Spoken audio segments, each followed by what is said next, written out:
Daniela England was raring for a fight.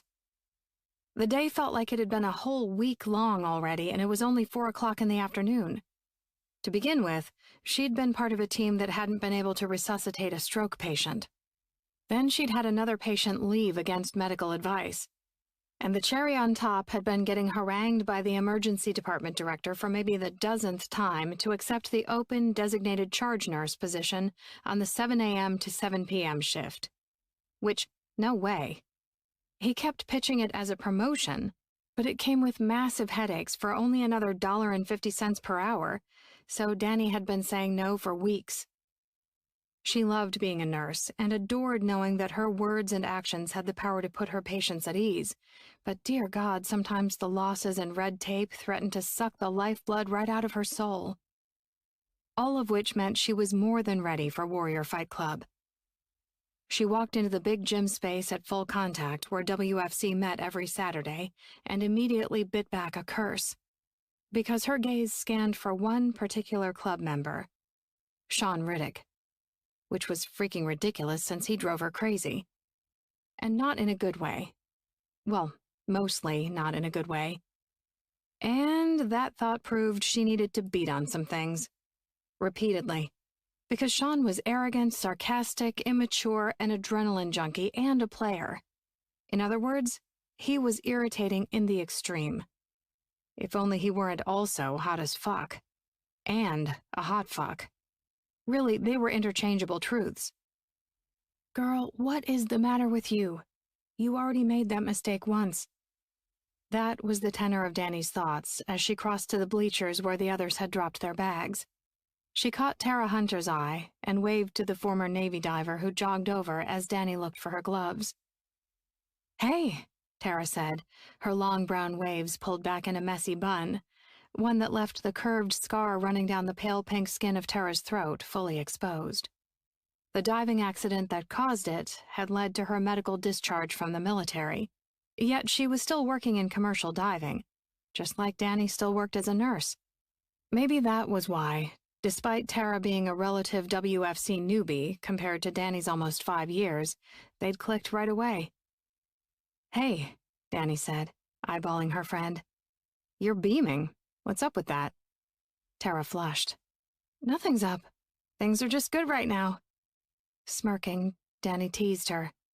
And by things, do you by any chance mean the hot bomb squad cop you're shacking up with? Laughter spilled out of the younger woman as she elbowed Danny in the arm.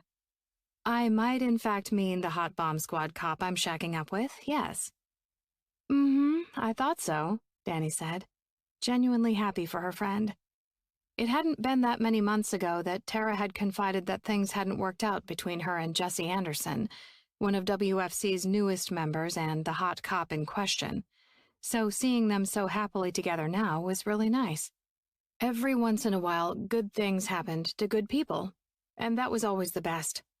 Danny wasn't sure why that thought weighed on her shoulders so heavily, but it kinda did. You know exactly why, Danny. She heaved a breath. Hey, you okay? What? Why? Danny said, brazening it out. Giving her a long, too appraising look, Tara shrugged. You just seem like you have the weight of the world on your shoulders. Directness was one of the things Danny liked about Tara, so she gave her at least part of the truth. Just a hard shift at work. Comes with the territory. Maybe beating the crap out of something will help, Tara said with an understanding smile. Exactly. Or someone, she grinned. Tara laughed, but her gaze shifted to a point just beyond Danny, which was all the notice she had before a voice rumbled low and dangerous in her ear.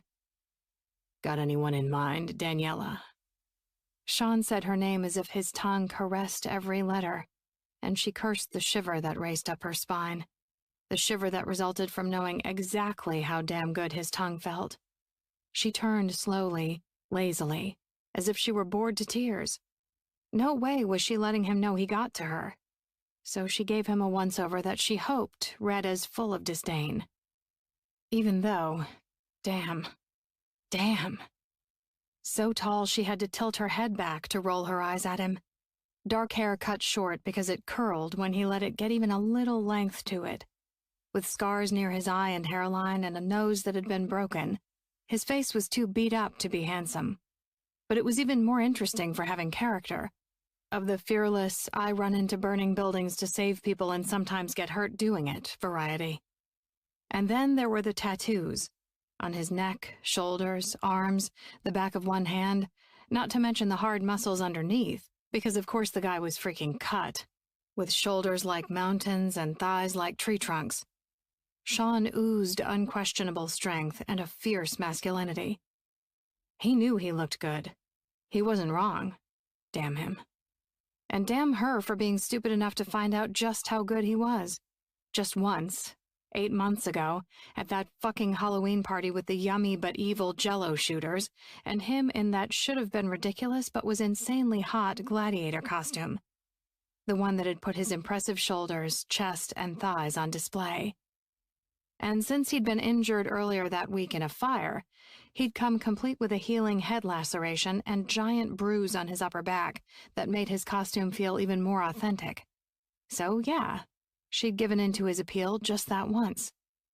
But it had been enough to keep her body attuned to him, even as her head screamed, been there, done that, shouldn't have done it the first time and ain't doing it again. Danny sniffed. Not you. His grin was pure wicked sin. You sure about that? She sighed. Absolutely. He gave a low chuckle. Well, you're welcome to try to beat the shit out of me any time. Don't you have anyone else to irritate? Oh, I irritate you, do I? He asked, dropping his bag to the floor. He winked at Tara. Hey, T. Hey, Sean, she said, amusement plain in her voice. But Danny was too busy noticing that more people had filled in during the few minutes since she'd arrived to dignify his attempts to goad her with a response. Billy Parrish, Noah Cortez, and Moses Griffin were talking over by the water fountain, and Coach Mack was rolling out a cart of gear, with the help of Leo Hawkins and Colby Richmond, 2 of the original members from when the club had first formed 8 years before, all prior military, of course, since being a veteran was the first rule here. It was the one place in Daniela's life where she remained connected with her old life and career in the Army. Just then, one of the few other women who belonged to WFC walked through the door. Oh, Jane's here, Danny said, surprised because her friend hadn't attended in weeks. Without another word to Sean, Danny and Tara left him to greet her. Halfway across the gym, Tara leaned close. Seriously, do you really dislike Riddick, or are the two of you in a perpetual state of foreplay? Danny threw her a look that made the other woman chuckle. Ugh, not you two, she said, remembering how Jessie had asked in front of everyone how long Danny and Sean had been together. Apparently, others could sense the weird chemistry that tried to tie the two of them together, even though the last thing Danny wanted was being tied to, well, anyone, let alone Riddick. You really can't tell? Tara twisted her lips and shook her head. Nope, but something's different between you guys lately, and I'm dying to know the story. There's no story, Danny said, probably too fast. Definitely too fast, given that Tara had also picked up on the heightened friction between them. Because, of course, there was a big freaking story. So big. Danny at least had to give Sean credit for honoring his word and keeping their one night a secret. Sure, Tara arched an eyebrow, and Danny thanked God that they'd reached Jane. Jane Harper was petite and curvy with warm brown skin and pretty shoulder-length black curls. So glad you could make it, Danny said, happy to see the former Marine who was also the sole caregiver for her elderly father and couldn't always get away on Saturdays for WFC. They hugged. I've been dying to get back, but Dad's appointments lately have taken over our whole lives. How's he doing? Danny asked as something inside her chest squeezed just a little. Her own father's death when she was just 8 had been a big part of what made her want to pursue a career in medicine. Actually, he's been doing pretty good lately, Jane said with a smile. Warmer weather always helps his arthritis and lifts his spirits. Oh, good. I'm happy to hear it and to get to see you, Danny said. You remember Tara? Yeah, of course. Jane extended her hand for a shake. Tara returned it. I wouldn't blame you if you didn't. I'm good with faces, but terrible with names. Jane laughed. No worries. I have the memory of an elephant, but I'm not always sure that remembering everything is the best either. Coach Mac blew a whistle and clapped his hands. Take your places and let's get started, everyone. They spread out on the floor. As restless and unsettled as Danny felt, WFC was exactly what she needed. She breathed through the stretches and yoga positions they did at the start of every club meeting. Because WFC was as much about training the mind as it was about training the body. Problem was, this time of year her mind fought tooth and nail to pull her in directions she didn't want to go. She never did well come July.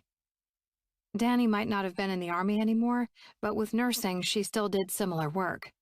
Work filled with its own losses and stress, and work that so often reminded her of people she'd lost years ago. Back when her patients were frequently people she'd been stationed or trained with at Bagram Air Base in Afghanistan. Back when she'd loved little more than her work as a nurse doing combat medical evacuations on Blackhawks. Until her Army husband had died while she'd been on one of her flight shifts, and it had been hours before she'd found out Anthony was gone. She and Anthony had met as ROTC members in college. From the very start, they'd accepted and even prized that they were both planning military careers.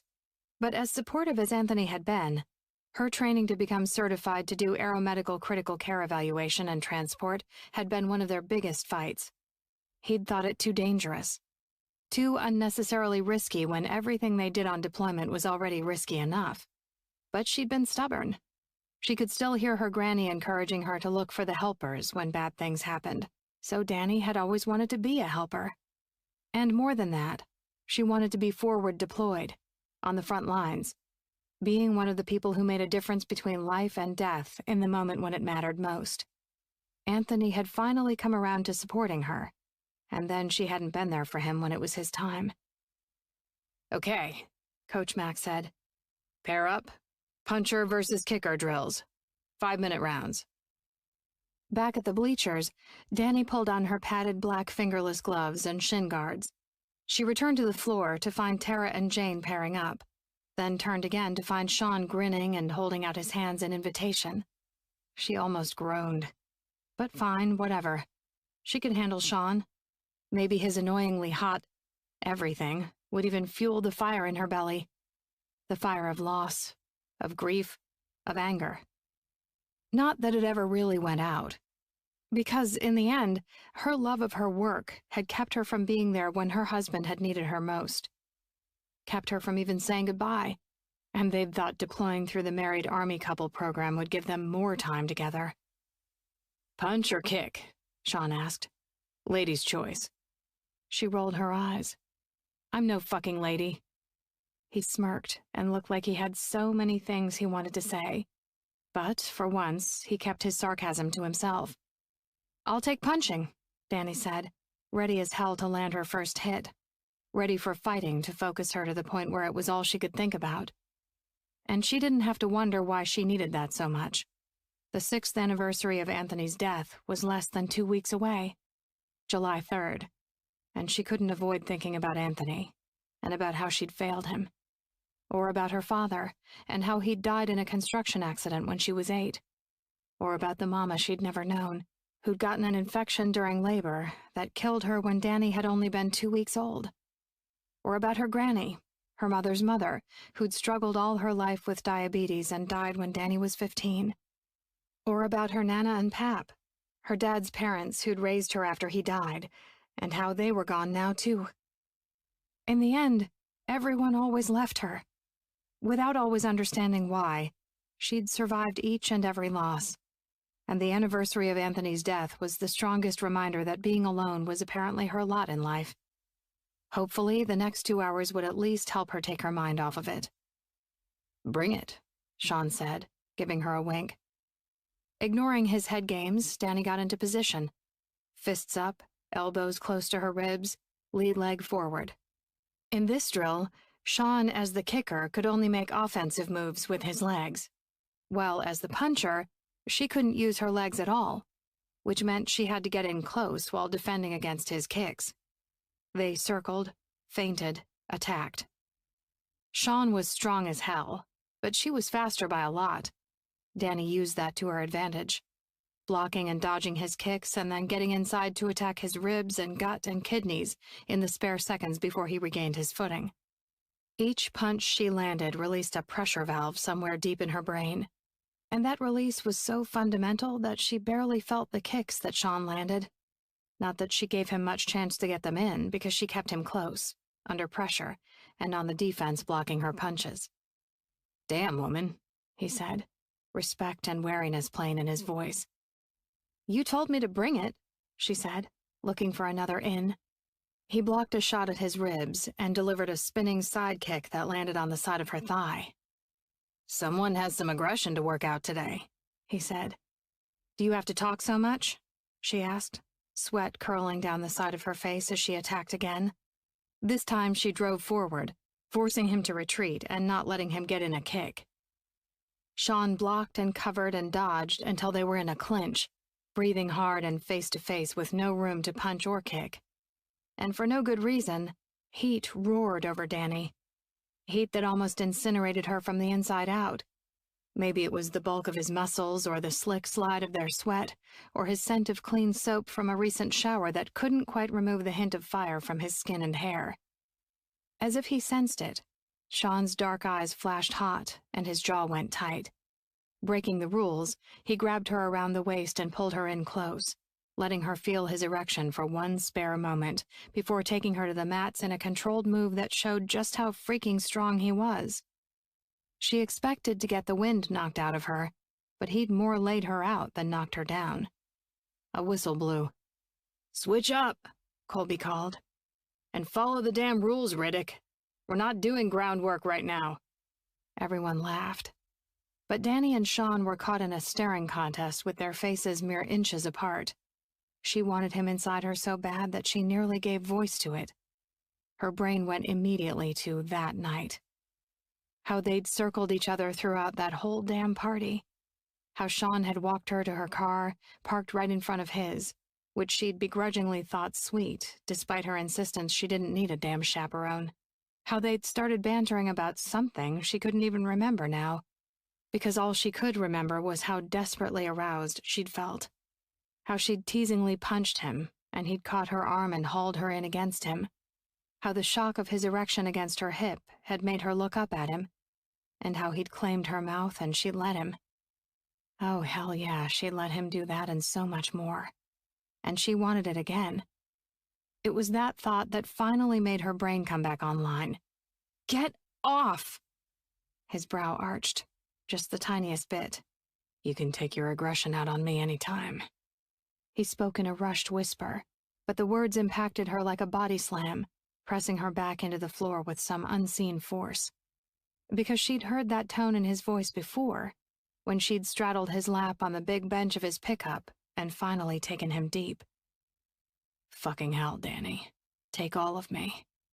"Now," Danny said, hoping he didn't hear that her voice was affected too. In a move that seemed too lithe for someone his size, Shawn hopped up, then extended his hand to her. Shook as she was, Danny accepted his help, then regretted it when he didn't immediately release her hand, but instead held her right in front of him, exactly like he had that night. "Just say the word." Danny swallowed hard. "Hold your breath waiting for it, please." She glared up at him, irritated with herself for letting him see inside her for that one unguarded moment when her body had reacted so viscerally to his. It was like that night had tuned their bodies into the same wavelength, and now they could communicate whether she wanted it or not. Amusement and challenge slid into his gaze. "You'll not only say it, Danny. You'll beg me for it." She barked out a laugh. That was how incredulously funny she found his little pronouncement. What a giant, arrogant asshole. "Oh, definitely hold your breath for that, Riddick. You'll be a box full of dust before that ever happens." Shawn looked at her with a knowing gaze. A gaze that told her he remembered too freaking much about that night, too. She might have punched that annoyingly sexy arrogance off his face if headshots hadn't been off limits at WFC. Instead, Danny tugged her hand free. Are you going to spar with me, or did you want to braid my fucking hair while you keep talking? He knocked his gloves together and scanned his gaze around her face to where the length of her French braid trailed over her shoulder. Looks like you already took care of your hair, sweetheart. So let's spar. My turn to punch. His grin was so annoyingly satisfied. He knew he'd gotten to her. Danny rolled her eyes. You're still talking, she said, launching a roundhouse kick at him. And then it was on again. The fighting, the focus, the fire deep in her belly. But damn it, the heat was still there too. The kind of soul-deep, bone-melting heat she'd only ever felt with one other man, one who'd died 6 years before. And Danny freaking hated Sean Riddick for that. For making her body want something her head and her heart weren't about to allow her to have. Not again. Because she didn't want a relationship, a man in her life, or a frenemies with benefits situation. And certainly not any of those with a man who drove her freaking batty 90% of the time and made her worry about him the other 10, because he raced into every burning building he could. That was all way more aggravation than any woman needed. Nope. She'd done the whole relationship thing with a hot-headed warrior and ended up a widow at the age of 28, thank you very much. So the last thing she needed was to set herself up to be left again. Sean landed a kidney punch that stole Danny's breath. Because you're thinking about him and relationships and Anthony and not fucking focusing. Damn it. Shit, Daniela. You okay? Sean asked, his face blanched, his expression full of regret. She forced a deep breath but reveled in the pain. Little made it easier to focus than pain. It was a perfectly fair hit, Sean. I'm fine. Her voice didn't sound quite right even to herself. I'm sorry, he said, shoulders down, hands slack at his sides. The last thing she wanted was sympathy. That reminded her too much of the way people had treated her right after she'd learned that IEDs had taken out a third of Anthony's convoy. Let's go already. Danny, just take a minute. Sean, I'm fine, she snapped. Of course, she did it in a way that made it clear she wasn't fine. But whatever. She could handle hot Sean Riddick being an asshole, but not hot Sean Riddick being a good guy. The hot good guy was a whole hell of a lot harder to resist. Yeah, okay, he said, not at all sounding convinced. Which probably explained why he backed off on the power of his punches after that. And that just pissed her off even more. Stop holding back, she finally bit out, because he wasn't blocking as aggressively anymore either. He ignored her. His punches felt more like taps. Danny inhaled to tell him exactly what she thought of that when the whistle blew again, marking the end of the drill. She arched a brow at him and silently told him everything she thought about his treating her with kid gloves. He arched a brow right back, telling her what he thought of her "I'm fine" routine. Fine, she bit out. Fine, he retorted. Coach Mack gave them their next drill instructions, which fortunately didn't involve partners this time. But before she and Sean parted ways, she turned to him. You know what? Next time treat me like I'm your equal in here, okay? Sean's whole face slid into a frown, and something she couldn't read roiled behind those dark eyes. Fuck that, Danny. You think I wouldn't go easy on anyone I just hurt? I more than see you as an equal. Hell, I think you're a lot fucking better than me. With that, he walked away.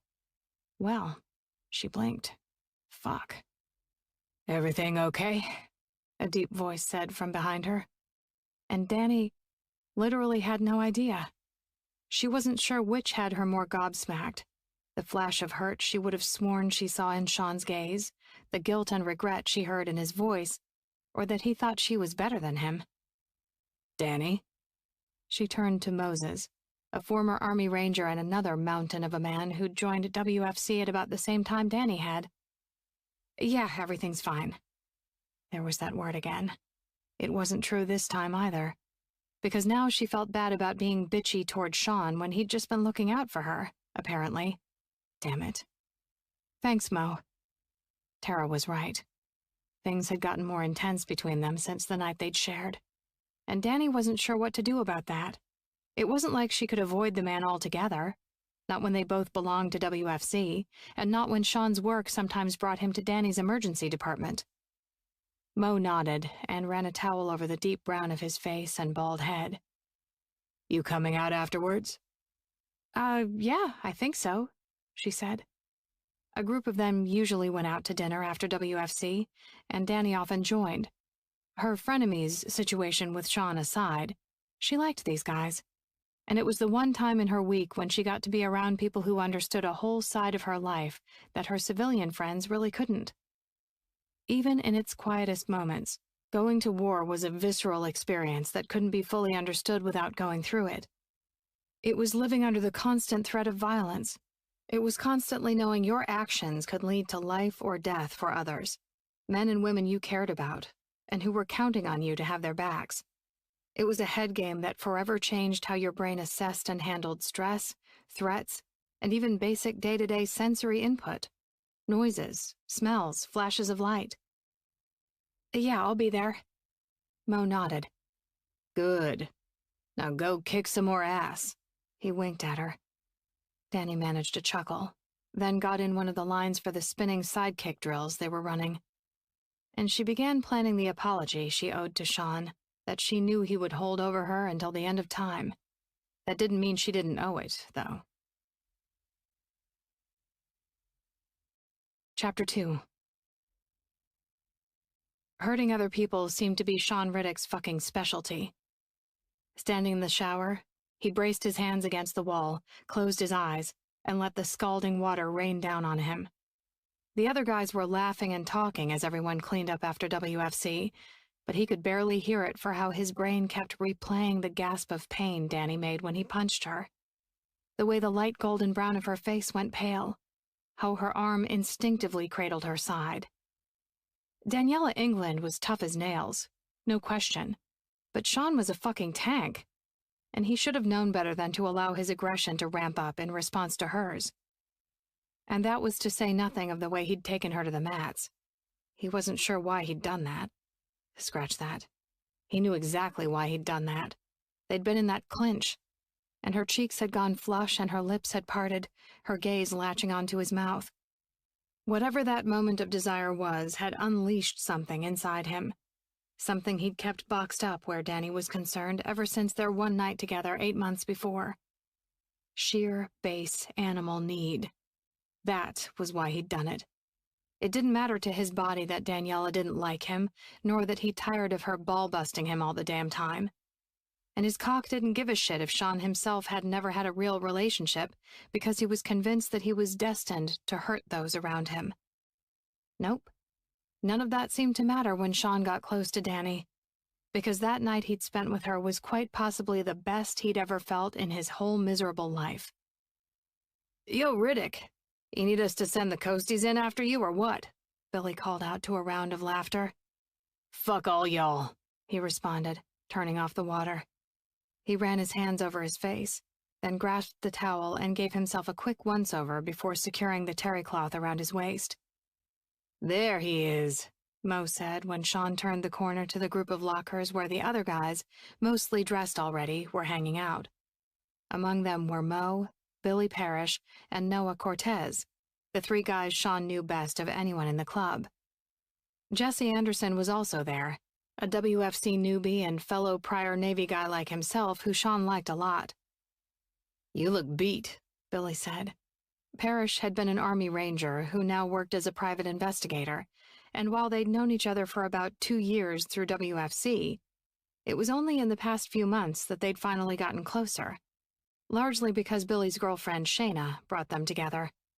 Last fall, she'd witnessed and been the first photojournalist on the scene of a 4-alarm apartment building fire caused by a natural gas explosion. And Sean's company had been called to the scene, which was how he learned that Shayna was hurt, but still doing her job and helping the residents out, too. After it was all over, working that fire had brought the 3 of them closer. Crisis did that sometimes. You okay? Tugging on his jeans, Sean nodded. Yeah, just didn't get much sleep last night. Work? Mo asked. Sean pulled on a shirt, then sat his ass on the bench to put on his shoes and socks. Yeah, we got a bullshit false alarm at 2:30. Couldn't fall back to sleep after that. Only good news was that he wasn't scheduled again until Tuesday, so he had a few days to recuperate. That was the beauty of a firefighter's schedule. 10 24-hour days a month, and he was done. Although, in practice, Sean picked up as many additional shifts as he could. And why not? He didn't have a wife or kids or other family obligations like a lot of the guys. Nope, he didn't have anyone at all.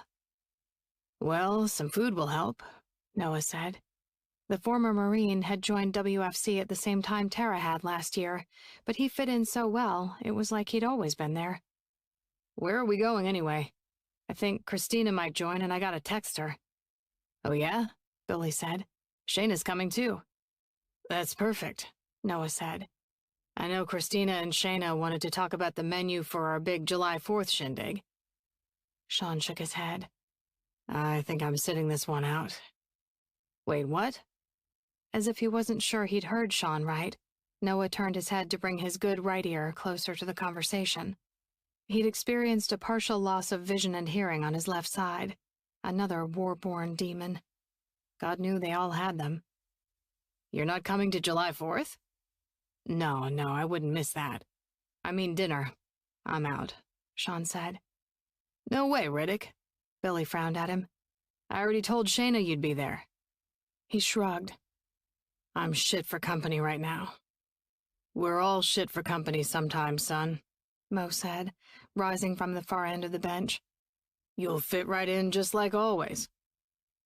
Danny's flinch played before his mind's eye again, and Sean had no idea if he could even stomach food right now, because hurting her was only the most recent time in his life that he'd fucked up and gotten someone hurt. Mo stepped right in front of him. Besides, if you don't come, I'm gonna be fucking outnumbered. It'll just be me and all these lovebirds over here with their better halves. He thumbed toward Noah, Billy, and Jesse. Danny and Jane are coming too, Mo, Billy said, smirking. So you can hang with the ladies if our PDAs get to be too much. Everyone chuckled. I'm no fucking lady. The memory almost made Sean smile, because Daniela England was many things, but a proper lady she was not. And that was no knock on her, because Danny was part angel and part fucking warrior. A nurse who'd flown into combat zones on helicopters routinely targeted by enemy anti-aircraft fire. And now an ER nurse in one of DC's busiest hospitals. Still getting up and going every day, and doing real good in the world, despite losing her husband. Daniela England might have been a stubborn, sharp-tongued ballbuster who somehow knew how to push every one of his buttons, but he couldn't deny that she was also a badass, who he'd still managed to hurt. And since she'd been pissed at the end of their drill, no doubt she'd prefer he wasn't at dinner, which, fine. All things considered, he wasn't up for more of her digs at him tonight anyway. She always seemed to know how to crawl under his skin, and he was already raw enough as it was. Sean rose and clapped Mo on the arm. The ladies are all yours, big guy. He grabbed his helmet from his locker and shut the door with a resounding metallic clank. Shit, Riddick, you're really not coming? Billy asked. Nah, another time, man. They all left the locker room and found Danny, Tara, and Jane waiting by the doors. About time, ladies, Danny called. The fucking ballbuster. It almost made him smile. How the heck did we get ready faster than you? Tara asked with wide eyes. Again. Some good-natured ribbing got flung back and forth, but Danny was all Sean knew in that moment. At first, he had to look at her to make sure she was okay, and truth be told, she seemed completely fine. But close on the heels of that observation was taking note for the millionth time of how fucking gorgeous she was, dressed casually now in a pair of skinny dark-wash jeans and a royal blue shirt that set off her flashing black eyes and silky black hair, down from the braid she'd worn earlier. Before Daniela, he'd never known a woman that both drove him up a wall and to his fucking knees. Now, he routinely struggled between wanting to take that smart mouth down a notch or two, or kiss the sarcasm out of her, for starters. None of which was helped by remembering just how damn good they'd been together, even though that one time had been in his truck. He'd playfully grabbed her when she'd punched him, and their bodies had collided, and then it had been like they'd both let themselves off of some kind of leash. Need had roared through him, and he'd kissed her. And he'd never been kissed back more enthusiastically in his entire goddamn life. Getting inside his truck was all they'd been able to do before hands and mouths had wandered all kinds of interesting places. Places, sometimes in his dreams, he could still taste. But all of that was their little secret. None of their friends had the slightest idea they'd hooked up, which was just how it should be. Especially since nothing would ever come of it anyway. Blinking out of the thought, Sean followed as they moved up to the main floor as a group, then exited through the lobby with its case of trophies and medals and the industrial-looking registration desk. The warmth of the summer night air, heavy with mugginess from the frequent rain lately, surrounded them as they spilled out in front of Full Contact in the heart of DC's U Street neighborhood. So the Moroccan place over in Adams Morgan? Is that what we decided? Noah asked, his cell to his ear. Words of agreement rose up from the group as everyone headed in the direction of their cars. I'll see you all later, Sean called out, giving a wave. Wait, you're not coming? Danny stepped back up on the sidewalk. Helmet under his arm, he was already retreating to where his bike was parked around the corner. Why? You gonna miss me? Given how he felt, he didn't deliver the line with his usual bravado, and it fell flat. You wish, she said, but the comeback also fell flat, as if she were reading lines rather than really trying to get in a dig. He shook his head.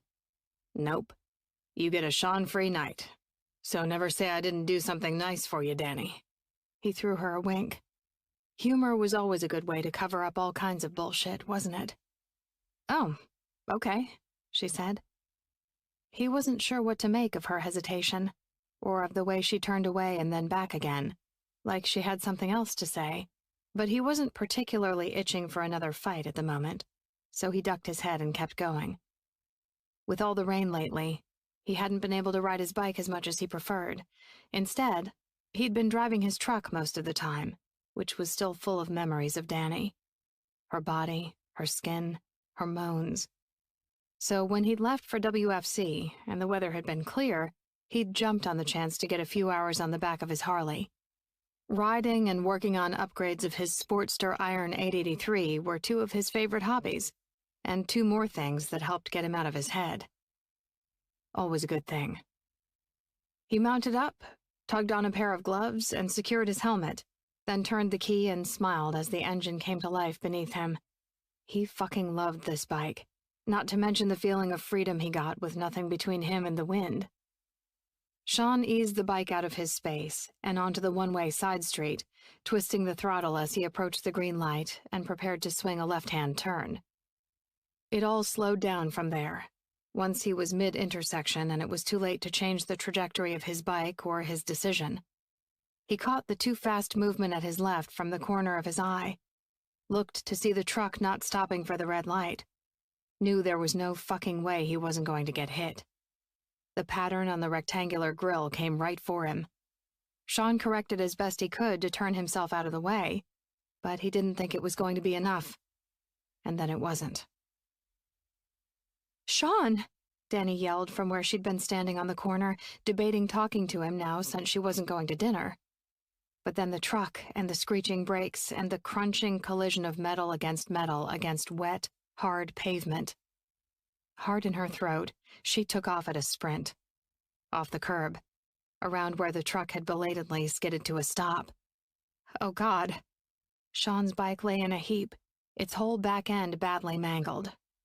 And Sean lay a good 10 feet away from it, face down. Not moving. "Jesus, Sean, are you okay?" She dropped to her knees beside him. When he didn't respond, she tried again. "Can you hear me, Sean?" Nothing. Stomach rolling, she grasped his wrist. His pulse was fast and strong, and the relief of feeling that forceful beat might have taken her to her knees if she weren't already there. She fished her cell phone out of her purse and dialed 911. Heavy footsteps ran up behind her. Then Mo was right there. "Fuck. How is he?" She held up a hand as the dispatcher picked up. "My name's Daniela England, and I'm an ER nurse at University Hospital. I need an ambulance at 13th and W Streets Northwest. A box truck ran a red light and struck a man on a motorcycle. 32 and otherwise healthy. He's unconscious but has a strong pulse. Okay, Daniela. We have another report about this incident and already have an ambulance en route, the dispatcher said. Are there any visible injuries? Danny's gaze ran over Sean's strong body.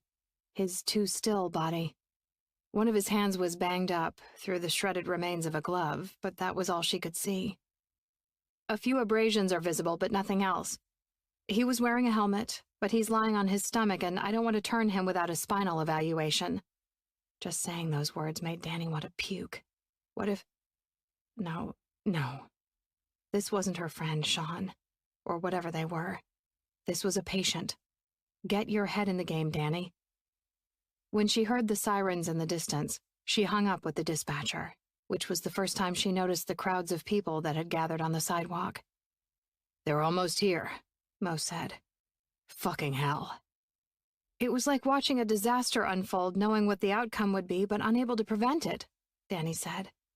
Mo's face was pinched with worry. I only heard it, but it sounded like hell. I was only still here because I got a call. I think everyone else left for the restaurant. Danny nodded. Mind going to see if the truck driver is injured? Mo squeezed her shoulder as he got to his feet. She bent closer to Sean's head.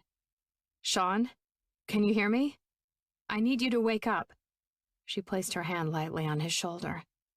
Come on, Riddick, you stubborn asshole. Wake the fuck up and do something annoying. A low groan from deep in his throat. The surprised sound she made was part laugh and part cry. That's it. Wake up now, she said. Mo returned to her side. Driver said he's not hurt. Danny nodded up at him. Sean's coming too. Mo's eyes went wide and he dropped to his knees. Come on, son. We need you awake, he said, voice gritty with concern. On a grunt, Sean stretched out one of his legs and dragged a hand up as if he intended to push off the ground. Good, that's good, Sean, but don't try to move too much, she said, relief a tidal wave rolling through her. He wasn't paralyzed. His fingers fumbled at his helmet. Off, he croaked. Just then, EMS arrived, a team she knew from seeing them at the ER, Mike Garcia and Aaron Bronson. Danny let them know what she could, and who they were working on since there was a decent chance they'd know him, then backed out of the way enough to let them do their jobs. Whoa, Riddick, Garcia said as Sean tugged at his helmet. Easy. Let us evaluate you first. They need to check out your neck and spine, Sean, Danny said, still kneeling in his line of sight. They're fucking fine, he said, almost making Danny laugh. Such a stubborn asshole. She knelt closer. Well, they're gonna fucking check. So fucking cooperate, okay? He made a noise like a laugh, but it quickly turned into a cough. In a burst of effort, he shoved the helmet off. Can't breathe. Damn it, Riddick. But that was all Danny could say when she saw the giant crack that jagged all across the helmet's visor.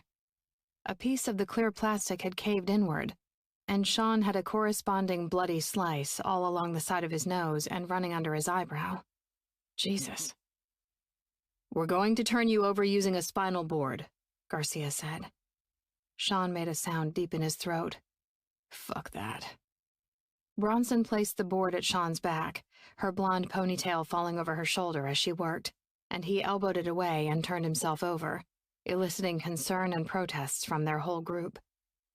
Don't need it. I'm telling you, my spine's fine, Sean said. All 10 fingers and toes are doing their thing. It's just, everything else that fucking hurts. Mo bent over so that he was staring down directly above their friend's bloodied face. You listen to me, son, and you listen good. You're going to cooperate with these fine people, or the second you're upright again, I'm going to beat the shit out of you. Sean groaned. Fine. The word pulled Danny back into their earlier exchange, which she felt even worse about now. Shit. Why do first responders make such terrible patients? She snarked, smirking at Sean to try to distract him from everything else. Garcia slanted her a glance and winked. The blue eyes and dark hair combo was just one of the reasons he was popular at the ER. Luckily, he was also damn good at his job, which Danny was seeing firsthand. "Doctors and nurses aren't much better," he said. Sean laughed and nearly coughed up a lung again. "Always did like you, Garcia." "Shut up, asshole," Garcia grinned as he threaded an oxygen line under Sean's nose and around his ears. The good-natured banter rushed more relief through Danny. Sean was moving. He was talking. He was being his usual sarcastic self. She'd never been happier about that. "My vision's all fucked up," Sean said, waving at his bloody eye. While Bronson patched up Sean's hands, Garcia flashed a light in Sean's eyes and frowned. "Unilateral dilated pupil, left side."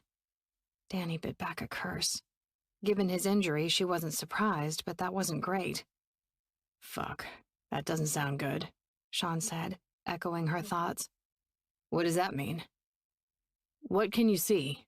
Garcia asked. "It's all blurry on that side. What's it mean?" Garcia secured gauze over the eye. "It's common when there's trauma to the eye. They'll be able to give you more info at the hospital." "Fuck, Mike. I gotta be able to see the fires to fight them." A rock sank into Danny's gut as Mike replied the only way he could. "We're gonna take care of you, buddy." The EMTs stepped away to get the stretcher, and Danny leaned in. "All I want you thinking about is staying calm and getting better. We'll figure the rest out." "I gotta be able to see, Dee." She swallowed around a knot of emotion. "It's not time to worry, Sean. Not yet, I promise." "You'll tell me, right? You'll tell me when it is." He nailed her with a one-eyed stare that was just south of panicked. "I'll fucking tell you," she said, playing it hard and cool so he would believe she wasn't scared, that everything was cool, normal, totally fine. That word again. Garcia and Bronson returned, and Danny almost groaned when she saw what Mike had in his hands. "We don't need to transport you on the spinal board, but you do need the collar." Sean's jaw went tight. "No, I don't." Mo leaned over him again. "Wear the damn collar." Sean gave in and Garcia got busy putting it on. Bronson smirked up at Mo. "You want to come on all our calls?" The big guy chuffed out something that, under other circumstances, might have turned into a full-on laugh. Then his cell rang and he stepped away. Danny rose, and suddenly there were cops there wanting to talk to her. Keeping one eye on Sean as they prepared to load him up, she gave her information and a quick rundown of what she saw. "Look, I'm riding with him to the hospital. Is there any chance you can follow up there? Or can I call you tomorrow?" Danny asked the policewoman. "The driver admitted that he didn't see the light, so we might not need more from you, but I have your information just in case." The woman handed Danny a business card. "Thank you," she said, slipping it into her jeans pocket. Danny turned to Mike and Aaron. "I'm riding along." When the EMTs nodded, she looked for Mo and found him standing at the edge of the crowd, where all their friends stood huddled. When had they gotten here? She jogged over. "How is he?" Billy asked just as Shayna said, "Is he okay?" "Better than I expected. Banged up and having some vision issues in one eye from a cut. The visor to his helmet caved in." "Jesus," Noah said, with Christina tucked tight beside him. "That helmet probably saved his life." Danny nodded, itching to get back to Sean's side. "Listen, they're taking him to university. I'm riding in the ambulance." "Go. We'll see you over there," Mo said. With that, Danny rushed to the open rear door and climbed up into the rig. Garcia was at the wheel, and Bronson was busy getting the stretcher secured and Sean hooked up to everything he needed to be hooked up to. "I need you belted in too," Aaron said to her. Danny was already doing it. It wasn't a helicopter, of course, but the same safety protocols applied, and her muscle memory kicked in to secure herself. And then she reached out to Sean. She wasn't sure how to touch him in a way that wouldn't hurt, so she rested her hand on his wrist. His gaze cut to her. "Do I know how to show a woman a good time on a Saturday night or what?" The words were full of humor, even as the storm roiling in his dark-eyed gaze wasn't. "If you wanted to get me alone, you could have just asked," she said with a smirk. "You would have cut me off at the knees." Damn straight. She squeezed his arm and her thumb rubbed back and forth just to take a little of the bite out of the words. "Don't get soft on me now, Danny," he said. His voice like sandpaper had scoured his throat. She didn't need him to explain that. The minute she got soft with him, he'd know something was really wrong. It took 15 minutes to get across town to the hospital, and they rode the rest of the way in silence. Whatever the weird nature of their drive-each-other-fucking-crazy status was, Danny was glad that she could be there for Sean. Even if being there for a man she sometimes wanted to strangle made her feel even worse for not having been there for the man she loved. Chapter 3. It wasn't often that Danny found herself in the hospital's waiting room as a visitor, and she freaking hated it. She'd stayed with Sean long enough to get him admitted and triaged, long enough to see them cut off his shirt so they could examine his abdomen, long enough for the team to determine he needed a CT scan to both check for a head injury and evaluate the orbital trauma. Which was where he was now. At least she had everyone from WFC here waiting with her. Mo sat with a cup of coffee in his hands that she hadn't seen him once drink. Christina sat with her head against Noah's shoulder, both of her hands wrapped tight around one of his, as if she were holding him together. And Danny guessed by the way Noah's knee was bouncing that maybe Chris was doing just that. Over meals and other get-togethers this past year, Danny had gotten to know Christina more, and it was clear how much strength Noah drew from her. Given how wrecked Noah had been when he'd first joined WFC, Danny knew their relationship had started off rocky. But to look at them now, you'd never know it. Her gaze moved next to Billy and Shayna. His elbows resting on his knees, his hands slack, his head hanging down. The position exposed some of the burn scars on the back of his neck from an explosion that had taken out a lot of his Ranger unit. Danny had been out of the Army by the time that had happened, but she still knew enough people in the service that word sometimes got to her. And since she'd worked on more than a few Rangers over the years, word of the ambush that had killed Billy's teammates made its way to her before she'd ever even met him. Next to him, Shayna sat with her hand massaging the back of Billy's neck, her fingers occasionally stroking the ends of his hair. Shayna tucked her dark hair behind an ear and unleashed a long sigh. "Come on, Sean." The whispered plea made the backs of Danny's eyes prick. Last fall, Shayna and Sean had worked a disaster together, her as a journalist and him as a firefighter, and something about that experience had forged almost a sibling type of closeness between them. Opposite them, Tara sat on a couch, her back resting against Jesse's chest. Their hands were entangled and resting against Tara's belly. Tara's head leaned against her free hand, and her eyes were closed, but the tension in her posture made it clear she wasn't resting. Every so often, Jesse pressed a kiss to her hair. The couples weren't doing anything out of the ordinary for lovers, but fuck if they weren't making something inside her ache, something that she didn't even want to think about, let alone feel. 6 years ago, she'd packed away the part of her that needed the kind of quiet yet fundamental intimacy that came from sharing life and love with another person. And she wanted that need to stay all put away. Next to Shayna, Coach Mac and Jane sat in that silently restless way that came from waiting to know if someone you cared about was going to be okay. Danny got up and paced. "Come on," she shouted inside her head. "Come fucking tell us his vision is going to be okay already." She tugged her hair into a ponytail and tilted her head back, and then let the long strands go again, just to have something to do with her hands. "Danny," Jane said, rising from her seat, "will you give me a call and let me know what's going on? I should probably get home to check on Dad." "Yeah, of course," she said, rubbing Jane's arm. "We'll make sure Sean knows you were here." She nodded. "I'm praying for him." "Thanks." Danny hugged herself as Jane said goodbye to the others. Despite the June heat, a chill had seeped into her bones while she'd been on the street with Sean. The cold air conditioning of the waiting room wasn't helping, and she'd left her sweater in her car still parked back at full contact. After Jane left, Mo got to his feet. "You heading out?" Danny asked. "Hell no," he said. "My ass is just getting tired of sitting." That pronouncement gave rise to a round of chuckles. "Do they make the chairs uncomfortable on purpose?"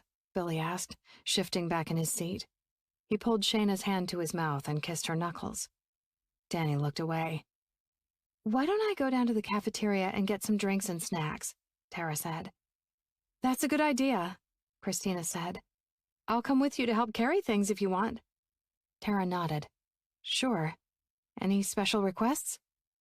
When the guys didn't answer, Shayna said, "We could probably all use some sugar and caffeine, so whatever fits that bill." "Want help?" Jesse asked, concern filling those dark eyes. Because of their Navy backgrounds, he and Sean had gotten tight these past few months. Danny was glad that Sean had so many people here rooting for him. "We got it," Tara said with a small smile. "But you're welcome to tag along." Jesse got to his feet. "Maybe if we leave, news will come faster." Murmurs of agreement went around the circle, and then the three of them left. On a sigh, Mo stopped pacing and nailed her with a dark-eyed stare. "Lay it out for us, Danny. What's going on right now?" She took a deep breath and met each expectant gaze in the room as she spoke. "They're going to be most concerned with evaluating the injury to his eye. They'll check for fractures to the bony orbit, note any herniations to the parts of the eye, check the position of the lens, and look for bleeds in foreign bodies. They'll also make sure the optic nerves weren't impacted. And I would have to think he has a concussion, so they'll give his whole hard head a once-over, too." "Finally, one time him being hard-headed comes in handy," Billy said, raking a hand through his dark blonde hair. "Amen to that," Mo managed to chuckle. Noah wiped his hands hard against his thighs. "I hate hospitals."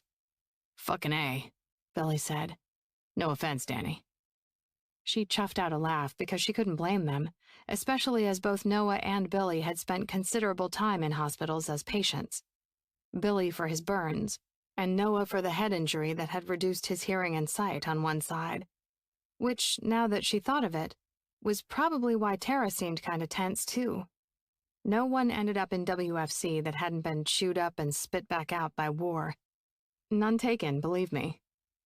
Just then, Tara, Jesse, and Christina returned with 2 plastic bags of goodies, cans of soda, bags of chips and pretzels, and candy and granola bars.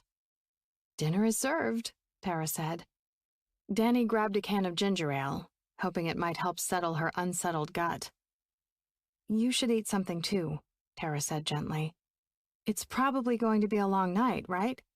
It'll be easier with some fuel on board. That goes for everyone." "Yes, Mom," Mo said. Tara smacked his arm. "Put something in that pie hole, Moses Griffin." That got him to chuckle, and Danny thought that anything that could inject some humor was all to the good. Appreciating what Tara was trying to do, Danny grabbed a bag of pretzels. Another half-hour passed before one of her colleagues poked her head into the waiting room. "Danny?" She was on her feet and across the room in an instant. "How is he?" Dr. Sarah Mitchell was one of Danny's favorite docs. Short, with white blonde hair and nearly violet eyes, she was young, aggressively advocated for her patients, and always listened to the nurses. "He's doing good. Resting. Does he have any family here?" "No, none local," Danny said. From right behind her, Billy cleared his throat. "His dad lives in Philly and isn't well. I wasn't sure whether to try to get in touch with him until we knew more, especially since they're not close." Danny blinked. She didn't know any of that. Dr. Mitchell nodded and looked to Danny. "He asked for you to be present when I went over everything." Heart tripping into a sprint, Danny turned to the others.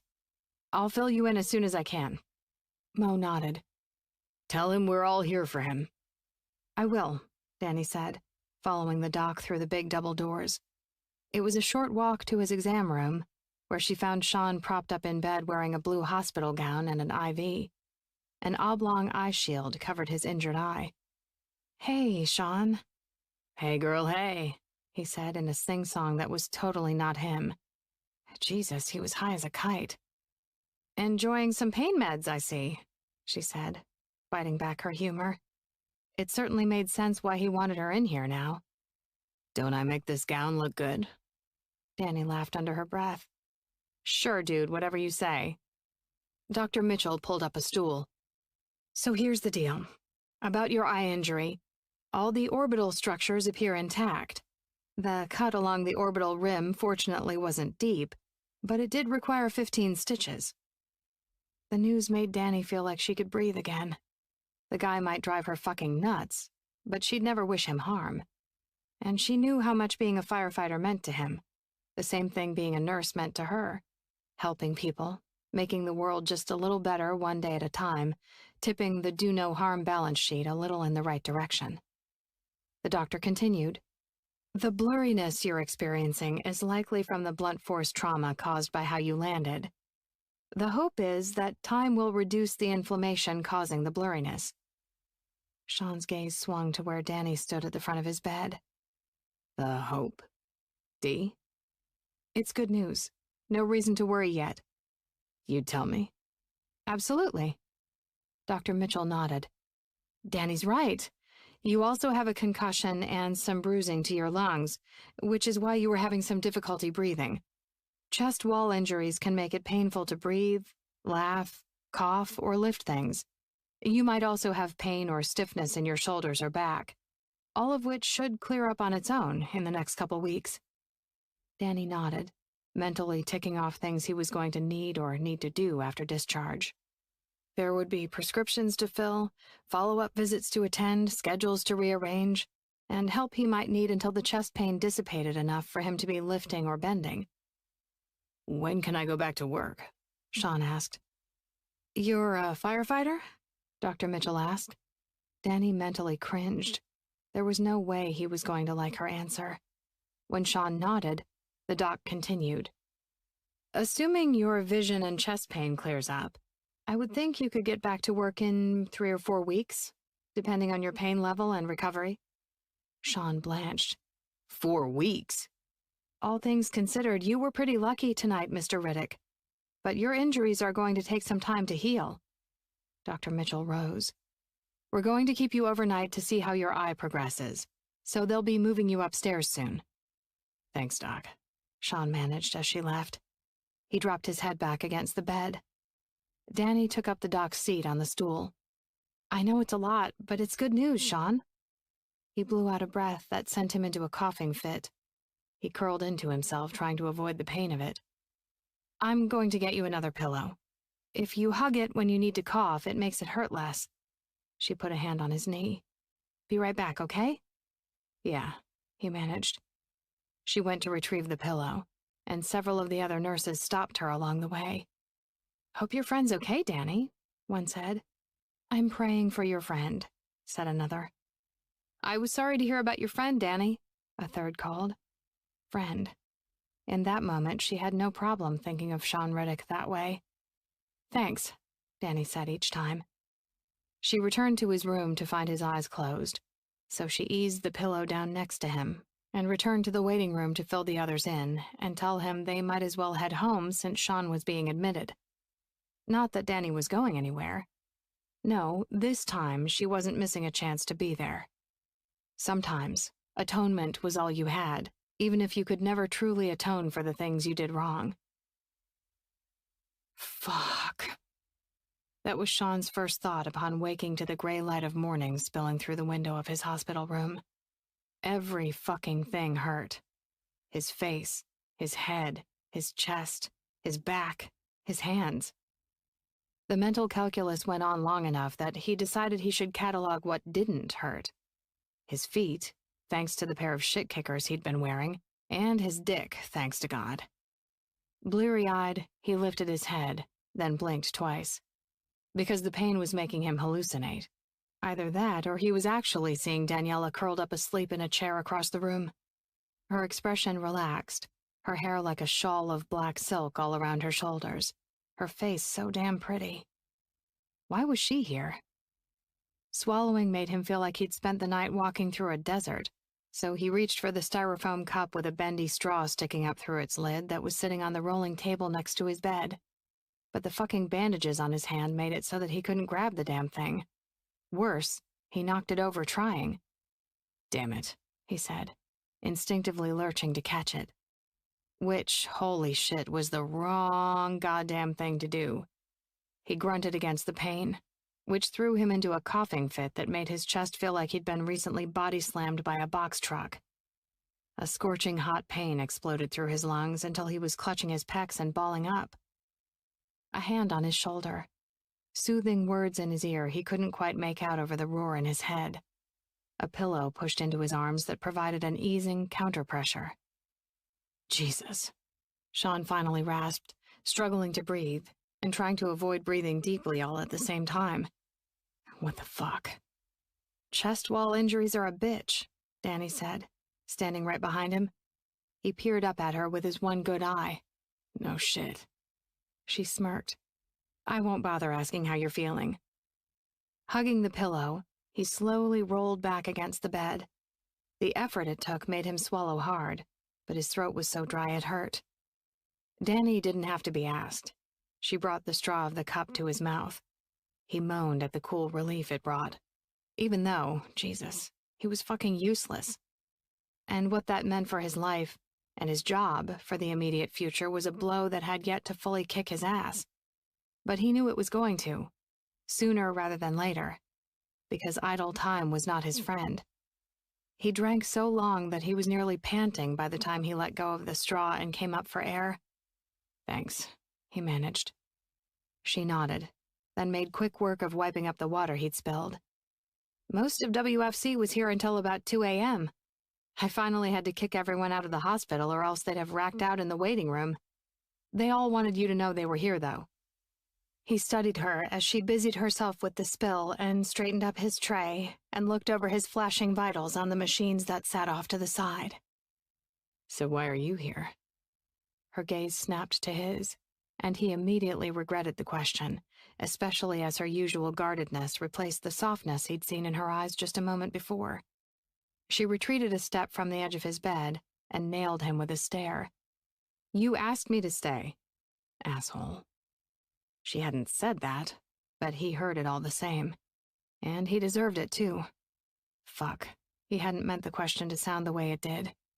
As if he didn't want her there, when really he just couldn't figure out why she was. Or why she'd agreed even if he'd asked. After all, before that truck took him for a spin, Sean had fucking hurt her. Ignore me. I'm an asshole. She rolled her eyes. You don't say. I think I liked you better when you were high. He searched his brain for what she was talking about but came up empty. A lot after the too close image of that truck's grill was a blank at the moment. Danny crossed her arms, putting up another line of defense. Let's just say you were channeling Ryan Gosling. He frowned. Gosling? You mean Reynolds? Was I quoting Deadpool? Shit, he couldn't remember that at all.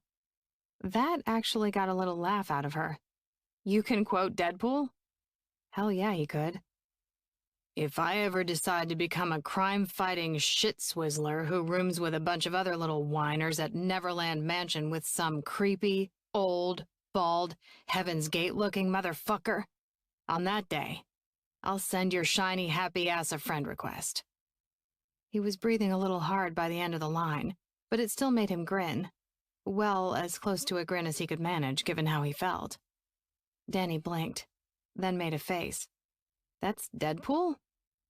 Inside his head, Sean heard a record scratch. Are you fucking telling me you haven't seen Deadpool? Just that little bit of excitement had him grasping his chest. Fuck, this sucks. I know, she said. And nope, I haven't. Your Deadpool inexperience is literally killing me. And unlike Wade, I won't come back to life. She frowned, confusion plain on her face.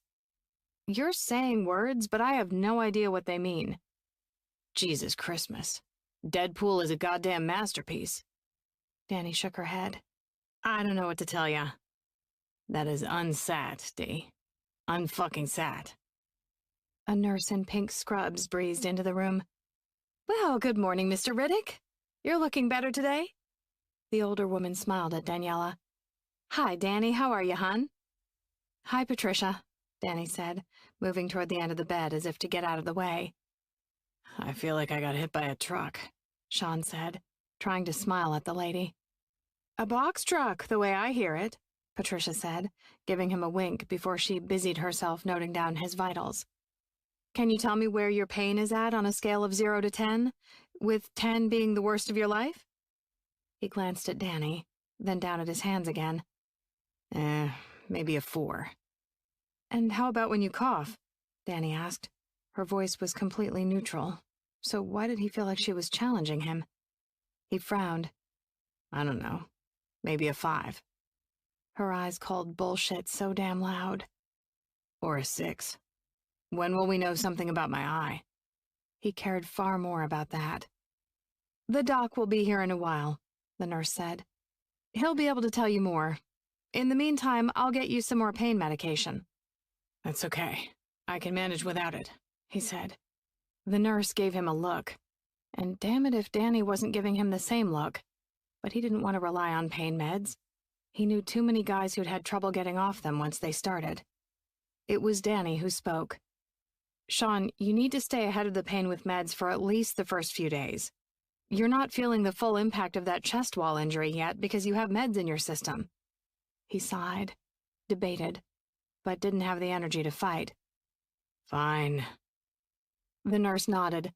I'll be right back. Thanks. He blew out a frustrated breath as Patricia left the room, then reached for his cup, belatedly remembering his useless hands. Fuck.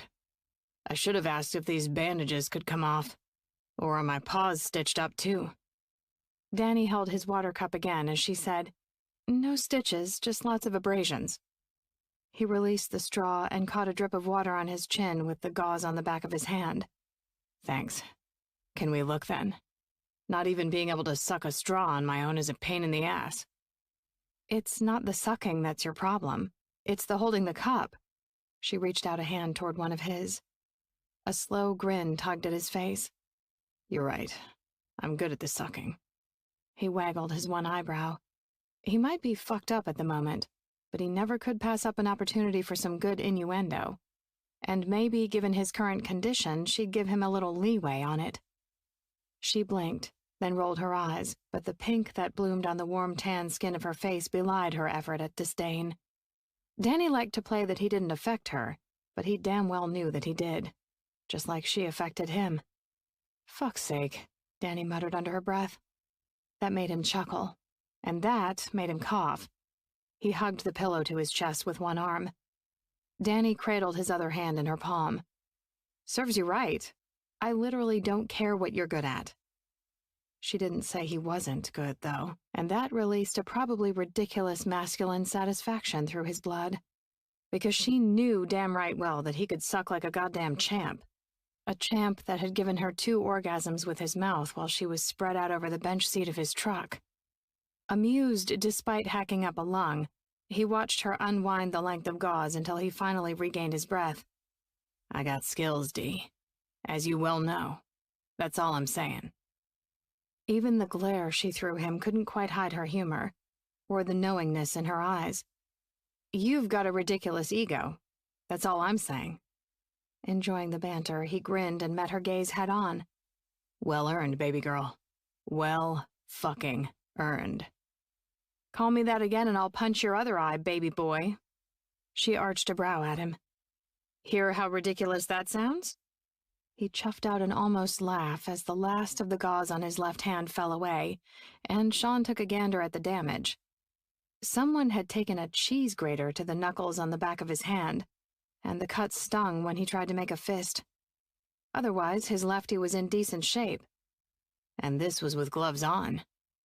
The hit really sent you flying, she said, unwrapping his other hand. Surprised, his gaze cut to her. You saw it? Without meeting his gaze, she nodded. Yeah, I was coming to talk to you, but you'd already pulled into the street.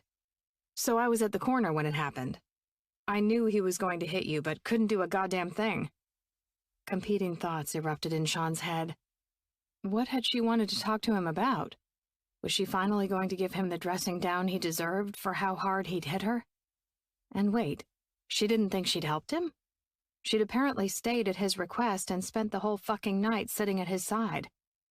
He inhaled to speak just as she removed the second bandage, and a new doctor knocked on the door jamb. Ah, Mr. Riddick, you're awake, the man said, entering the room. I'm Dr. Nasir. He did a double take at Danny. Daniela, you're not on duty, are you? No, Sean and I are friends. Either that or I can't get enough of being here. The guy chuckled as he washed his hands. Sean examined the chewed-up mess that were the knuckles on his right hand. He guessed he was lucky he hadn't broken a couple fingers. Hey, Doc. Hope this is okay, he said, holding up his unbandaged hands. The gauze was making me crazy because I couldn't hold anything. The man took a look. The gauze will help keep the cuts clean. Given how deep some of them are, you might want to give it another day or two, but we can wrap them differently so they're not so bulky. The doc stepped closer. Let's take a look at the eye while we're at it, shall we? Sean's heart tripped over itself. Yeah. Do you want me to step out, Sean? Danny asked. No. The quickness and certainty of his reaction was a total gut check. Thing was, they might not get along half the time, but Sean knew for certain that he could count on Danny to tell him the truth, so he didn't want her going anywhere. He peered around the doctor. Not at all. Nodding, she came around the other side of the bed, gaze intent on his now even uglier mug. Removing the last of the tape, Dr. Nasir pulled the eye shield and gauze away. Sean blinked against the light and had two competing reactions. First, his vision was fucking blurry. But second, he had a sudden flash of clarity that told him it wasn't anywhere near as blurry as the night before. And remembering that, he suddenly recalled an image of Danny kneeling on the street and talking to him, encouraging him. And she thought she hadn't done anything for him? How is your vision? The man said, disposing of the bandage. Swallowing hard, Sean tried to focus on the man's name badge. Blurry. Better than last night, I think, but not all the way clear. The doc nodded in that non-committal way doctors had. Let me take a look, he said, reaching for a scope with a light on it. Sean was about going crazy by the time the guy was done looking, because he wasn't saying a thing. So, what do you think? Definite improvement. Swelling is going down. I'm cautiously hopeful that your sight will return to normal or close to normal. In the meantime, you need to keep the eye covered to reduce strain and let it rest. I'll have the nurse come in and take care of your dressings, and I don't see any reason why we can't discharge you today. Can Danny do it? Sean asked. The bandages, I mean. His not-quite-right gaze cut to her. If you don't mind. He didn't want to be surrounded by false cheer and hopeful platitudes. He wanted Danny's straight-shooting candor, brutal though it could be. Sure, yes, she said. Very good, the doc nodded. It'll probably be a few hours before discharge, but we'll get things underway. Thanks, Sean managed. When the man left, Sean looked to Danny, the question on the tip of his tongue. She didn't make him ask. It's very good news, Sean. Close to normal, though, is what he has to say. No doctor is going to promise you'll be healed until you are. He blew out a breath. Yeah, okay. Just then, Patricia returned with a syringe that she inserted into his IV. It took less than a minute for the warm fuzzies to spread over him. When they were alone again, Danny leaned in close. Lay your head back and rest while I go get some supplies. Sean didn't even try to resist. 2 drinks of water, some banter, and an examination by the doctor had left his run-over ass exhausted. And the meds were lulling him to sleep. I'll be back. She made for the door. I'll be here, he managed, closing his eyes so he didn't have to face the reality that his sight was fucked up, and might stay that way. Chapter 4. Danny returned to find that Sean's breakfast had been delivered. Not that he knew, since the guy was sound asleep. She settled the bandages on the tray for later and dropped into the chair in the corner. And then she found herself staring at the man who so often drove her freaking nuts. It was different seeing him this way, obviously hurting but putting up a brave front. Understandably scared but trying to make her laugh. In no condition for anything, but still flirting with her. Her gaze tracked over the curve of stitches that ran under his eyebrow and down the bridge of his nose. It wasn't just lucky that his vision would likely return. As close as that cut ran, it was lucky that he hadn't lost the eye. Period. She retrieved her cell phone and debated whether it was too early to send texts, but came down on the side of thinking everyone would want to be updated. She created a group chat and tapped out a message. Hey all, the latest on Sean. Improvement in his eye, though still some blurriness. Being discharged in a few hours. Between the vision issues and the chest wall injury, he's probably going to need some help for the next week. I don't work until tomorrow morning and I have off on Thursday, so I can handle that plus today and tonight. Let me know if you can help. Danny hit send, then dropped her head back against the chair, and wished she'd been able to be there for Anthony this way. It was a ridiculous, self-defeating thought, really. She knew it was, because Anthony had never made it into the emergency room. He'd never laid in a hospital bed so that someone could sit at his side while he slept. Even if she hadn't been out on a flight run, she never would have had the opportunity to do this for him. But no one ever accused guilt of being rational. Tangled in thought, Danny twisted the silver feather ring she wore on her right middle finger. Granny had given it to her for her 15th birthday, and Danny had rarely taken it off since. On the inside was inscribed the Kiowa word, Ihnen, which meant woman. Danny could still remember how grown-up and special she'd felt when she opened the little box. She peered out the window, out to where the June sun shined streams of white gold through the dancing jade leaves of a tree. The day had been equally brilliant when she'd lost Anthony, though there wasn't much green to speak of at Bagram. All these years later, Danny still couldn't decide if Mother Nature was being cruel or reassuring when the weather was so pretty in the midst of the emotional storm that tore apart her life. God, that storm had raged inside her for so long. Long enough that her commanding officer had been forced to tell her she needed a leave of absence. Long enough that she'd finally realized that leave could never be long enough to allow her to do the job as well as she needed. So she'd gotten out of the Army. Afterward, she'd returned to Oklahoma to live with Nana in her childhood home, because she hadn't known where else to go.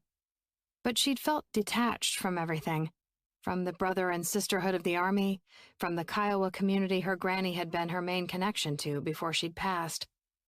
Danny had not only lost a husband, she realized she'd lost so much of herself.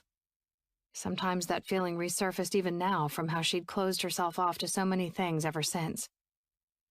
Did you know how much you took with you when you left? She'd read that question in a book about grief, and it had sucker-punched her with the devastating clarity it shined on some of what she'd felt, and thus had always stuck with her. As had the motto of the grief group she'd gone to for a while. Keep fucking going. She'd been all about that for years now, which was why she had exactly one tattoo, the letters KFG, on the inside of her ring finger on her left hand. She'd gotten it the day she finally managed to take off her wedding ring, about 18 months after Anthony died. Danny had seen it as switching out one promise for another. The promise to survive in exchange for the lives they'd pledged to each other. The cell vibrated in her palm, jarring her out of her thoughts. A text from Billy. I probably have more flexibility than the rest of you, so I'll cover whatever anyone else can't. Another text followed a minute later, from Mo this time. I can handle evenings or nights any day. Danny managed a smile as she read the exchange. This was one of the things that military people did so well, come together no questions asked to take care of one of their own. None of them were active duty anymore, of course, but WFC had brought them together in the same way. As a family. A found family. Really, the only one Danny had, since she'd lost both her parents young, her granny when she'd been in high school, her grandfather just before she'd graduated from the University of Oklahoma, and her Nana, the grandmother who raised her, just 8 months after Anthony, which was when she'd left Oklahoma and moved to D.C. She would never forget where she came from, but there was nothing left for her there anymore. Nothing but ghosts. She'd made friends here among the hospital staff, of course, but she was still closer to some of her WFC friends than she was with anyone else. No! Sean's shout came out of nowhere. It catapulted Danny's heart into her throat and nearly made her drop her phone. The coughing fit that followed had him hugging a pillow to his chest as she flew to his side. "Hey, you're okay," she said, imagining the memory of that truck coming at him was going to trouble his dreams for a while, poor guy. He finally sagged back against the inclined mattress, and for a second he looked 100 years old. It was the cast of his eyes that gave that impression, and it tugged hard at something inside Danny's chest. "If you say so, Dee." When had he ever given in on anything so easily? "I do, or I'll kill your stubborn ass." He chuffed out a humorless laugh. "Some of the best love stories start with a murder." The phrase love story poked at the part of her brain responsible for her fight-or-flight reflex. Dude, your head took quite a hit if you think we're in a love story." Sean winked, and while the little gesture read as amused, the rest of his face didn't quite follow. "Relax. It's from Deadpool." "How often do you quote that movie and I not realize that's what you're doing?" She asked the question because she was curious, but also because she wanted to steer them far, far away from the love story topic. "Probably a lot." He heaved as deep of a breath as he could, wincing as his lungs expanded. "Would you please get me some water?" Did Sean Riddick just say please? Under any other circumstances, she would have razzed him for it or suspected him of wanting something. But there was nothing except sincerity in his voice. Danny grabbed the cup and brought the straw to his lips. No jokes about sucking this time. No flirting or humor or brave front. It was like that nightmare had exposed all the hurt beneath those masks, and that thought made Danny want to help him. Sean never seemed anything but strong to her. His body, his personality, his bravery. Seeing him vulnerable kind of stole her breath with the wrongness of it. So when he was done with his drink, she eased down onto the edge of his mattress, her hip against his. Still, he didn't meet her gaze. So she cupped the side of his face in her hand. That dark gaze cut to meet hers. A wariness settled in alongside the pain he couldn't quite erase from his features. "We got this. You hear me? You, me, all our friends. We're all going to get you through it." Sean covered her hand with his and pressed his face more tightly to her palm. "Thanks, Daniela. Needed to hear that." "Anytime. Now let me get that eye bandaged back up." "Yes, ma'am." She smiled and got to work on his eye. "I could get used to that." He managed a more Sean-like smirk. "Probably shouldn't." "I know." He was quiet while she patched him up, and then he grasped her hand as she went to pull away. "Thanks, Dee. I mean it." "Don't mention it. You'd do the same for me." Crazy enough, that wasn't just a line. She knew without question that Sean would give her his own blood if she needed it. He was one of the helpers, as Mr. Rogers called them. It was what her granny had told her when her father had died in that accident. Look for the helpers. You'll always find people who are helping. She'd never seen his television show before that, but she'd become a big fan after, because there was comfort in focusing on those trying to make a bad situation better. It was part of what made her want to become a nurse. For a long moment, Sean ducked his chin. "You really believe that?" Danny blinked, unable to figure out what he was talking about, because the obvious topic was just too impossible. But what else could it be? "Are you asking me if I believe you'd take care of me if I needed it?" He shrugged one big shoulder. It was all she could do to keep the what the fuck out of her expression. How could he even wonder? "Dude, just because you drive me batshit sometimes doesn't mean I don't know you're a fundamentally good person." His uninjured eye flashed up to hers again, and there was a question there, like he was assessing her sincerity. "Okay," he said, dropping his head back against the pillow. Danny wanted to probe this, wanted to push. Had she been so much of a bitch to him that he could question such a thing? Fuck. That line of inquiry reminded her that she still owed him an apology. So, yeah, maybe she had. She inhaled to give it to him, but found his eye closed again. and she didn't know if he was asleep or just closing her out. Nor did she know why the latter possibility settled such a big rock of regret in her belly. Sean was pretty damn close to vomiting his guts all over the place by the time Danny parked behind his row house on 13th Street. Every little bump and pothole had been like someone punching him in the chest, and that was to say nothing of what the glare of the bright summer sun and the movement of the car did to his head. Hugging a blanket to his chest that Danny had in her trunk, Sean swallowed down the sour taste of threatening upchuck. I think I'll just stay right here. I'm sorry. Let's get you inside and you'll feel so much better. Not your fault, Dee, he managed, because the last thing he wanted was for her to feel bad for a single solitary thing, not after a 24-hour period that began with him hitting her too hard and ended with her spending the night and all of today in his hospital room looking out for him. Hearing her on the phone with Mo to get him to drop her car at the hospital reminded Sean that she'd even ridden in the ambulance with him, something his brain only had a hazy recollection of. So she had absolutely nothing to apologize for. Jesus, he was the one who should be apologizing, given how his trademark bad luck had exploded all over whatever her plans for the weekend might have been. He pushed open his door and tried to hide his grimace at the ridiculous amount of discomfort such a little action created.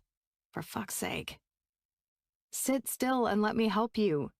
She rushed out of the car and around to his side, then crouched in his open doorway. Put your arm around my shoulders. I can do it, he said. No way did he want her hauling his ass out of the car. Not that he doubted she was capable of it, especially knowing some of the stories from her days doing tactical critical care evac. Like how, once, her Black Hawk had been shot down, killing the co-pilot and injuring the rest of the personnel on board, including her. Danny had single-handedly hauled all of them away from the burning wreck and administered medical care with the assistance of another medic who had a broken ankle. And when the crash finally attracted insurgents to their location, she issued covering fire so that the injured medic could continue to treat the others until backup arrived. She hadn't told him that story. He doubted she told anyone that story. But that other medic had told people who'd told people, and it had eventually reached him when he mentioned to a buddy that he knew her.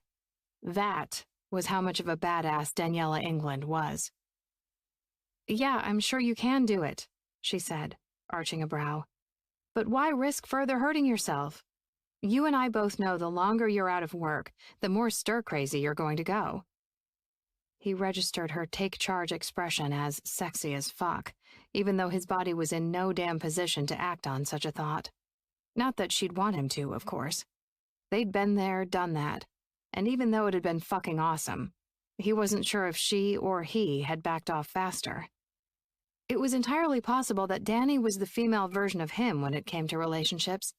Hell, maybe that was part of what attracted him. Fine, he said. She grasped his wrist where it hung around her shoulder, gently grabbed him under his other arm, and slowly lifted him up until he could grab the top of the car door to help himself the rest of the way. Teamwork makes the dream work, she deadpanned. He chuckled, or started to, except, ow. Don't make me laugh. Sorry, she said, a hint of amusement in her tone. Sean turned toward her, which, given the way her arm was still around him, brought them nearly chest to chest. That was fine by him for what he had to say. And quit apologizing to me. I'm the one who's totally imposed on your schedule. The humor bled out of her expression. But I owe you an apology. He searched her black eyes and saw nothing but sincerity. How do you figure that? Her shoulders dropped, but she met his gaze head on. Because I was a bitch to you yesterday. I don't remember that. Not even anything remotely close to that. Danny smirked, then stepped away, and then retrieved a duffel from the back seat. Yeah, well, your head gave the street a handshake last night, so that's to be expected. He winced at the simple fucking action of closing the car door. No wonder the doc benched his ass for the next couple of weeks. I remember enough, Dee.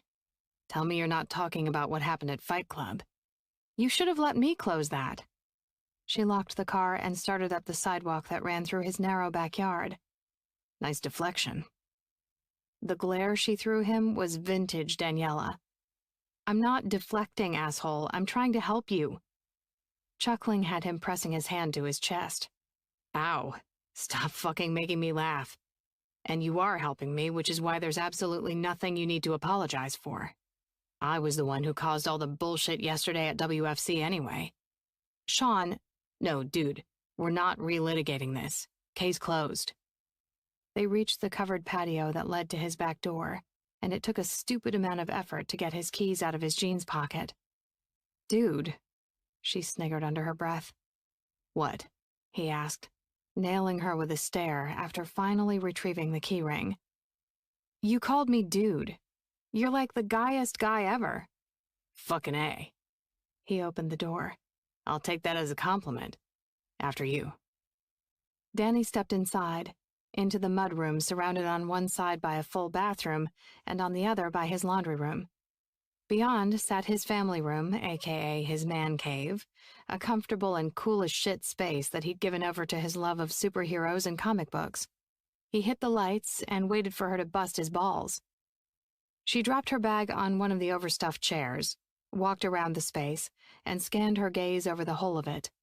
Over the long black leather couch with a group of tall, stylized red and white superhero portraits above. Over the black media center with all its shelves, mementos, and electronics. Over the bar in the corner, with 3 stools arrayed along the front and mirrored shelves holding liquor behind. All around, kick-ass 3D Art Deco lights of Cap's shield, Thor's hammer, Superman's sign, Spider-Man's hand, and Iron Man's mask cast warm colors over the room. So, you like superheroes then? He crossed his arms, then quickly uncrossed them when he realized his chest was having none of it. Shut up. Her eyes went wide. What? I didn't say anything. You didn't have to. Seriously, it's cool. He gave her a look. Don't bullshit a bullshitter. I'm not. She quirked a grin that was too sexy for him to get peeved. Well, maybe I'm making just a little fun, but mostly I think it's cool. You should totally have a party down here. It would be awesome. He watched as she moved about the room, ran her hand over the black marble of the bar top, and leaned in to look at a framed display of comic books. What made you such a big fan of superheroes? Sean shrugged, which turned out to be another gesture his body didn't love, damn it. For a moment, he waged a mental debate, and then he came down on the side of what the fuck and spilled a little of his life. I had a shit father, who was also a shit cop.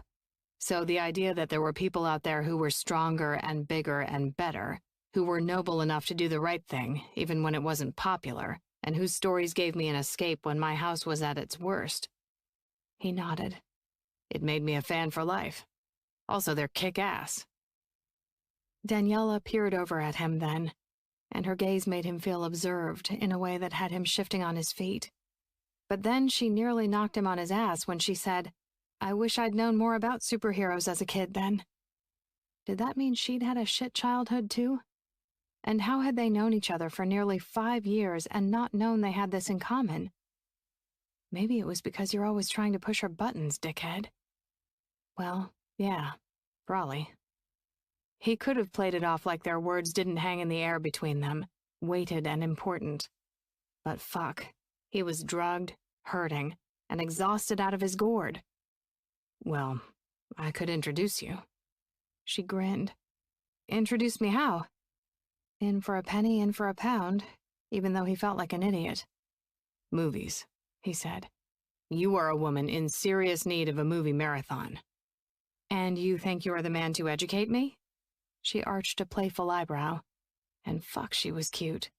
A word she'd probably rip his balls off for uttering if he was ever stupid enough to do such a thing. In so many things, Daniela. So many. She flipped him the finger, and it made him laugh, which made him cough, which had him clutching at his chest. Danny was at his side in an instant. Sit, she said, guiding him to the big couch. I shouldn't have left you on your feet talking. Finally, he caught his breath. My feet might be the only thing on my body not hurting. He pulled a smirk. Well, not the only thing. Jesus, you're relentless. But there was no bite to it. Instead, she was looking at him in this soft way, in a way no one ever looked at him. And fuck, he liked it. So he closed his eyes rather than chance getting used to it. "We should get you in bed." Bed was 2 floors up. "I'm good here." "You sure?" He nodded and heard her sigh. "Well, I should at least get you some clothes to change into and some pillows to prop you up. Plus, you're due for meds again soon." He peered up at her again, and thank God that softness was gone. "You don't have to do all this, you know."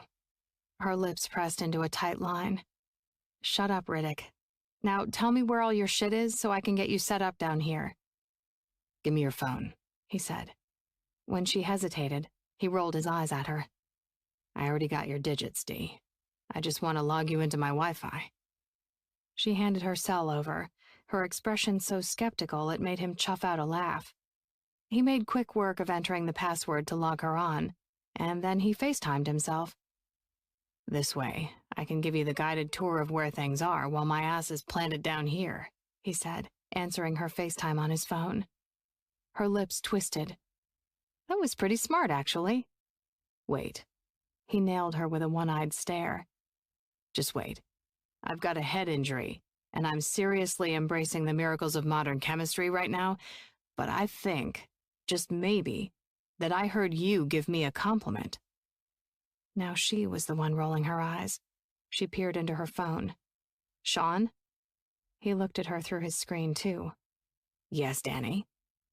She flipped him her middle finger right into the camera, and then dragged the tip of it over her lips as if it were lipstick. "I think I'm aroused now," he said. On a huff, she made for the stairs. "Just tell me where to find you some damn pillows so I can smother you with them." Chapter 5. "You ready for that education yet?" Sean asked in a gravelly voice. From where she sat in the oversized chair next to where he slept, Danny put down the book she'd been reading and smiled. "Hey, how'd you sleep?" "Decent," he said, grimacing as he pushed himself into a sitting position. "Good. No more nightmares?" His expression went through a quick succession of emotions. Confusion, something that looked a hell of a lot like fear, and back to confusion again. This time with a healthy dose of guardedness. When did I have a nightmare? Clearly, she needed to back way off of this topic. "At the hospital this morning. No big deal after what you went through yesterday. You hungry at all?" When his features relaxed, she knew the topic change had been the right call. "Not really." "You should eat something so you can take more meds." She dropped the novel onto the coffee table, a military suspense she'd found on the shelves in Sean's office. His unbandaged eye looked to the book cover. "That's a good series." She'd never pictured Sean being a reader before, and the image that popped into her brain of him lying in bed, shirtless, because why not shirtless, holding a book in those big hands so he could read before going to sleep, that wasn't a half-bad image. Not half bad at all. And since she'd found a stack of books on his bedside table, she knew her thoughts weren't just fantasy. Not that she was looking for reasons to find the sexy asshole any sexier. "Yeah, I'm enjoying it so far. I hope you don't mind." "Course not. The rest of them should be up there, but if not, I'll find them for you." He heaved himself off the sofa and made for the bathroom. His gait had none of his usual swagger. "Let me think about food." "'Kay." A few minutes later, Sean cracked the door and called out, "Jesus, it looks like I took a slug while wearing a vest." Unsurprised to hear he was bruised, Danny moved to the door and leaned against the jamb. "How bad is it?" Sean opened the door the rest of the way, then returned to studying himself in the mirror. Holding his shirt up above the bruising gave Danny an eyeful of his muscled pecs and abdomen, and of the series of red and purple marks radiating out from the center of his chest from the blunt force trauma of being thrown from his bike to the street. "Geez, I'm pretty sure you'd have less bruising if that was what had happened." He smirked. "Probably. Always gotta be a damn overachiever." The words had an undertone of sarcasm and humor, but they underscored for Danny something she'd never really noticed about him, how self-deprecating he was. Maybe it stood out to her now because she'd spent more time with him in the past 2 days than she probably ever had all at once before. Together with the revelation that he'd had a rough childhood, and it just represented that there were layers to this man she'd never given him credit for. Sean pressed his fingers against the bruising and grimaced. "Hey, I know what'll help. I brought an ice therapy machine. It's in my car. Be right back." He nodded. "Turn the patio light on for yourself. Switch is by the door." Danny retrieved her keys from her purse and slipped out the back, glad for a little space to clear her head for just a minute of all things Sean Riddick, of the realization that there was a lot more to the man than the arrogance, sarcasm, and swagger that she associated with him. Why such a realization should matter, she didn't know, because it changed nothing between them. The night air was heavy and close, and heat lightning flashed quietly across the sky. She grabbed the unit from the trunk of her car and returned to find Sean sitting on one of the bottom steps leading to the main floor. A voicemail played out on the speaker. "Yo, Riddick. Just wanted to let you know I was thinking about you and I hope you're not too banged up. Was really sorry to hear about the accident. Shoot me a text when you're feeling up to it." When he looked up, Danny smiled. "Your phone went off 1,000,000 times. I was surprised it didn't wake you up." He nodded. "I have a shit ton of messages. Guys at the station." "That's really nice." "Yeah," he said. "Hey, you never answered my question." Danny blinked. "About what?" He waved a hand, indicating the superheroes surrounding them. "Watching some movies." "I'll watch movies if you'll eat something." His grin was immediate. The nurse in her was glad that something so small could easily lift his spirits. "Deal." She pointed to the unit she'd brought in from her car. "I'll set this up with some ice water and fix something to eat. What would you like?" "Something low-key." "I did a little snooping while you were asleep to see what you had. So maybe grilled cheese sandwiches?" "Ooh, yeah. With tomato soup. There's some in the pantry." An unexpected pang squeezed her chest, because one of the memories she still had of her dad was of him teaching her to make a grilled cheese and then daring her to try it dunked in tomato soup, which her 8-year-old self had thought sounded gross until she tried it. Now it was a meal that always made her feel nostalgic. "Sounds good," she said. "I can help." He pulled himself up using the banister. "I got it." "D, I can microwave some damn Campbell's." She chuckled. "Fine." She followed his slow climb up to his kitchen. That room wasn't as sleek and modern as the style of his basement, but was neat and tidy with its white cabinets and counters. The main spots of color in the room came from the black coffee maker, a red bowl filled with apples and bananas that sat on the counter, and the set of salt and pepper shakers in the shape of 2 superheroes' heads. They gathered what they needed and worked side by side, her at the stove, him at the microwave, and it was weirdly nice. Danny used to love making meals with Anthony, the quiet intimacy of it, the way they'd move around each other, stealing kisses and touches and tastes. It had been a lot of years since she'd last had that, and she hadn't even realized she missed it until she stood next to freaking Sean Riddick making one of her all-time favorite casual meals. How had the guy made her think of both her father and her husband with just the stupid little enthusiastic suggestion of making tomato soup? She wasn't sure, but it threw her off kilter a little, as if she was being pulled both back in time and forward into some unknown and unknowable future that she hadn't yet decided to embrace. She flipped the sandwiches in the hot pan, then peered over at Sean and found him concentrating really hard to pull the plastic seal off the top of the second microwavable soup bowl. "Need help?" she asked. His expression morphed from one of deep concentration to frustration. "No." Danny lowered the heat on her pan and covered it so the cheese got nice and melty.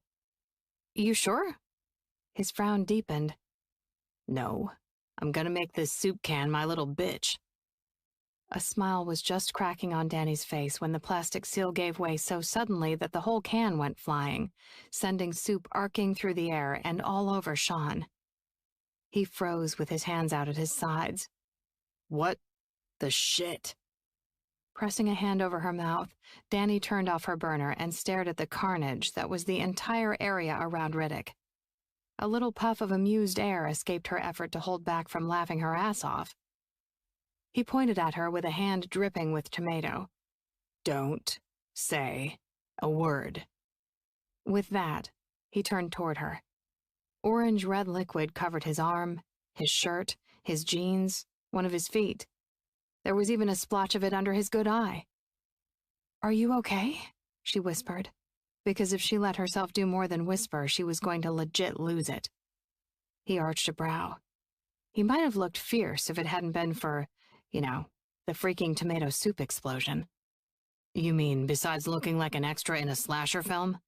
He waved a hand at himself, sending a spray of orange from his arm onto the floor. Splat, splat, splat. Which was when Danny lost it. Just lost her ever-loving mind. Laughter burst out of her so hard it was nearly a cackle. She snorted with the hilarity of it, grasped her stomach to try to catch her breath, and finally crouched against the cabinet. Her cheeks hurt and her eyes were watering. She kept trying to remind him of his last words before the explosion. But every time she thought of him saying he was going to make the can his little bitch, she started laughing harder again and couldn't speak. Sean reached for the paper towels and rolled his eyes. "Ha ha, Dee. Kick a man when he's down, why don't you?" She pointed and shook her head. You said..." Unable to control herself, she slumped all the way onto the floor, gasping for breath between waves of hilarity. "Little bitch!" He wiped what he could off his arm and shirt, then chucked the roll at her and smirked.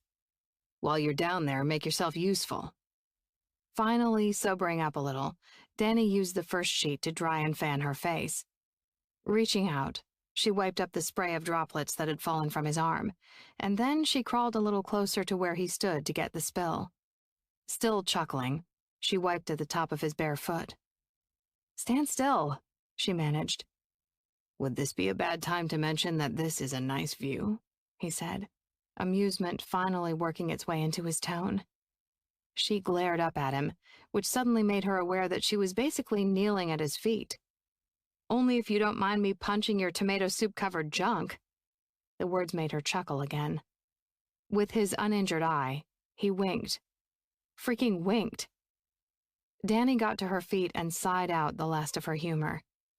"That was truly epic. Thank you. I don't think I've laughed that hard in a long time." Sean rolled his eye. "Glad I could entertain you." He pulled at the hem of his shirt to take it off, but grimaced as he tried to pull his arms out of it. "What are you doing?" "I need to wash this shit, and I don't want to drag tomato sauce down the steps."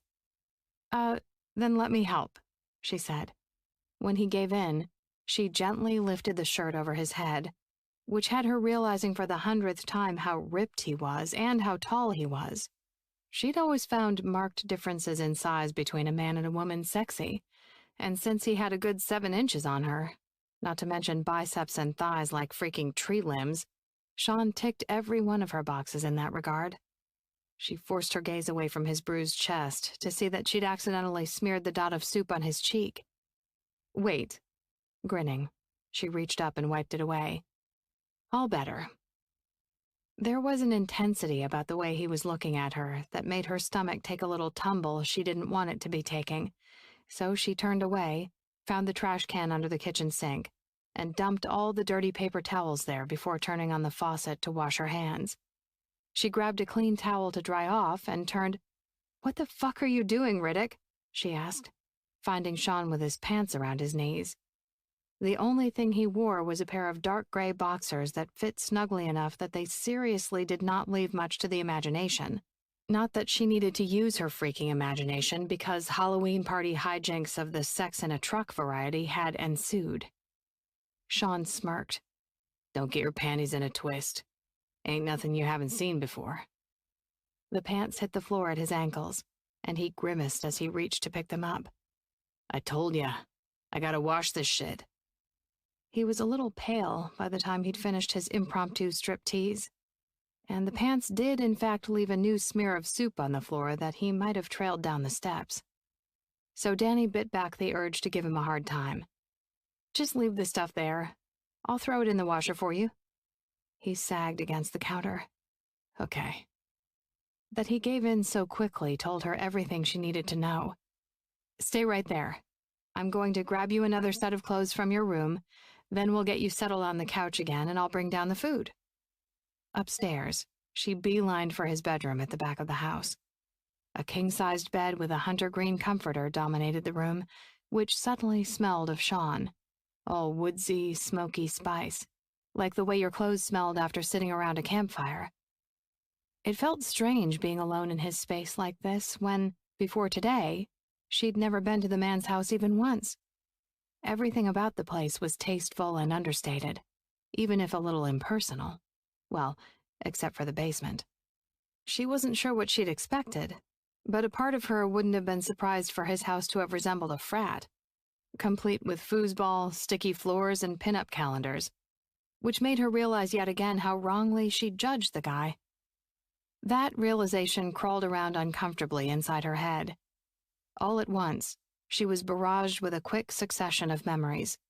Sean wanting to get her off again and again that night in his truck. The blast of arousal she'd felt when he'd pinned her down yesterday at WFC. Him telling her she was better than him. Her finding all these new layers to the man. It was confusing as hell. And irritating, too. Because Danny didn't want to feel confused about Sean. Or, frankly, about any man. Especially less than 2 weeks before Anthony's anniversary. That thought brought a complete sucker punch of guilt that cut through all that confusion. Heaving a deep breath, she opened his dresser drawers until she found a t-shirt and a pair of worn soft sweatpants that she thought might be more comfortable than jeans. Downstairs again, she found him standing, arms braced against the counter, head sagging, his back to her. For just a moment, the picture he made there stole her breath. His body was a freaking masculine work of art. The broad, muscled back, the tight ass, the tattoos stretched stark across his skin. How she could even notice such things with that guilt sloshing around inside her, she didn't know. But it sure as heck didn't make her feel great about herself. That was for sure. She was here as a nurse, and maybe a bit as his friend, but certainly not as his lover. Which had her looking past his body to see that his effort to help make dinner had drained him of whatever energy sleeping had provided. "Hey," she said, "here are some clean clothes." He turned slowly, though not slow enough to fully remove the exhaustion from his face before he looked at her. "Thanks." She stood in front of him. "Lean back against the counter and lift one leg at a time." He reached for the pants. "I got it." Danny shot him a look.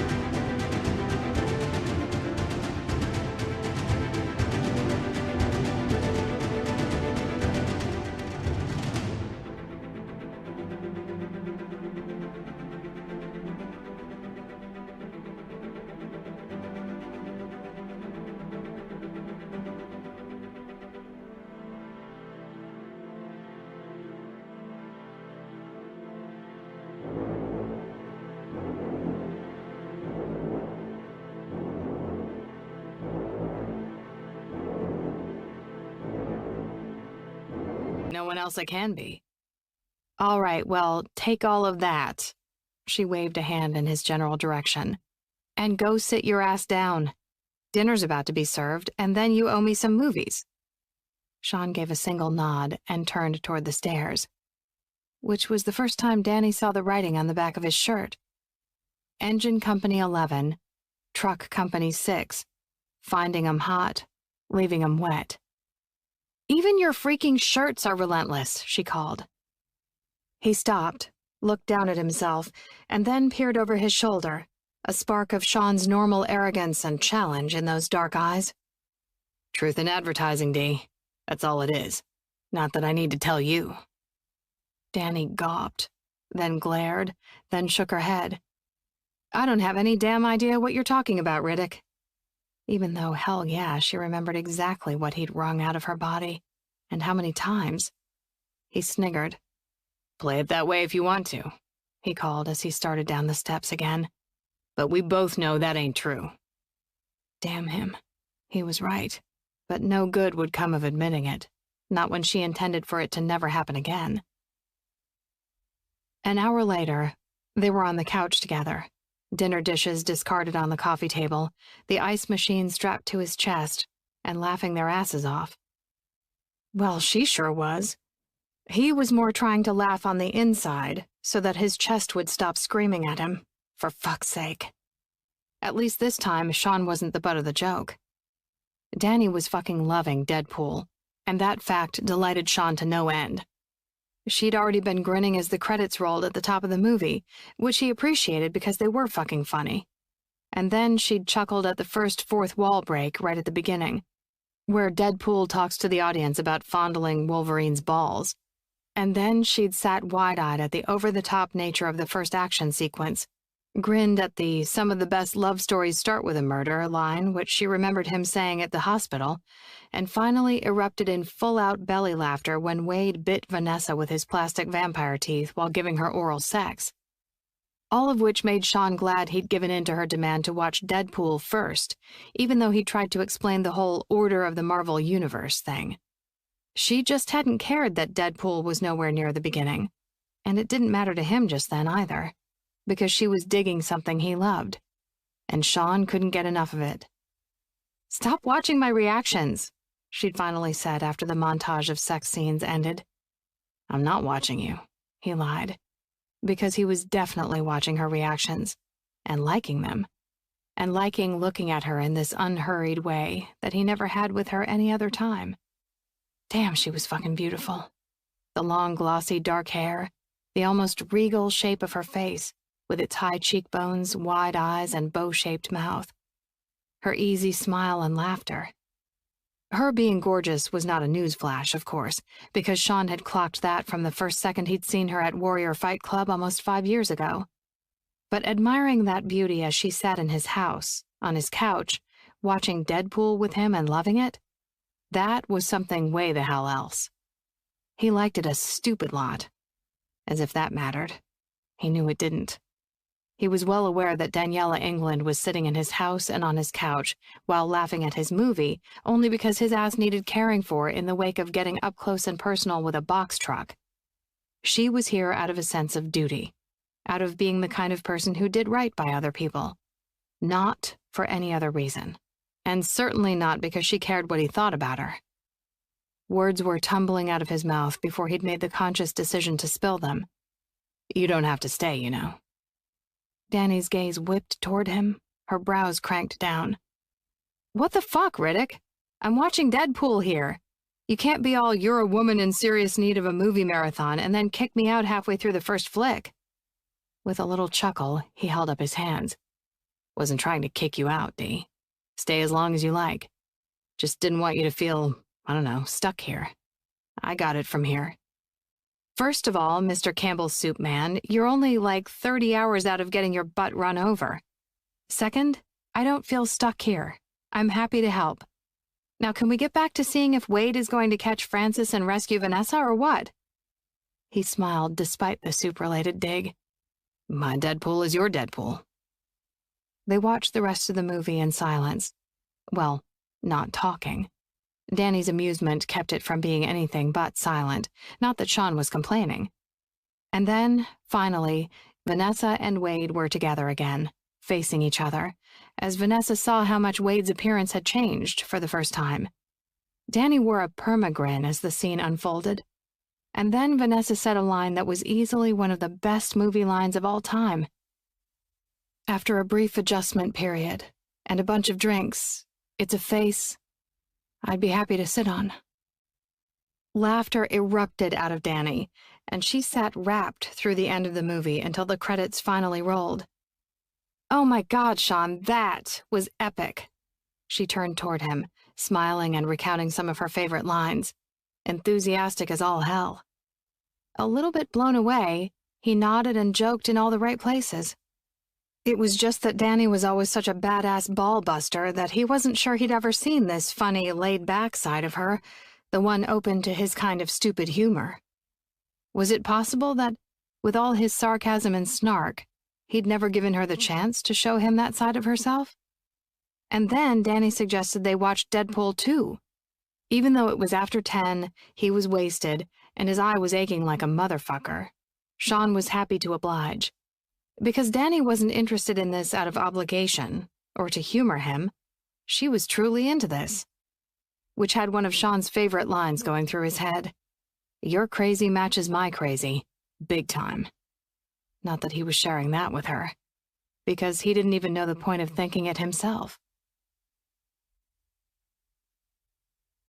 Chapter 6. The first thing Danny knew was the kink in her neck. The second thing was that her pillow was really hard. The third was that she was not in her own bed. She flew into a sitting position, her heart taking sudden flight. Hitting the home button on her cell phone revealed that it was 4 a.m. Not late. Okay, not late. Calm down.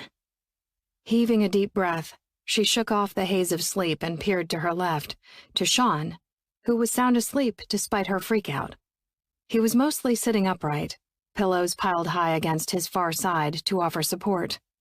A sliver of light spilled over his sleeping face from the bathroom, where the light had been left on behind a mostly closed door. The only sound in the room was the soft whir of the ice machine. Awareness finally returned. They'd been watching movies. And oh hell, Deadpool was a freaking riot. It was so totally Riddick's brand of snarky, innuendo-laden, off-color humor, though she couldn't deny that she'd laughed more at those 2 movies than she had in a long time. So clearly it was her humor, too, which was interesting to her. Obviously, she and Sean had things in common. Prior military, WFC members, a shared group of friends. Typically, all that was overshadowed for her by how much he tended to get on her last nerve. Yet she'd been the one to push for watching Deadpool 2. But after the mostly sleepless night she'd had at the hospital, her eyes had grown so heavy that she'd stretched out on her side of the couch. She didn't remember falling asleep, and certainly not against Sean's thigh. The light from her phone illuminated something on the floor beside her, and she reached down to find that a blanket had puddled there. The thing was, Danny hadn't had a blanket when she'd laid down, which meant Sean had covered her, which was something Anthony always used to do. Danny would fall asleep watching TV or reading a book, and he would grab the blanket off the back of the couch and cover her up. Waking up with a blanket on her always made her smile, proof that Anthony was thinking of her and taking care of her, even when she didn't know it. With the comparison sitting uncomfortably in Danny's gut, she got up and closed herself inside the bathroom. She couldn't quite meet her own gaze in the mirror, which was maybe ridiculous since she hadn't done anything to feel guilty about. Still felt guilty all the same, though. But why in the world would Sean make her feel guilty? Sure, they'd hooked up that one time, but that wasn't why she was here now. And anyway, she was too old, and her field of fucks to give was too barren, to feel guilty over fulfilling a perfectly natural urge from time to time. Having sex didn't make her feel guilty because sex was just sex. It didn't mean that there was a relationship or a commitment or emotion, and Sean hadn't been her first partner after Anthony. She used the toilet, grimaced at how loud flushing sounded against the stillness of the night, then washed her hands. Finally, she looked at herself in the mirror. Out of nowhere, a knot filled her throat and threatening tears stung the backs of her eyes. She was lonely. God, she was so freaking lonely. That's what Sean covering her and leaving a light on for her made her feel. Because the last person who'd done things like that for her was her dead husband. No, she whispered to herself. No. Danny shook her head, fisted her hands, and clenched her eyes, all to push those tears back. Tears helped exactly nothing. You couldn't see anything while your eyes were blurred with tears. Her granny taught her that. Besides, Danny had no cause to throw herself a pity party.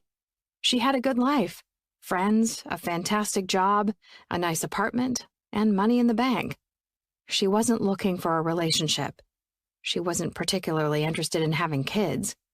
This was the life she'd purposely created after Anthony died. And lots of other people she'd cared about were gone and no longer had any kind of life at all. She should be grateful. Right. And she was. So. She forced a deep, cleansing breath, pushing the last of the unusual emotions away.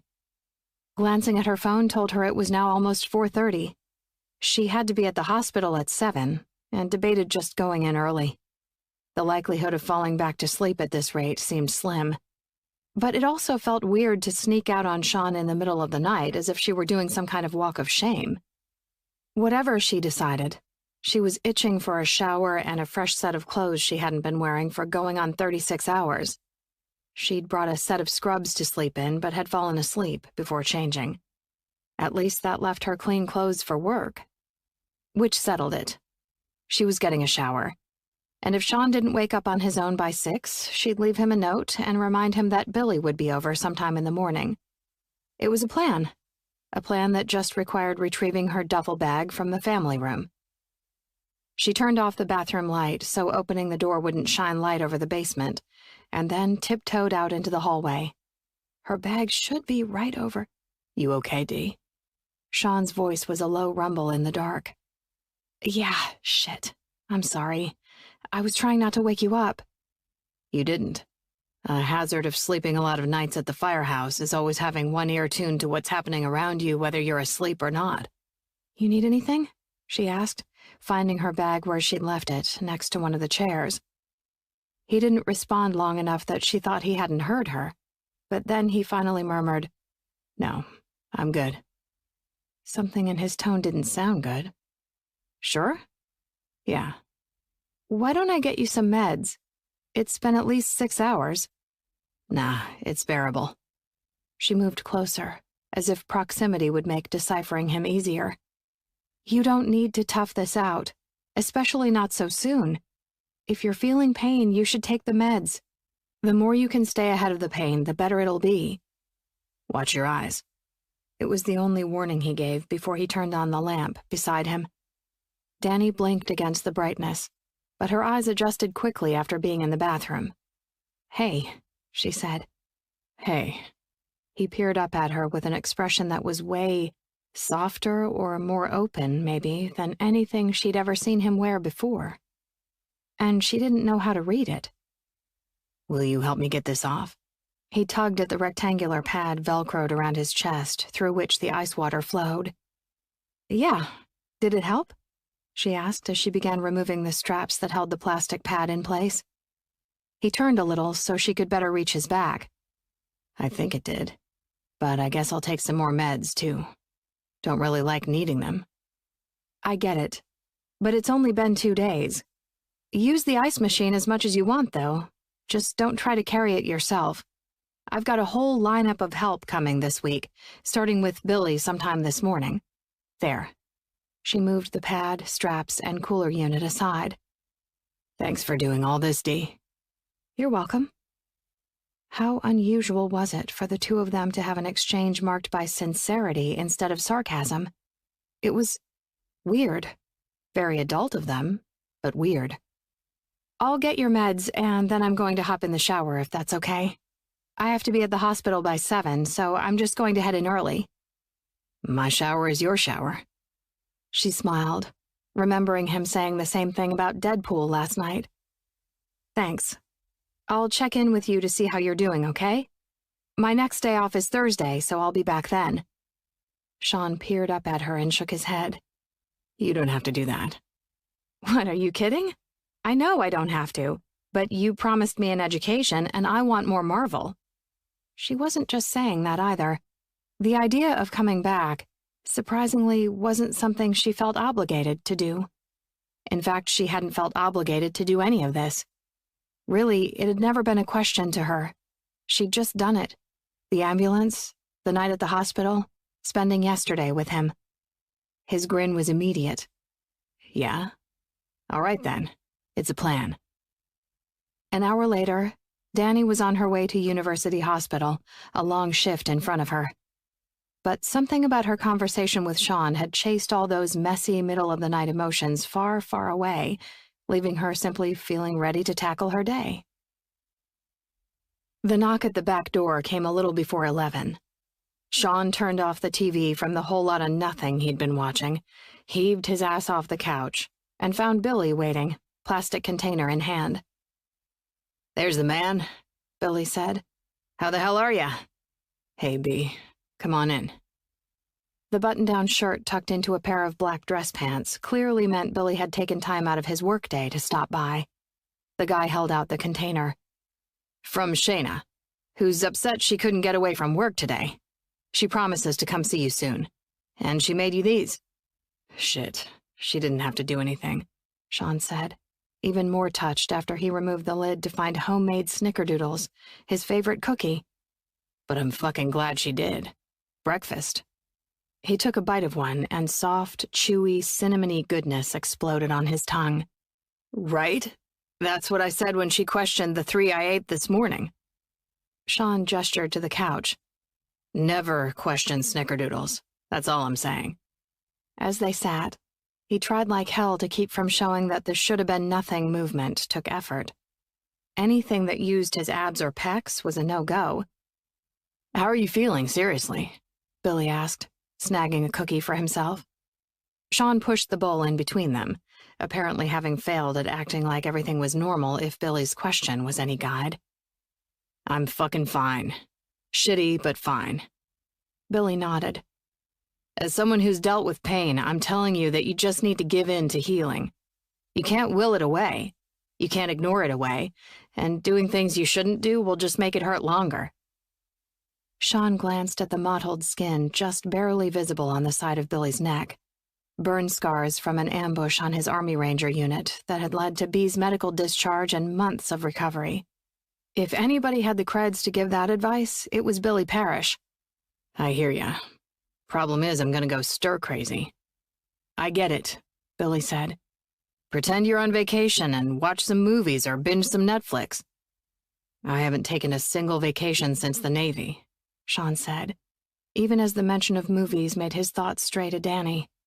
Or, more particularly, to the fact that Sean's brain had unhelpfully conjured up an image of Danny naked in the very same shower he'd been using.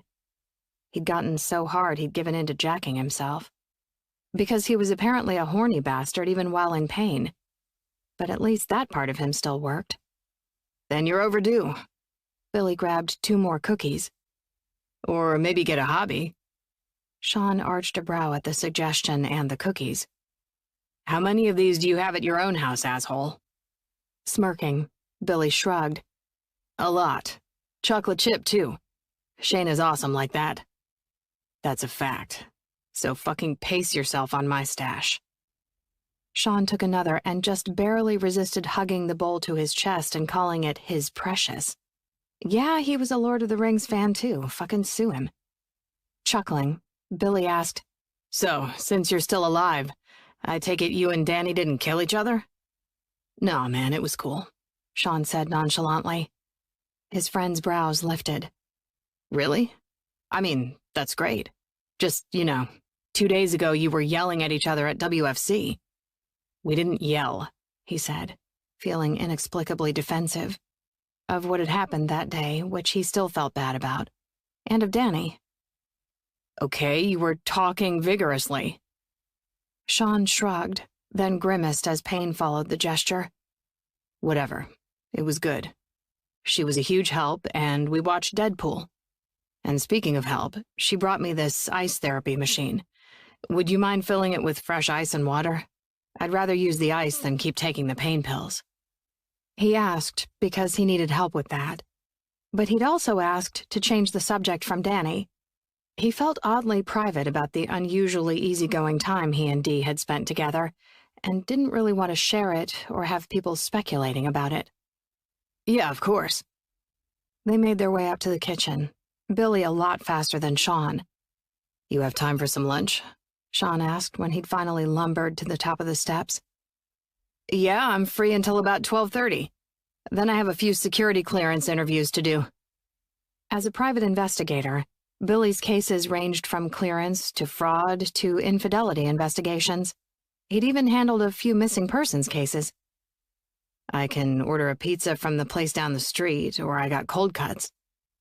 Billy emptied the lukewarm water from the cooler unit into the sink. Don't go to any trouble. Sandwiches are great. In fact, maybe I should make them? Nah, man. Sandwiches I can handle. At least he hoped he could. Though he'd thought he could handle a soup can, too. The memory had him grudgingly smiling to himself. He managed to assemble everything he needed, including the last of the hoagie rolls he'd bought. And then he opened one of the cabinets and reached up for some plates. A ripping sensation stole his breath. Shit, dude, Billy said, catching the plates before Sean dropped them. I think stretching and handling any sort of weight overhead are off limits for a few more days. Sean bit back a complaint, because the man standing next to him had survived way worse. Yeah. He half-gasped out the word, unhappily admitting that the doc had been right to say Sean needed to take medical leave from work. Hand clutching where pain still seized his chest, he imagined trying to stretch the line or swing an axe, and nope. Right now, he'd be a liability to his brothers in the company, which fucking sucked. When he could, he sighed. For a split second, I forget I shouldn't do something until I do it. Happens to me all the time. Damn burn scars are inelastic as hell. Sean gave him a long glance, because he'd never heard him talk about his injuries so casually. Or really, at all. Probably Shayna's influence, if Sean had to guess. Because Billy had been a changed man since he and Shayna had gotten together the night of the apartment explosion that Sean and Shay had worked together, him fighting the fire, her photographing it. Billy was lighter somehow, laughed more freely, rarely appeared like a man with the weight of the world on his shoulders, all of which made Sean like and respect Shayna more than he already did. She was good people, the best. I'll fill this with fresh ice after we eat, Billy said, setting the machine aside. Nodding, Sean picked up the plates laden with overstuffed sandwiches and barbecue chips. This way. Billy swiped them out of his hands. Dude, no carrying for you. They're plates. Plates that just kicked your ass 2 minutes ago. I don't like you, Sean groused. Billy grinned. Right back at ya. They settled around the dining room table Sean rarely used, in part because he so infrequently had people at the house. No particular reason, except that, with all the overtime shifts he pulled, he didn't really spend that much non-sleeping time here himself.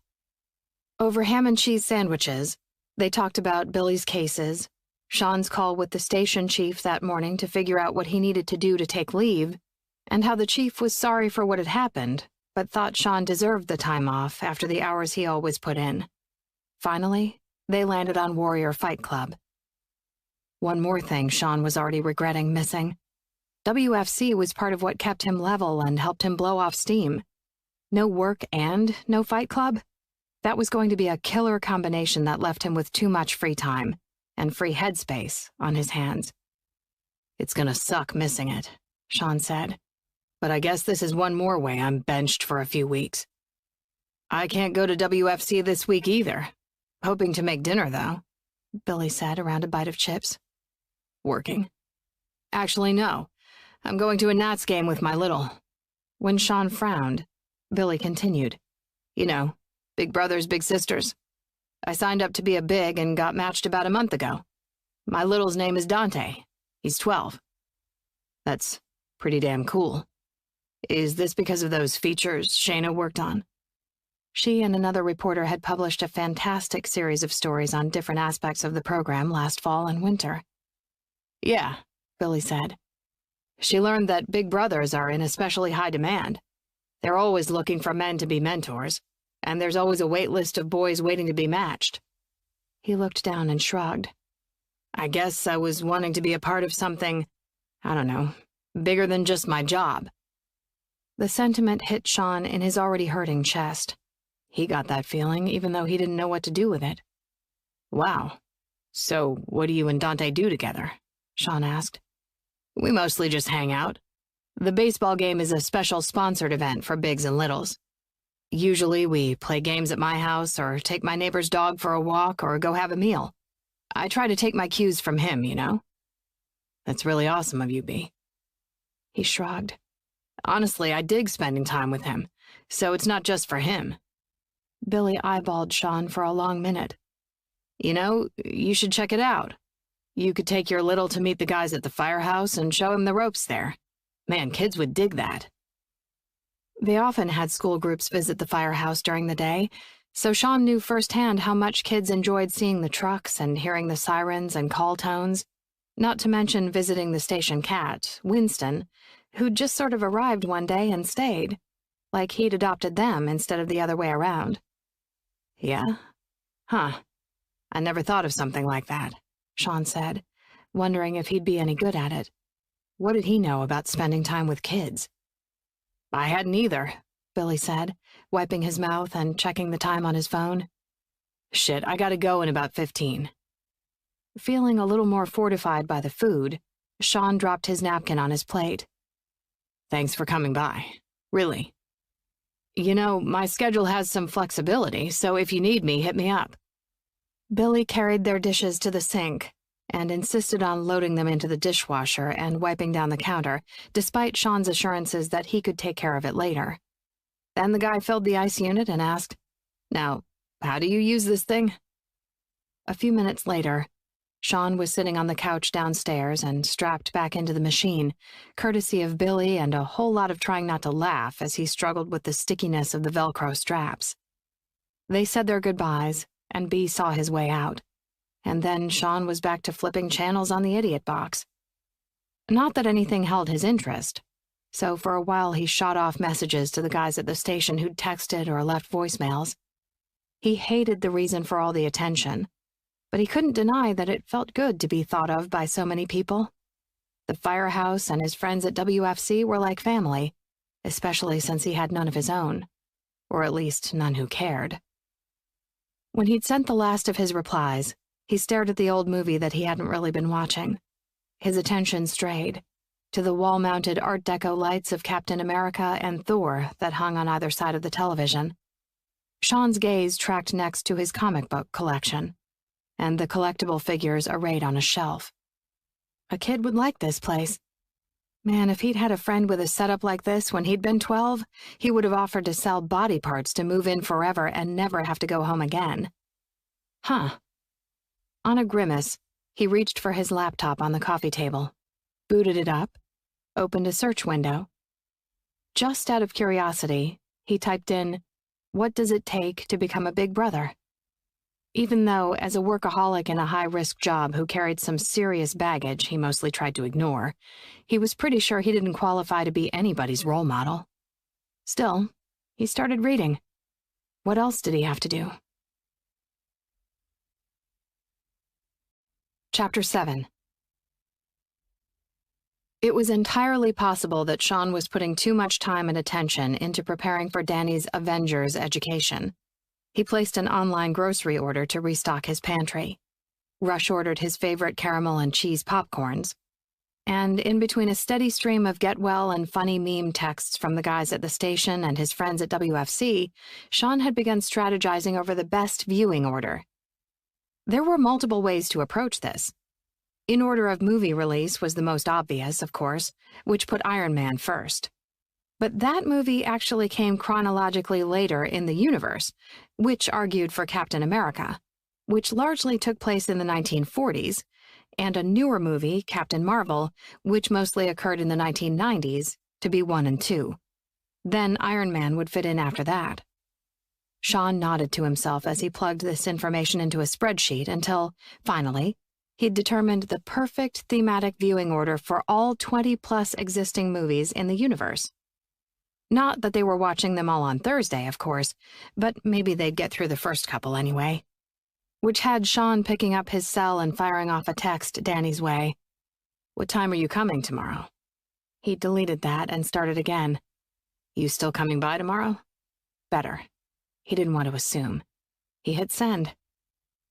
An hour was a long-ass time when you weren't otherwise occupied, and that was how long it took for Danny to reply. Was planning on it. That still okay? He grinned at his phone. Hell yes. Just wondered what time and how long you were thinking of staying so I can make a plan. We need a plan? What the shit? Of course we need a plan. I made a spreadsheet. He frowned.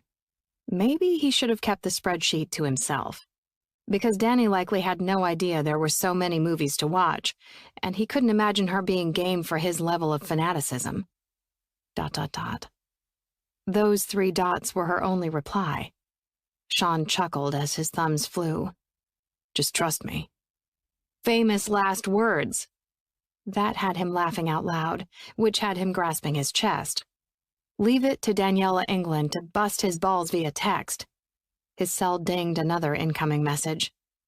Fine, I'll be there around 10 and I have the whole day off, so I'm happy to help with anything you need. Want me to bring some groceries over? He was well aware that it represented some seriously low expectations, but he was proud of himself for being able to say, "Got it covered. See you then." After that, Sean was back to a whole lot of nothing to do. He didn't even have his bike to work on, which had been his usual go-to when idle hands threatened to leave him with too much time to think about the past and the long list of mistakes he'd made, and about how those mistakes had gotten others hurt. Too much time to think about why he was here when others weren't, others who maybe deserved to survive more than he did. Sean shook his head and forced the thoughts away. No way. He wasn't going to sit and spin on those kinds of thoughts. Not today, Satan. There was at least one thing bike-related he could do, so he called his insurance company to determine the process for the claim regarding his bike. The good news was that the insurance company was available to send an adjuster to evaluate his bike's condition this week. The bad news was that talking to his insurance agent was his idea of a good time these days. For fuck's sake. Luckily, Mo texted a little before 5 to save him from boredom and overthinking. You up for chili dogs with me, Billy, and Shayna? I can swing by and pick you up. Hell yes. Mo was there by 6, and they made it the short distance to Ben's Chili Bowl 15 minutes later. Billy and Shayna were inside and had grabbed them a table. When she saw Sean, Shayna rose to her feet in an instant, her bright blue eyes filled with excitement to see him, and her arms reaching for a hug before she stopped short. "Oh, I don't know if I should hug you." "Yeah, of course," he managed, moved by her affection for him, and just a little uncomfortable as her arms came gently around him. Sean was weird about hugs, maybe because he'd rarely had them in his life. His mother had died when he was young enough that he didn't have many first-hand memories of her. His father was an abusive asshole. While he'd had plenty of sex, a decade in the Navy plus nearly 5 years of pulling every extra shift he could at the station hadn't left him much time for relationships. So hugs just felt weird to him, foreign. Soon their table was piled high with chili dogs, half-smokes, and amazing fries. "How are you feeling?" Shayna asked him. All eyes turned to him. "My chest is starting to feel a little better today. I can take deeper breaths easier anyway." "That sounds like good news," Mo said from where he sat beside Sean. "How long before you can get back to work?" "Chief gave me 4 weeks of leave. I don't know if I'll need that long. A lot depends on my vision clearing up." A feeling of dread stalked around in his chest. What if it didn't? Jesus, he didn't know what he'd do if it didn't. Billy glanced at the eye shield covering Sean's injury. "When will you know more about your eye?" His stomach tossed a little around the bites of chili dog in his gut. "I have an appointment with the specialist on Friday.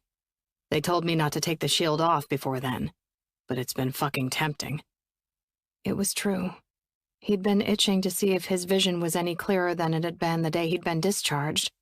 So much depended on it. "Shit," Billy said. "I've got back-to-back meetings all day on Friday, or I'd offer to go with you." Sean appreciated the thought. "Don't worry about it, but thanks. What's going on with you guys?"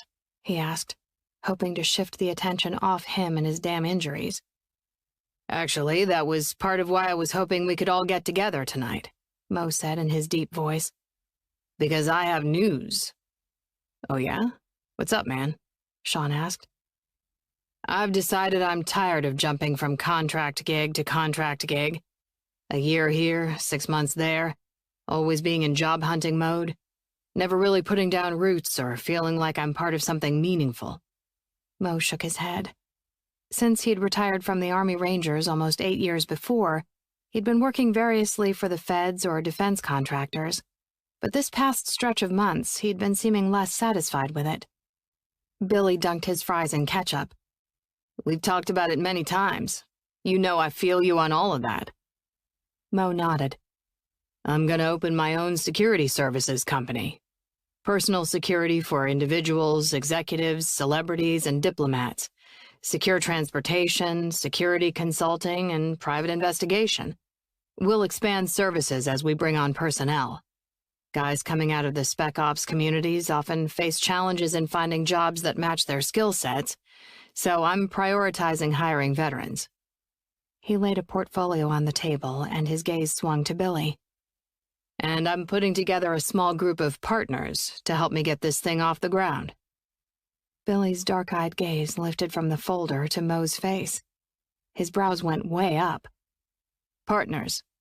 I was hoping you might be open to joining me. He slid the papers closer. So this is for you. Read it over. Think about it. No pressure. This is seriously cool, Mo, Sean said, grinning. Congratulations. I can't wait to see this come together for you. They bumped fists. Thanks. I'm pretty fucking hyped about it. Sean could tell, because Mo hadn't seemed this relaxed in months. Billy? Shayna said, peering at the sort of shell-shocked man sitting next to her. He blinked and looked at her. She gave him a smile and a tiny nod. And that was all it took for Billy to turn back to Mo and say one word. Yes. He picked up the portfolio. Of course I'll read it. But there's not going to be anything in these pages that changes my answer. The rest we can work out. The two men hadn't served together, but they'd both been Army Rangers, so this didn't surprise Sean at all. Now Mo was full-on grinning. You're in? I'm in, Billy said.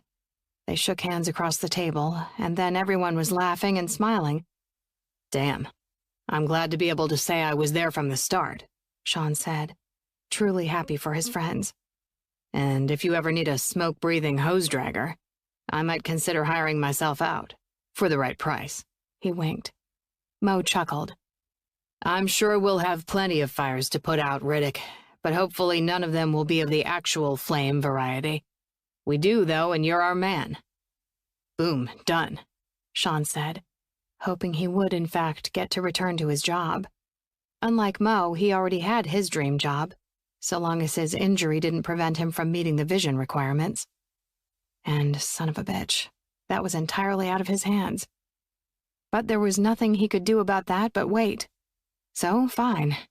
In the meantime, he could get out of his head and celebrate something good happening to his friends, because it sometimes seemed in this world like good things didn't happen often enough to good people.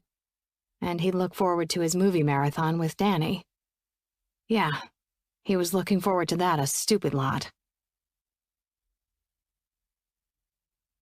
Chapter 8. Danny felt oddly nervous, and it was freaking ridiculous. It was just that this was the first time she'd gone to Sean's house on what was more or less a purely social call, and even though the basic purpose was to help him out and keep him company, his issues were no longer acute, the way they'd been nearly a week before. It wasn't that she wasn't looking forward to watching movies with him, because she was. It was just that, as she approached his back door, she felt like less of a nurse and more of a friend. Or whatever they were. Even that offhand thought felt disingenuous after being thrown together after his accident. She knocked. The door swung open. Sean looked so much better. That mischievous light was back in his eyes. Well, the one not covered by the taped shield, of course. His color was better. He stood taller, his big body filling almost the whole doorway. Standing there in a pair of worn jeans and a white t-shirt that set off the tan on his muscular arms, he was back to being fucking hot. And he was well enough that she didn't have to feel like a creeper for noticing. "You coming in?" he asked, amusement in his tone. Yeah, of course. Thanks. She moved into his family room and watched as he closed the door behind her. You look better. Starting to feel human again. My chest actually looks worse, though. He helpfully lifted his shirt to reveal that the bruising had in fact spread, but bruises often appeared worse before they got better. For just a split second, Danny had this stray thought. Maybe it would feel even better if I licked it. The hard pads of his pecs, the ridges of his abdomen, for starters. Ah, what the heck was wrong with her? He dropped his shirt and continued as if she wasn't standing there, imagining seriously violating his personal space, to put it mildly. But I'm not coughing quite as much, and I can do more than I could. She nodded. Good. That's good. Needing to look at something besides his climbable body. Oh, great, Danny. First he's lickable, now he's climbable. She turned towards the couch and found that he'd laid out a spread on the coffee table. Popcorn, pretzels, cookies, drinks. Yeah, so I got us some snacks, he said, running a hand over his dark hair. Was he nervous? He sounded a little nervous. Or maybe she was projecting? Gah, what was even happening here? But if there's something else you might want. No, this looks great, Sean. I would have helped you bring all this down, though. You have to be careful not to overdo it. I didn't, I promise. I saved the ice machine for you, if you don't mind. But the rest was no problem. Of course. She dropped her purse onto the chair and grabbed a few pieces of cheese popcorn and a few pieces of caramel. Do you ever eat these together? She asked, popping one of each into her mouth. It seems like it should be weird, but it's really good. Sean blinked, and then a slow smile grew on his face. That's how I eat them. I only put them in separate bowls for you. She grinned. Great minds. Right. He nodded. Also, you just called my mind great, for the record. I think we need to mark this occasion. Danny rolled her eyes. Don't make me change my opinion. He chuckled. She grinned. God, why does this feel like a date? Luckily, things felt more normal by the time she got him hooked up to the ice machine and he queued up the movie. Captain America is first. Why is that? She asked. Since you mentioned having a spreadsheet and all. She smirked at him, even though their text exchange the day before had made her smile. And then she'd purposely frowned, because why was she smiling at texts from Sean Riddick? But then someone had caught her smiling and teased her about whether she had a secret sexting partner, and that had made her inexplicably blush. Damn it. And she wasn't even normally a blusher. It occurs chronologically earliest, in the 1940s. Okay, just how many movies are there in this world? She eyed his laptop sitting open on the end table. Sean blanked his expression, like he was purposely suppressing a reaction. It's better if you just go with the flow here. How many? Really? 5? He coughed on a piece of popcorn. 10? Clearing his throat, he said, It's a robust universe, okay? Leave it at that. 15? She'd originally asked out of curiosity, but now she was having fun trying to make him react, which was why she launched a surprise attack in reaching across his lap to grab his computer. Her fingers had just grasped at the corner of it when Sean's arms banded around her midsection, one hand on her hip and the other wrapping under her and landing on her side, and pulled her back. What do you think you're doing, woman? His arms were so freaking strong, and God, his hands were big where they held her tight. One arm brushed the underside of her breast, and the other gripped her hip, and both were freaking arousing. I was seeing how many movies there are, and this hold is unfair because I can't fight you off without hurting you. Grinning, he held her tighter, forcing her to brace her hands on his thigh. Yes, be very careful, Daniela. I'm super fragile over here. You wouldn't want to hurt me. She glared at him, but he was grinning like an idiot, and his good humor was freaking appealing, which she was sure had nothing to do with the way he was holding her and how close their bodies were. It would be such a little thing to turn into him, to straddle him, and to make this day about something entirely else. You want to punch me right now, don't you? Very much. She bit the words out more sternly than she'd intended, mostly because she was so thrown off guard by the direction of her own thoughts. If only her brain didn't know how freaking good this man was at scratching an itch. He winked at her. Good. You're channeling some serious Peggy Carter right now. That's perfect. That fighting spirit will put you in good stead for Captain America. Who's Peggy Carter? Sean let her go, and she sat back in her own spot. That question kills me. Literally, I might die sitting here. So let's get started and you'll see. Also, if you cross the demilitarized zone again, he indicated the space in between them, I won't be held responsible for my actions. He arched a brow, one that held a hint of something beyond humor. It held a promise. Danny was almost tempted to test it. Consequences be damned. Instead, she rolled her eyes, but the gesture was a lie. She was neither annoyed nor unaffected. Oh no. The heat in her body indicated she was very much affected by the good guy, playful, nerdy, superhero-loving version of Sean Riddick. The one who was also freaking hot. And the one who laid out snacks and compiled a spreadsheet for her. Looking away, she grabbed some popcorn. What was going on with her today? The other day, she'd felt guilty for having slept leaning against Sean. Now today, she was half ready to attack him. She was all over the place. And it wasn't the only thing her emotions were all over the place about either. July 3rd was 7 days away, and the closer it got to the anniversary of Anthony's death, the more her emotions seemed to be riding a roller coaster. One moment, she'd feel the grief of his loss into her very bones. Then in another, she'd move from grief to feeling sorry for herself, not just for his loss, but for not having someone to share life with. Even though she didn't want that, not anymore. And then she'd feel mad at herself for the whole mess of it. Finally, the movie started. Eyes on the big TV, she whispered, "How many movies are there?" "Shh," he whispered. She bit back a smile. This movie wasn't funny like Deadpool, but she was enjoying it well enough. And then there was this scene where the main character, Steve Rogers, jumped on top of what he thought was a live grenade to protect everyone else, while they all tried to hide or run. It raised the hair on her arms, because she'd seen that kind of maybe stupid but definitely selfless courage more than once while she was deployed, and it made the movie immediately relatable to her on a visceral level. Now she was hooked. It definitely did not hurt that once Steve received the super soldier serum, he turned into a 6-foot-tall god with ripped muscles and mad fighting skills. Like someone else I know, though Sean was taller than 6 feet. Seriously not helping yourself here, Danny. Right.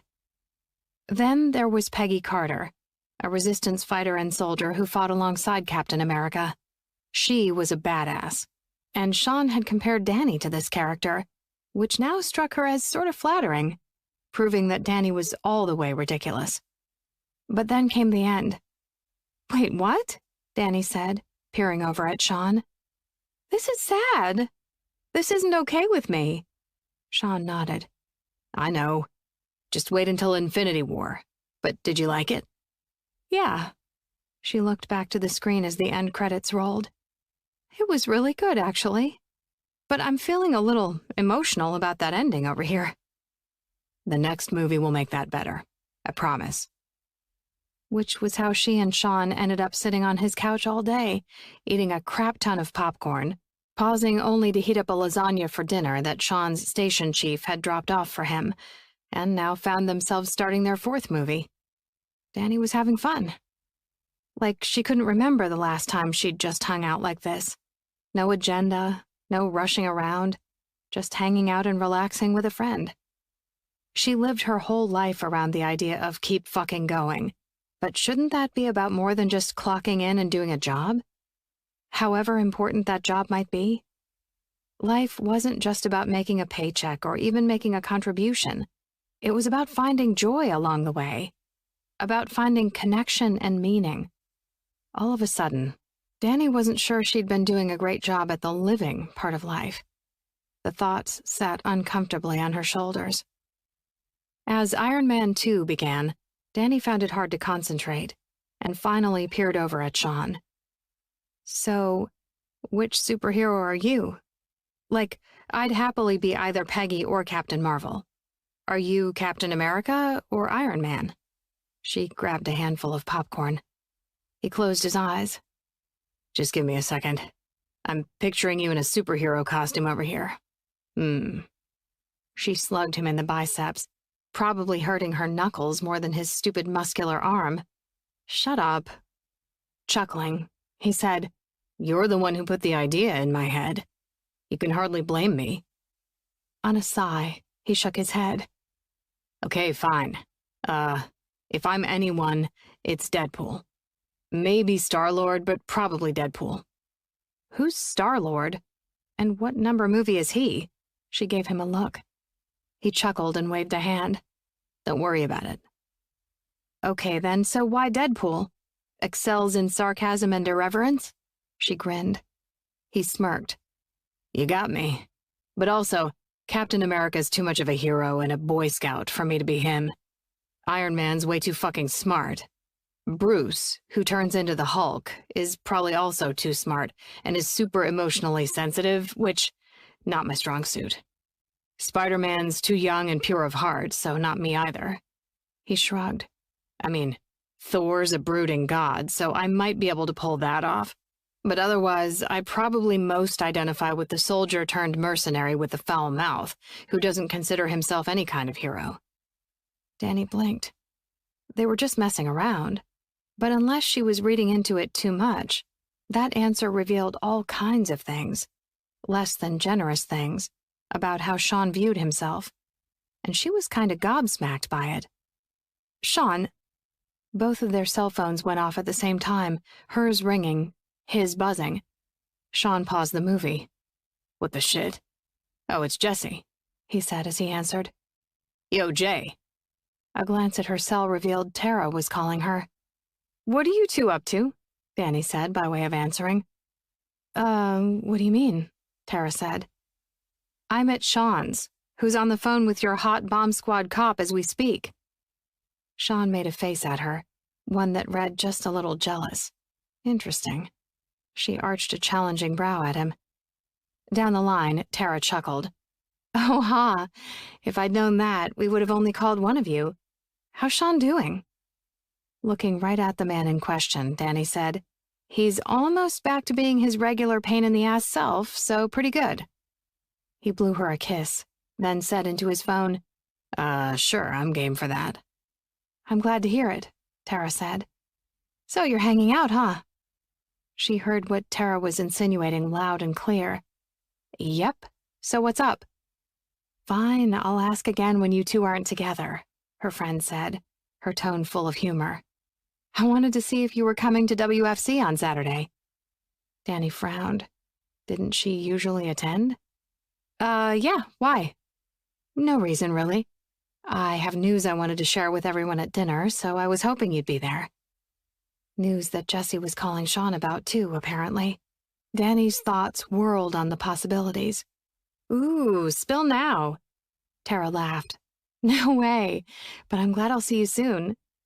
Okay, fine, Danny said, smiling. And me too. Have fun with Sean. There was so much innuendo in those words. Again. Goodbye, Tara, Danny said in a sing-song tone. They hung up. Well, that was interesting. She looked at Sean. What did Jesse say?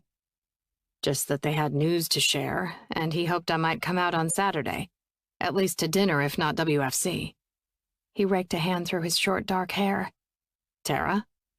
Pretty much the same, except she said it was her news, not their news. Maybe they found a house, Sean said. They've been looking. Danny nodded. Could be. So are you going to go to dinner? Sean shrugged. Yeah, why not? I can pick you up if you want. Nah, that's out of your way. Just text me where and I'll Uber. I kinda had a bigger favor to ask anyway. His lips pressed into a tight line, like he was debating saying whatever he'd been able to say. Shit, never mind. What is it? I'll help if I can. I'm not just here to eat all your popcorn. Speaking of which, she grabbed herself another handful of caramel. He chuckled. My popcorn is your popcorn. Okay, now I'm wondering just how broadly this principle applies, she said, tone full of teasing. What do you mean? You've said that same thing about Deadpool, your shower, and now your popcorn. His eyes narrowed and he tilted his head. Oh, he laughed and shrugged. Then he slanted her a look. How broadly would you like it to apply, Daniela? Her head tripped into a sprint. Because that look, combined with that tone, came across as way more than playful. It was challenging. It was gritty. It was freaking hot. And it sounded a hell of a lot like an invitation. Chapter 9. Sean should have played it off. He knew he should have. But he hadn't been able to resist pushing her, teasing her, challenging her. Because ever since she'd leaned over his body to try to nick his laptop and he'd laid his hands on her, he'd been strung tight. Not to mention he was fucking enjoying spending time with her. Her playfulness and laughter, how invested she was becoming in something he loved. The fact that he'd found yet more things they had in common. And even though she was staring at him like she was thinking about fleeing, he still couldn't back down. What else of mine would you like to have? She swallowed hard and gave a single shake of her head. Nothing. It came out as a whisper. He turned toward her. You sure about that? Sean fully expected her to say yes, and then they'd play it off and get back to Iron Man 2.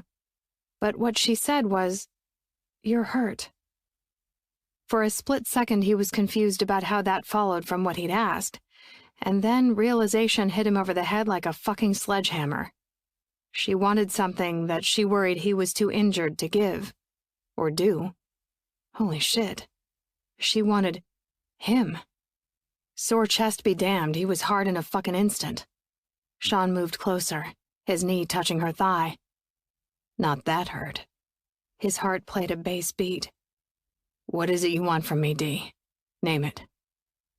She ducked her chin, her gaze going to her jeans-covered lap, where she was worrying at a silver wrap ring in the shape of 2 feathers that she always wore on the middle finger of her right hand.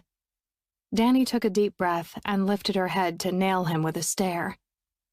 Nothing. It's not a good idea. What's not a good idea? He leaned closer.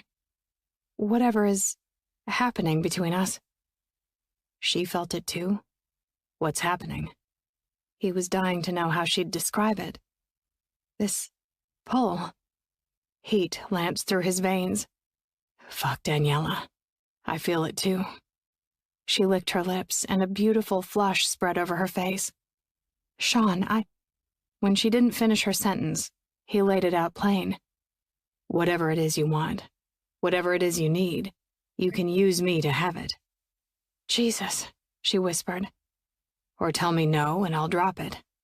We'll watch Iron Man and eat popcorn and try to forget that this heat exists between us whether we want it to or not. I just want to get out of my head, but I don't want to use you to do it. The words spilled out of Danny in a rush, opening up all sorts of questions in Sean's mind. First among them was what was going on that made her need to get out of her own head. Because fuck, he knew what that was like. But if what she needed was a distraction, he could be that for her. What if I want you to use me?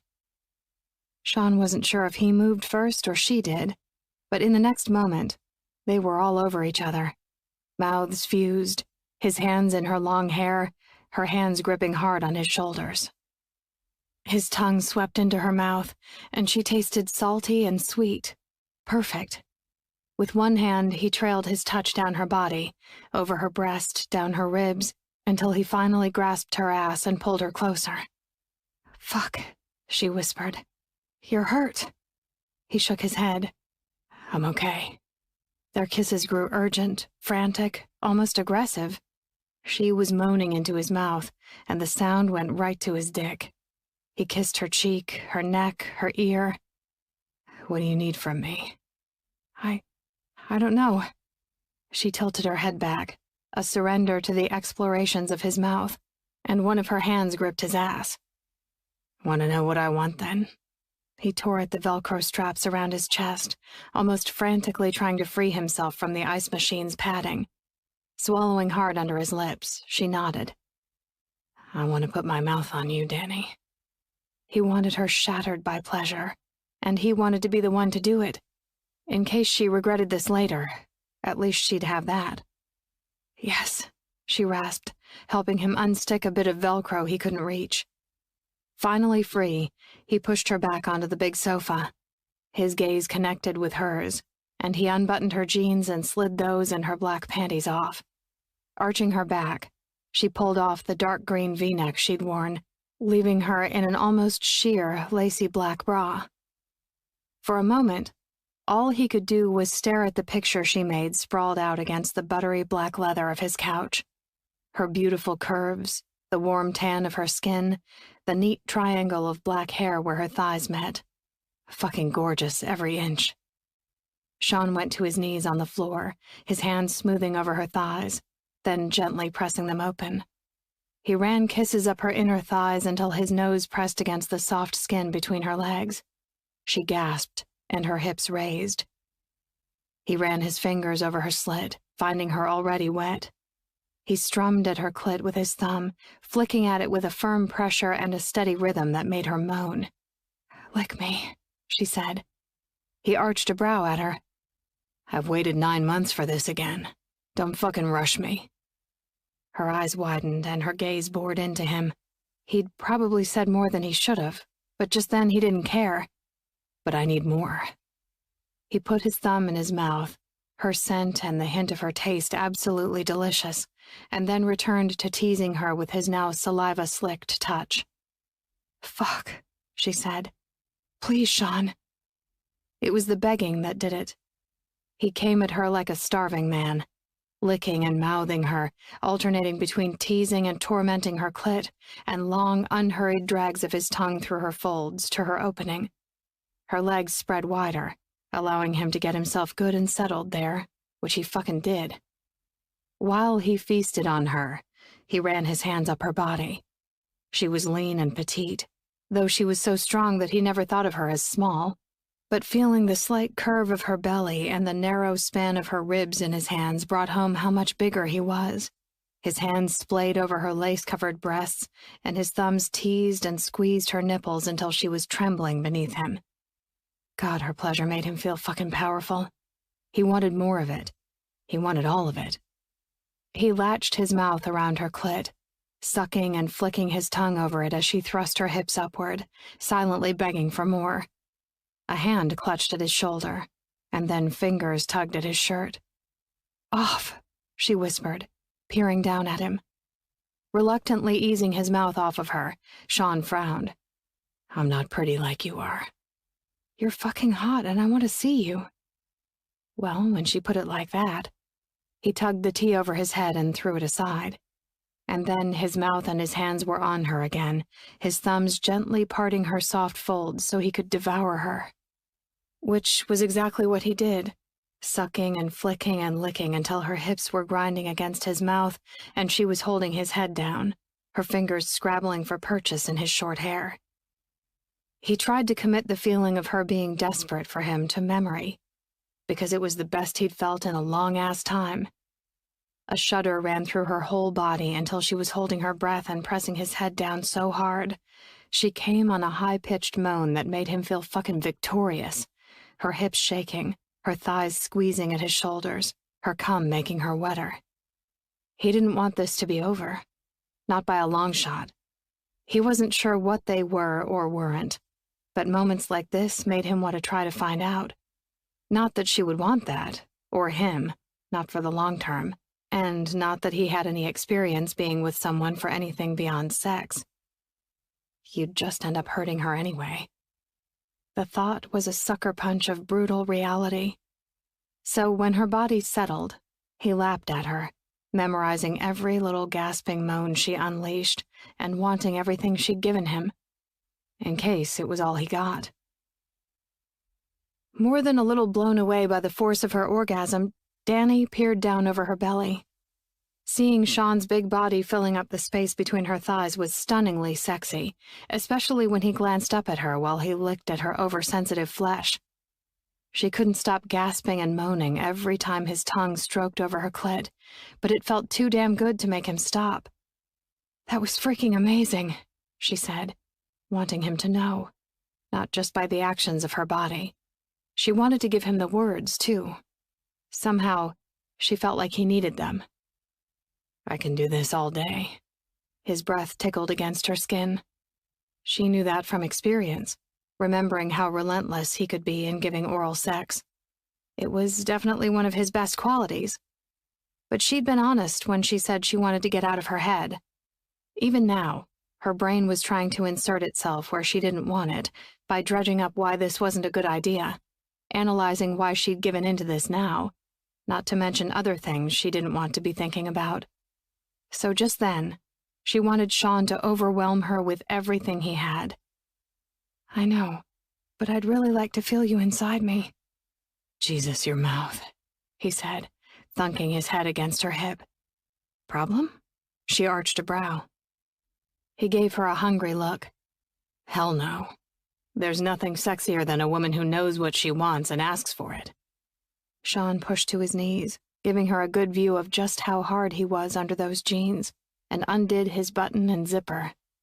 He shoved them down over his hips, baring the thick, heavy length of his cock and those strong thighs. His denim hit the floor with a soft but satisfying thud. Danny hadn't been with another man since the two of them had hooked up last October.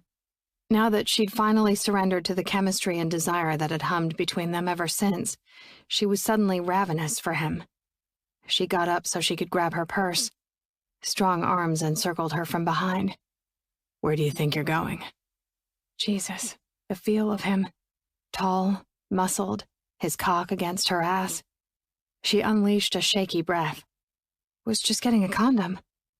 She hoped he wasn't weirded out by her having one, but she didn't expect anyone else to be responsible for taking care of her body, so she carried some. That was his only reaction, and it was a sound full of approval. So she retrieved the packet from the purse's inside zipper compartment. Meanwhile, Sean's mouth latched onto the side of her neck, explored the sensitive hollow just below her ear, nipped down the tendon to her shoulder. She shivered, and that was before he asked, "How do you want me?" The question made her core squeeze.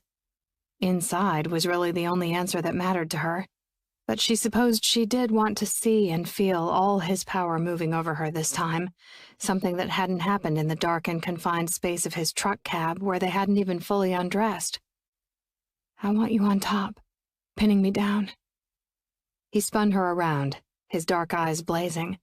And Jesus, he was so much taller than her. Broader and bulkier, too. "Do you just want my weight on you, or are you asking me to hold you down?" "Both." That was the answer that got stuck in her throat. But she couldn't give voice to it because her brain was tripping over the fact that he'd taken the time to ask, to be clear, and to be careful with her. She pushed up onto tiptoes, bringing their lips whisper close. "Both," she finally admitted, kissing him. As he deepened the kiss, his arms came around her, pulling her in tight against all his hardness. Her resistance to the closeness came only from her worry that she'd hurt his chest, and then he lifted her off her feet and laid her out on the leather. She gasped, "Sean, be careful." "I'm good, trust me. Don't you worry." He knelt between her knees, opened the packet, and rolled on the condom. "I don't want you to hurt yourself." Second-guessing this whole thing, she said, "Maybe I should be on top." "Nah." He tilted his head and gave her a small smile. "Now stop thinking and take off your bra. I want access to all of you." The words lashed heat over her, and she was quick to comply. Who thought she'd find his maddening bossiness so hot in bed? And then he was coming down on top of her, his fingers testing her readiness until his touch glided in her slickness. Finally, he guided himself inside of her. Danny moaned at the onslaught of sensation, his thickness penetrating her, opening her, filling her. One of his arms hooked behind a knee and spread her wider. His solid weight pressed her into the supple leather, and his other hand grasped hers and held it down above her head. It was utter freaking perfection. "You're so fucking gorgeous, Daniela," he said, looking her eye to eye as he bottomed out inside her. His words and his actions were a full-body assault, setting her mind to spinning, her heart to tripping, and her muscles to bracing as she accepted his weight. Her back arched at the fullness, the pressure against her G-spot, the dragging friction as he pulled back out. His hips swung on a slow, grinding pace, his hip bones falling against her thighs in a way she hoped left marks. She threw her other arm above her head and whimpered at how erotic it was when he adjusted his grip to pin both of her wrists. "You like that? Me holding you down?" In his arousal, the intensity in his expression almost read as harsh, and it was freaking hot. "Yes," she said, meeting the scorching heat of his gaze. And damn, she'd been right to want to experience him on top of her. Because those mountainous shoulders were a thing of beauty, his face was a mask of fierce masculine desire, and his weight nearly overwhelmed her in all the best ways. His strokes drove home faster, harder, and he rolled his hips to grind his pubic bone against her clit. "Feels so fucking good," he said, voice gravelly and low. She tested her hands against her grip, but he had her well secured. Pleasure zinged through her lower belly. He arched a brow. "You okay?" "More than. Was just testing." "Christ, Danny. When I've got all my strength back, we're exploring whatever the hell you mean by that. You hear me?" Her libido loved the hell out of that promise, so she nodded. Even though her brain posed the inconvenient question about whether there'd be another time, when she'd been so determined that there wouldn't be a this time. God, she really didn't want to think. "Harder," she pleaded. Sean gave her what she asked for. His hips pistoned into her on a series of hard snaps that hit her just right. The sounds of skin meeting skin, her moans, and his deep, throaty groans surrounded them. And then he adjusted his position, bracing his upper body above her using the hand holding her wrists, and putting one foot down on the ground. His thrusts came even harder now. Faster, too, until she was gasping and moaning and right on the verge of coming. "Oh, fuck, you're tight. You gonna give it to me?" "Yes," she moaned. "So close." His hips swiveled when he bottomed out, and it felt so good she had to close her eyes. "I want you to come all over my cock, D." The dirty talk in that deep, almost growl was the end of her. Her body detonated in a bone-meltingly good orgasm that had her trembling and arching, and crying out Sean's name. He didn't let up on her one bit, fucking her in a way that drew her release out longer and longer until she was nearly dizzy, and then he dropped down on top of her. Giving her all his weight, he hunched his body around her and hammered himself inside her hard and fast and deep. He was all she felt and saw and smelled. Suddenly, his voice filled her ears as he groaned his release, his whole body shuddering atop hers even as his hips jerked. "Fuck, Daniela," he rasped as his movements slowed. He brought his face to hers, his eyes searching hers even as he kissed her. And it was shockingly intimate, possibly the most intimate moment she'd shared with another person in 6 years. For him to be inside her, both of them raw and spent from the pleasure they'd shared, eye to eye, while he brushed her lips with kisses again and again. He saw her. He was with her here. She was the farthest away from being alone as she'd been in years. It was amazing and exciting.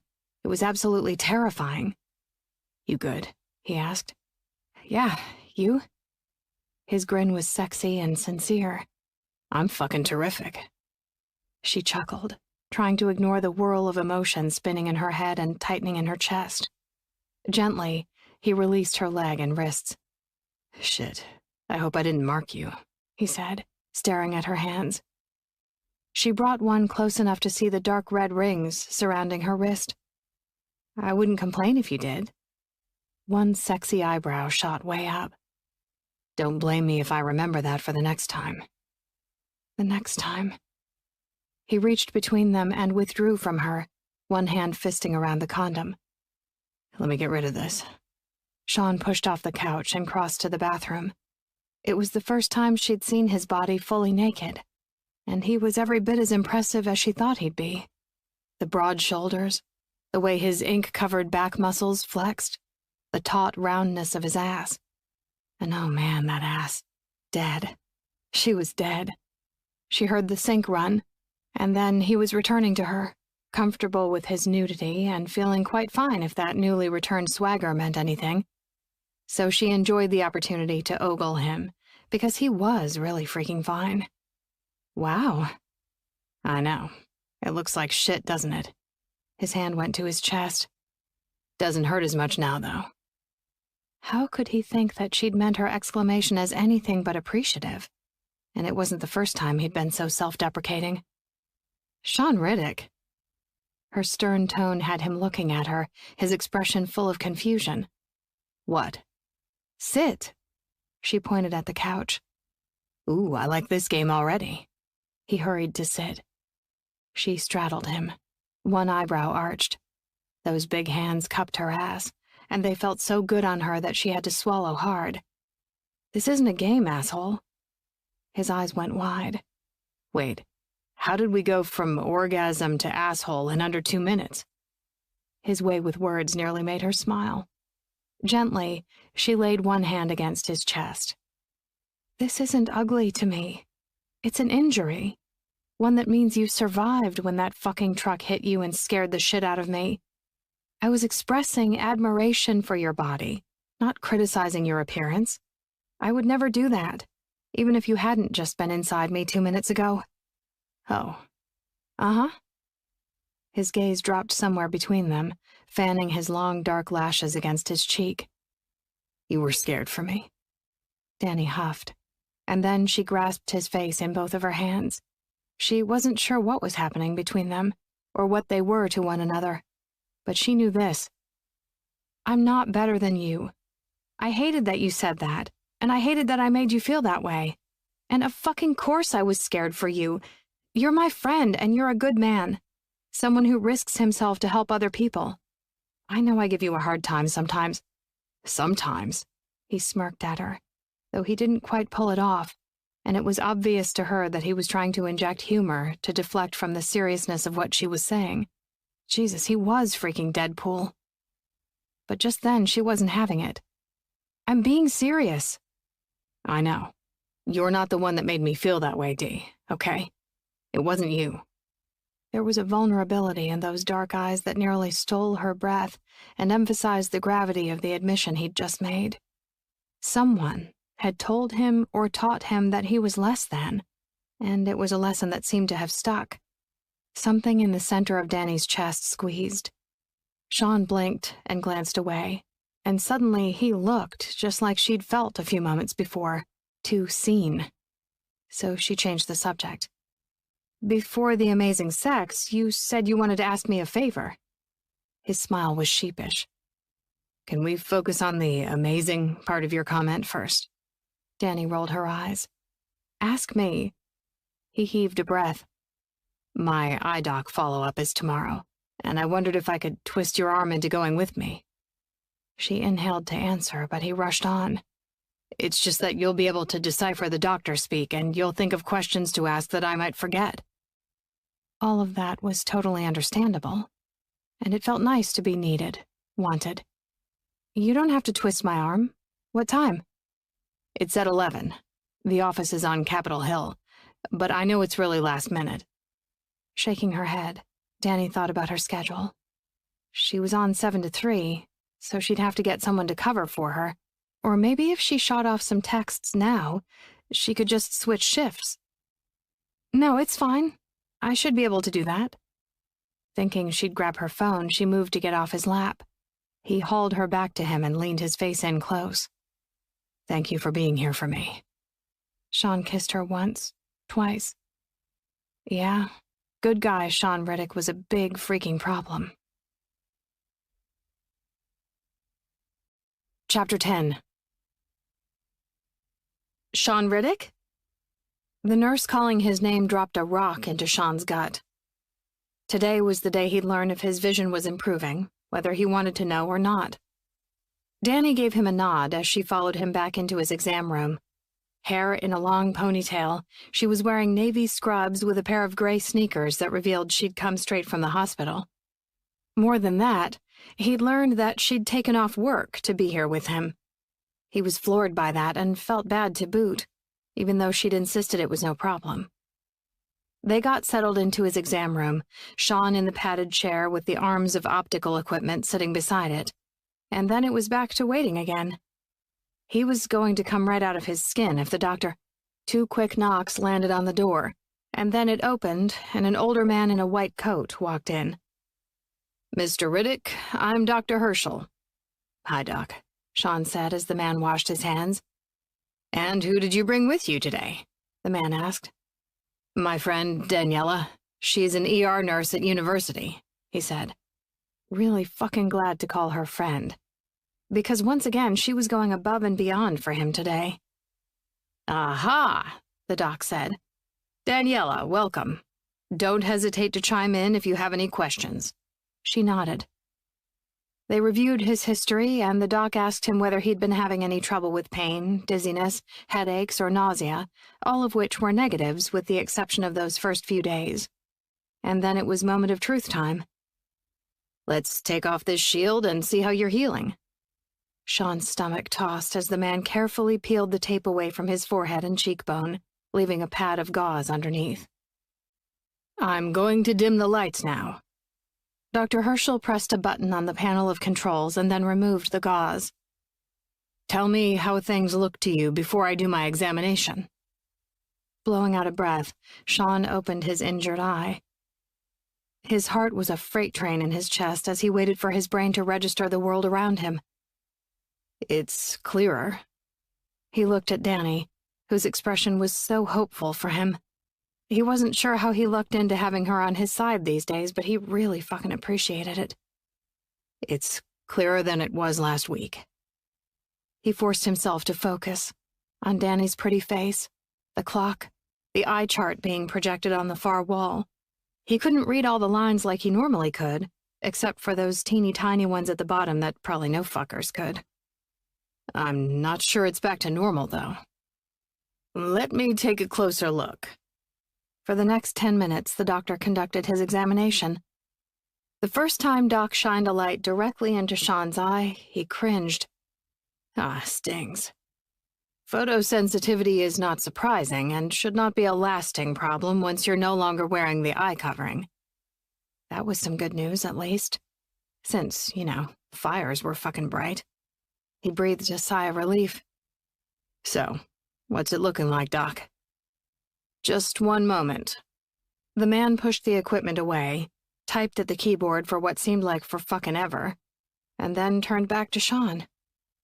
"The affected eye is at 20/70 right now, whereas your other eye is 20/20.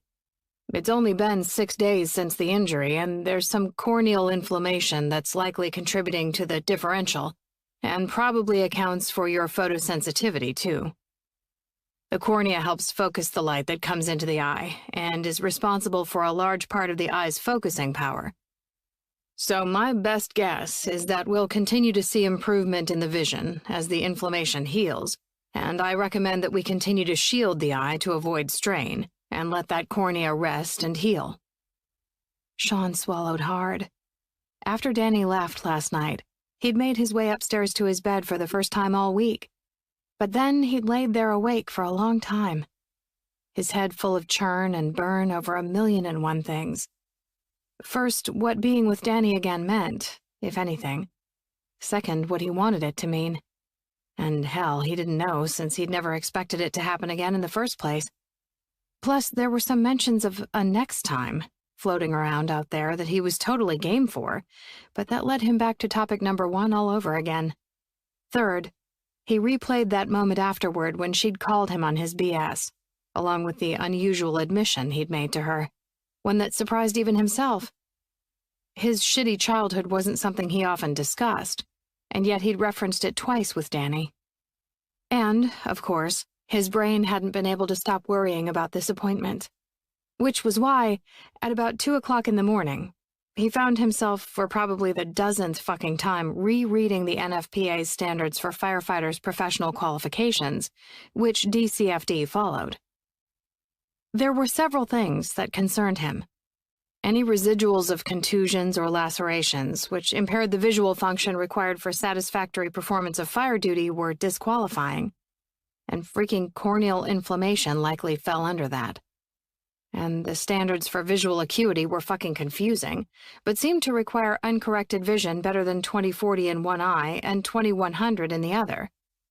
Unless he'd read it wrong, which, who the fuck knew? He blinked at the man sitting in front of him. That guy would know. "Doc, maybe you can explain something to me." He pulled out his cell and went to his photos, because he'd screenshot the shit out of the quals. "I'm a firefighter, and I need to be able to meet certain visual standards. What does this mean?" He held out his phone. The doctor adjusted his glasses as he looked at the screen. "It means you meet the standards for visual acuity, Mr. Riddick." Sean could have fallen off the chair in relief.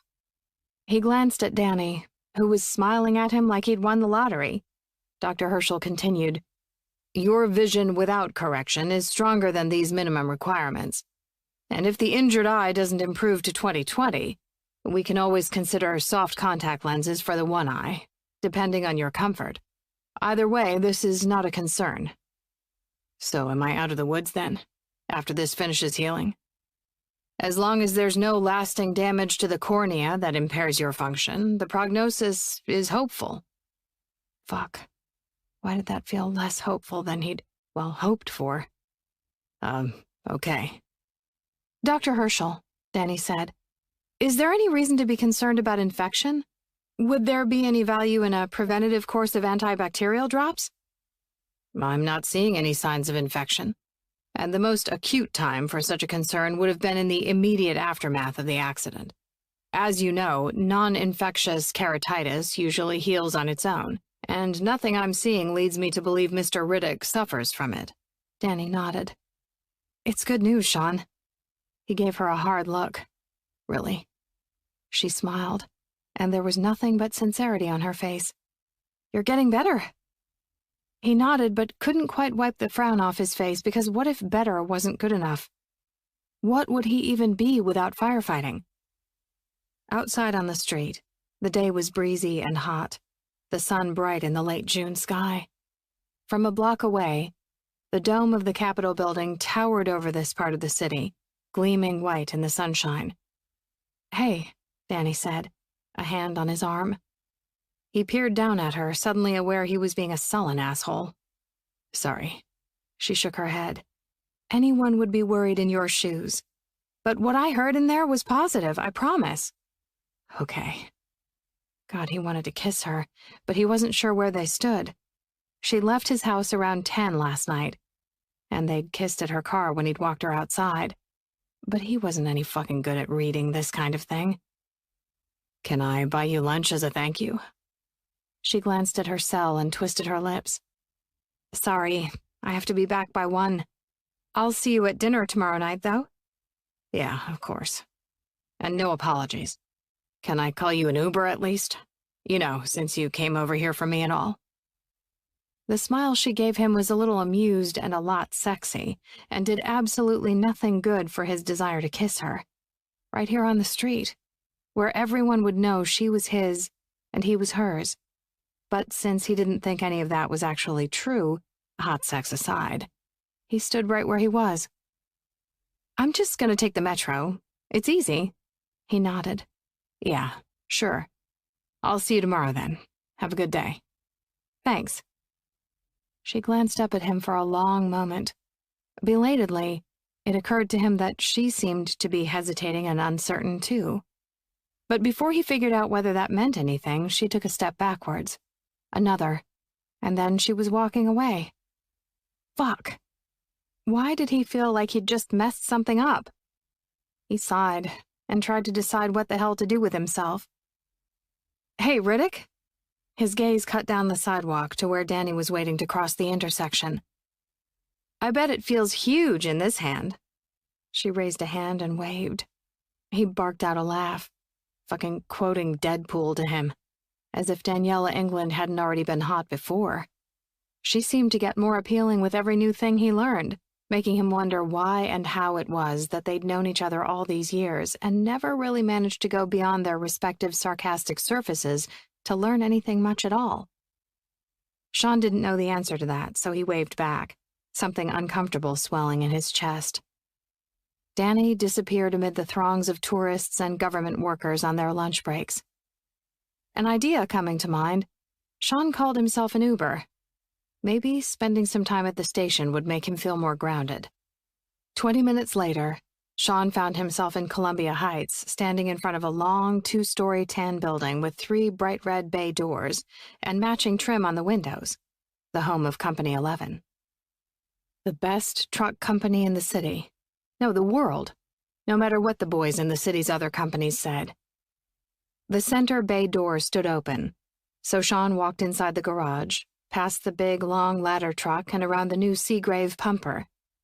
Off to the left, everyone's personal protective equipment hung on racks. Some of it brown with yellow reflective stripes, which he still wore, and some of it the city's new black and yellow, ready and waiting for the next call. The company's emblem was emblazoned on a large cutout sign hanging on the wall above the gear, a skull and crossbones of a sort. It had a grinning skull wearing a black fire helmet labeled with the 4th Battalion insignia, with a length of hose and a Halligan bar crossed behind. Above the helmet were the words, House of Flame. He didn't find anyone in the garage, which meant the guys were probably either upstairs in the dorms, hanging out in the day room, or chowing in the mess hall. But since one of the rear bay doors was open too, he poked his head outside. The space behind the firehouse consisted of a large diagonal parking lot for their personal vehicles. It was also where they washed their trucks. And it was where they grilled when the weather was good and the guys on mess duty had barbecuing skills. Sean smelled the mouth-watering aroma of grilled meat before he found 3 of his brothers shooting the shit around the big Coleman. "How many firefighters does it take to grill some burgers and dogs?" he called out. They turned to see him standing there, everybody grinning and exclaiming his name. "Yo, Sean, good to see you," Tucker Jacobs said with a bit of a southern accent as he waved the grill tongs. He was one of the best cooks of the group, and everyone was always happy when Tuck was in charge of their chow. "You too. Looks like I came at the right time." Sean waggled his brows at the grill. Tuck winked. "I've got more than enough meat here for everyone." Sean smirked. "That's not what the ladies say." Everyone chuckled even as Tucker glared. "Just for that, you get the one that fell on the ground, Riddick." "Hey, man," Jeff Evans said, coming to shake Sean's hand. Jeff was one of the old-timers in the house, old enough that he remembered when their station house was brand new back in '84. But he could stretch the line as good as, or even better than, a lot of the younger men, and he was a hilarious storyteller to boot. "See what happens to you when you're not on a job?" Nodding, Sean shrugged. "You should have seen the other guy, though." Jeff pointed at him. "I believe it." Next to greet him was one of their probies, Seth Malone, a 22-year-old who Sean liked to hassle for preferring DC Comics over Marvel. They clasped hands. "How you doing, Sean? It's good to see you." "You too. What's been going on?" Sean asked the group, a part of him feeling more at ease for being here. "We stretched 3 times last night," Tuck said, adjusting the DCFD baseball cap on his head. "Structure fires all 3 times. It was fucking crazy." "I heard the sirens at least twice," Sean said. It was part of what had kept him awake and on edge last night, not being here to help. "You the black cloud around here, Proby?" He teased Seth for cursing them with the high frequency of calls. Some people loved a black cloud because they wanted to be out there fighting the fire as much as possible, whereas other people prized the white clouds, whose presence seemed to chase all the calls away. For himself, Sean probably fell on the side of keeping busy. Black clouds were okay by him. Seth groaned. "Not you, too. It ain't my fucking fault." Everyone laughed, razzing him mercilessly because he let them see that it got under his skin. Rookie mistake. "Chief said you're off for a whole month," Jeff said. "That true?" "Fucking A, probably. I gotta wait for my eye to heal, and I've got a chest wall injury that makes shit difficult." Not that he'd ever admit it to Danny, but his chest was a lot sorer today than it had been yesterday before they christened his black leather couch. He'd actually given in to some pain meds last night, too. Worth it, though. So damn worth it. "So how stir-crazy are you going?" Tuck peered over at him as he flipped the burgers. Sean crossed his arms, then uncrossed them again when his body immediately began to protest the movement. This week wasn't too bad, but yeah, I can feel it coming. Meow. The sound was accompanied by a soft rubbing against Sean's calf. Hey, Winston, did you miss me? Sean leaned down and scooped the old boy into his arms. He was gray-striped with patches of all-white fur here and there.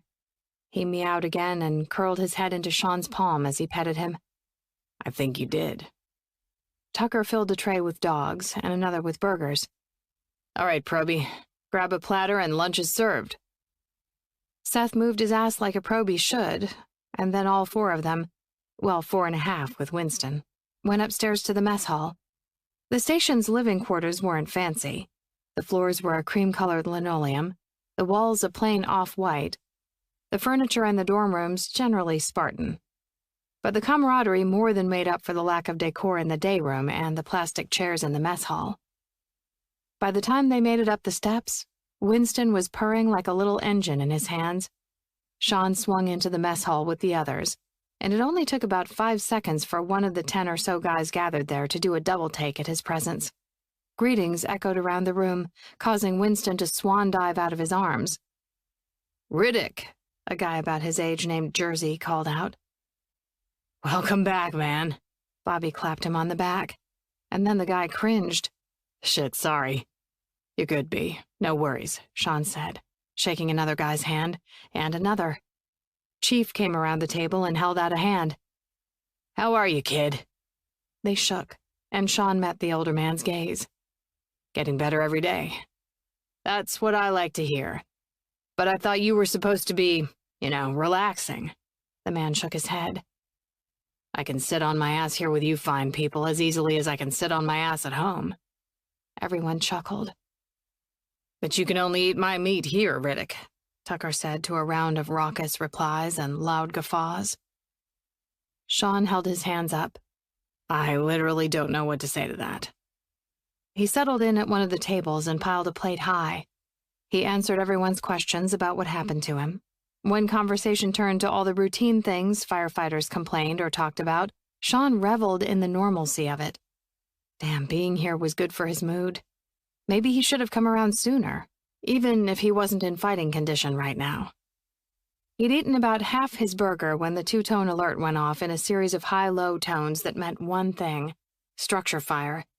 The lights in the mess hall blinked, and the digital screen above the door lit up, the text matching the dispatcher's mechanical voice. Engine 11, truck 6, structure fire, 1428 Meridian Place, Northwest. Timeout, 2 minutes 15 seconds. That was damn close. People were off their asses as soon as the tones went off. Guys called hasty goodbyes to Sean as they choked down the last of their burgers and dogs. Except for him and a pair of EMTs whose rig hadn't been called, the room had cleared out in about 30 seconds. Oh, fuck. Downstairs, the trucks started up, their engines rumbling on an echo in the garage. And then the rumble deepened as they pulled out onto 14th Street, their sirens wailing to part the inevitable traffic in front of the firehouse. I guess we're on cleanup, one of the EMTs said to the other. I'll help, Sean said. Because if he didn't have something to do with his hands right goddamn now, he was going to lose his shit. It had been good to come see the guys. It made him feel like he was a part of something again. It had grounded him and reminded him of who he was, or who he was trying to be. And it had gotten him out of his own feels about what was or wasn't happening with Danny. But watching his buddies leave while he sat there twiddling his fucking thumbs? No, that was unsat in the extreme. He should be out there watching their backs. Instead, he was limited to being a damn scanner jockey. A non-responder whose curiosity made him need to know what was going on. If any of them got hurt, it would be in his place, or because he hadn't given them another set of hands to fight the beast. Fuck. When Sean finished clearing the tables, the EMTs told him they'd load the dishwasher, so he cleared out. The fire was close enough that he could smell it, and it lit a spark in his belly that made him almost restless with the need to fight. Sean walked the 2 blocks down 14th to the cross street where the incident was unfolding, and could just make out his guys on the heavily smoking roof of one of the row houses. He glanced at the looky-loos gathering to watch the fire and couldn't stand being one of them. So he hoofed it back towards his house. It was less than a 15-minute walk, which meant no way would it be enough to release the pressure suddenly building up inside his head. Planting his ass on the couch in his basement, he honestly didn't know what would be capable of doing that for him right now. And maybe sitting on this couch wasn't the best idea when he was already so wound up, since it made him think of Danny and the fucking fantastic time he'd spent with her on it. The physical side of their relationship, or whatever it was they had, was damn near perfect. But the not really knowing what the two of them were or what they were doing added to his restlessness and agitation, because maybe he wanted it to be something. Which, fuck. Sean didn't know what to do with that kind of desire since he'd never had it before, and because Daniela England was too fucking good for him by far. I'm not better than you. I hated that you said that, and I hated that I made you feel that way. He'd appreciated her saying that. Really, he had. But if he had any good qualities, it was being able to be real and face facts. And he had a lifetime of facts that told him who he was. Sean scrubbed his hands over his face and debated what the hell to do with himself. And then his phone dinged an incoming email message that answered that question. And that, surprisingly, helped calm down a little of the bullshit churning in his head. Chapter 11. The 3rd of July was just 5 days away, 6 if you counted the rest of today. But since it was almost 6 o'clock, doing so made no real sense. Bracing her gloved hands on her knees, Danny exhaled heavily and watched as her sweat dripped down on the mats. Between a busy shift and now training at WFC, she was kinda exhausted out of her mind. That's not why your head's a mess, and you know it. Okay, fine. It was those 5 days being all that separated her from the anniversary. She wasn't sure why, but it seemed to be weighing on her more than usual this year, as if it was something to be dreaded, or like her body and mind's restlessness were some sort of a premonition. She looked across the circle they'd all formed around the tag team grappling drill they were currently running and found Mo frowning at her, a question on his face. She could almost hear his deep voice asking, "You okay, Dee?" She gave him a nod and a small smile, and forced herself to get her head back into the game. Literally. Jesse and Judd were in the ring, both of them trying to dominate the other. This drill focused entirely on groundwork, forcing each of them to use their wrestling and grappling skills to achieve submission.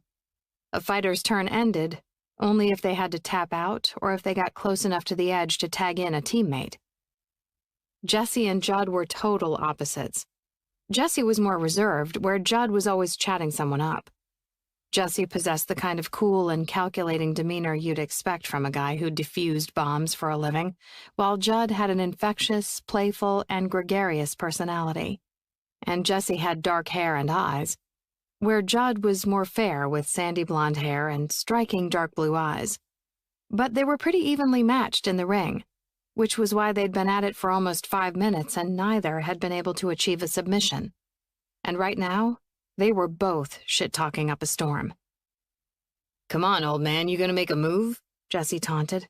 "You're only 2 fucking years younger than me, asshole," Judd said in a southern accent that made Danny picture the cowboy hat he sometimes wore. "Plus, I'm a lot fucking prettier." Laughter, cheers, and jeers filled the room. Jesse didn't still work on Judd's and Tara's commercial diving team, but the men's friendship obviously remained strong despite Jesse's jump over to the DCPD. "Come on, Jesse!" Tara cheered, laughing when Judd threw her an exaggerated wounded look at her lack of support. Everyone laughed. Everyone except Jesse, who used Judd's distractedness to get a hold around his chest.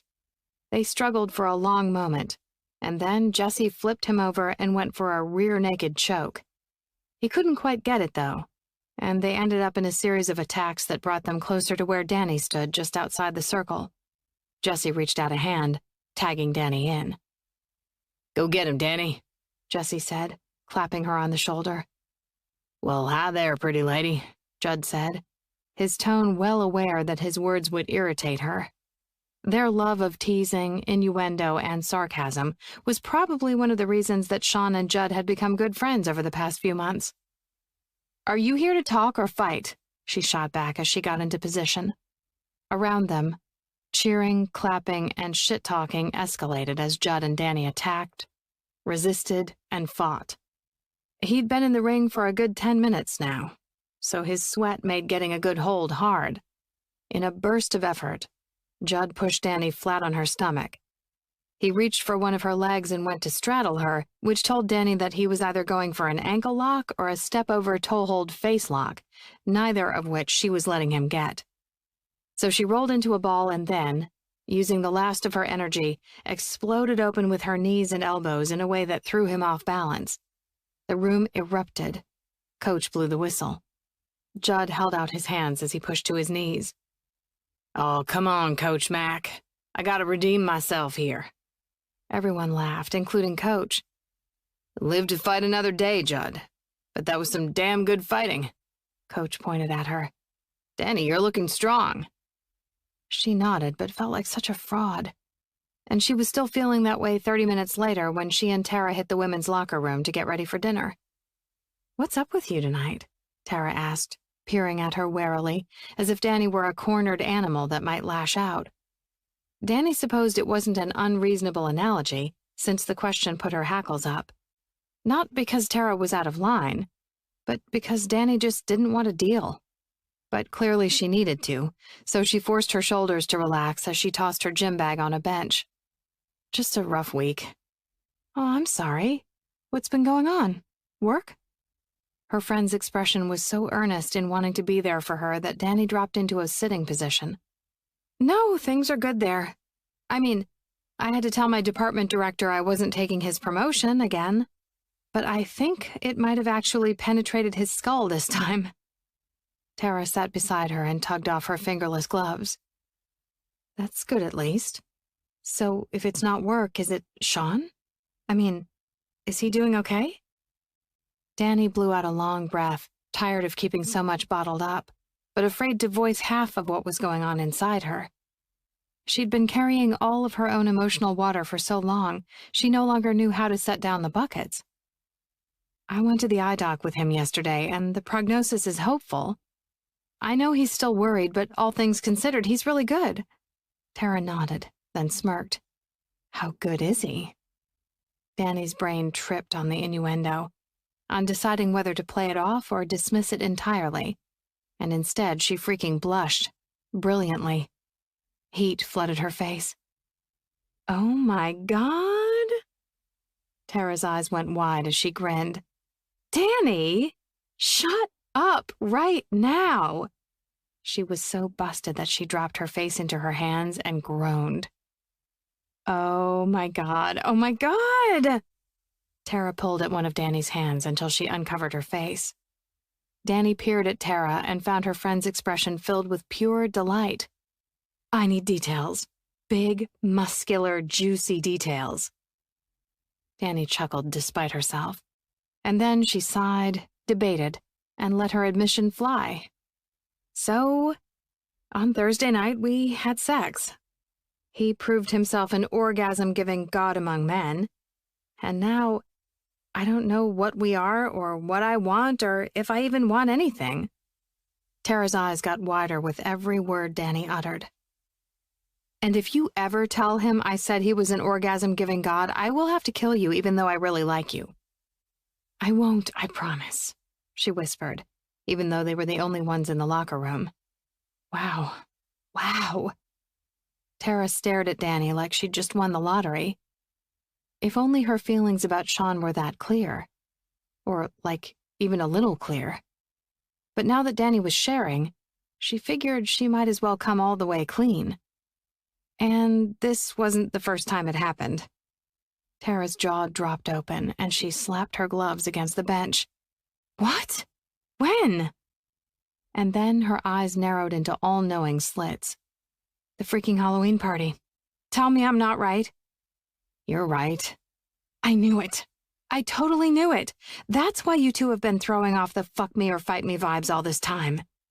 Tara was pretty much wearing a permagrin now. Geez, had it really been that obvious? Danny chucked her gloves into her bag and yanked out her towel. I guess.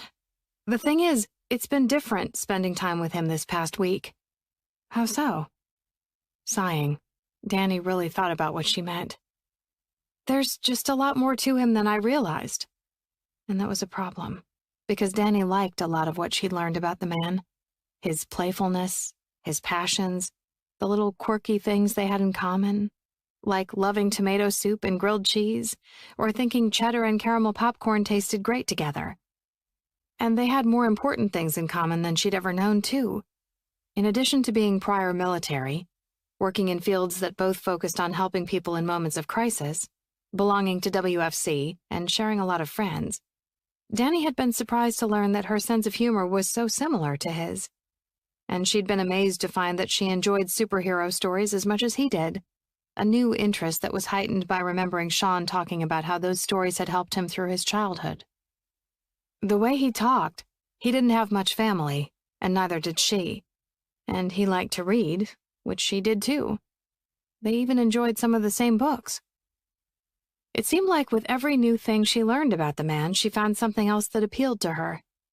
But she just didn't know if she wanted anyone appealing to her, damn it. Being alone got lonely, sure. But being together raised the specter of getting left behind again, of having the person she cared about getting unexpectedly ripped away. And she just wasn't sure how much more of that she could take. If that's true, then why not see where it goes? What are the cons? Danny turned and faced her friend. On an exhale that left her feeling ancient, she let the words fly. July 3rd is the anniversary of my husband's death. You'd think since it's been 6 years it wouldn't screw me up so much anymore, but honestly, it does. And it is. She managed a small smile when Tara grasped her hand. So I don't know if I want to be in a relationship with anyone. And it's really freaking hard to figure out what I feel right now when my emotions are so all over the place. Oh, Danny, I'm sorry. I would have to think it's totally normal for an anniversary to hit you hard like that. I mean, it's not at all the same thing, but the anniversary of my accident always makes me unsettled. Even though I see this every day. She fingered the long, marked scar that curved around one whole side of her neck. I feel the weight of it even more right before the anniversary. It's almost like a feeling of dread, as if just because something bad happened on that date before, it's going to happen again. It's terrible and frustrating because just when I think I'm really over it, here comes a reminder to set off my anxiety all over again. That's exactly how it feels, Danny said. Unshed tears stung the backs of her eyes at finding someone who understood her so well. Well, look, you've known Sean a lot longer than I have, but the guy is one of the most laid-back people I know. So maybe you guys just keep it casual until you feel like you're in a better place. Casual. Right. What were they if not casual? They'd made no promises. They had no expectations of one another. They were the same frenemies they'd always been. Something about that conclusion niggled inside Danny, but she just nodded and embraced the fact that she felt better for having let a little of these emotions out. Thank you, really. Tara hugged her, and Danny let herself be pulled into it.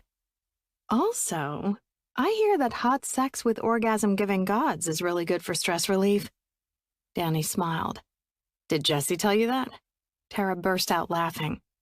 I'm sure he has, but he also isn't wrong. Orgasm-giving gods are something we have in common, that's all I'm saying. Unsure how to reply to Tara's assertion, Danny just smirked and shook her head. Come on, let's get cleaned up, Tara said, grabbing her things for the shower. Food will help too, and if you need to talk or want company or need a pint of Ben & Jerry's, you know you can call me at any hour, day or night. Okay? I'll be there.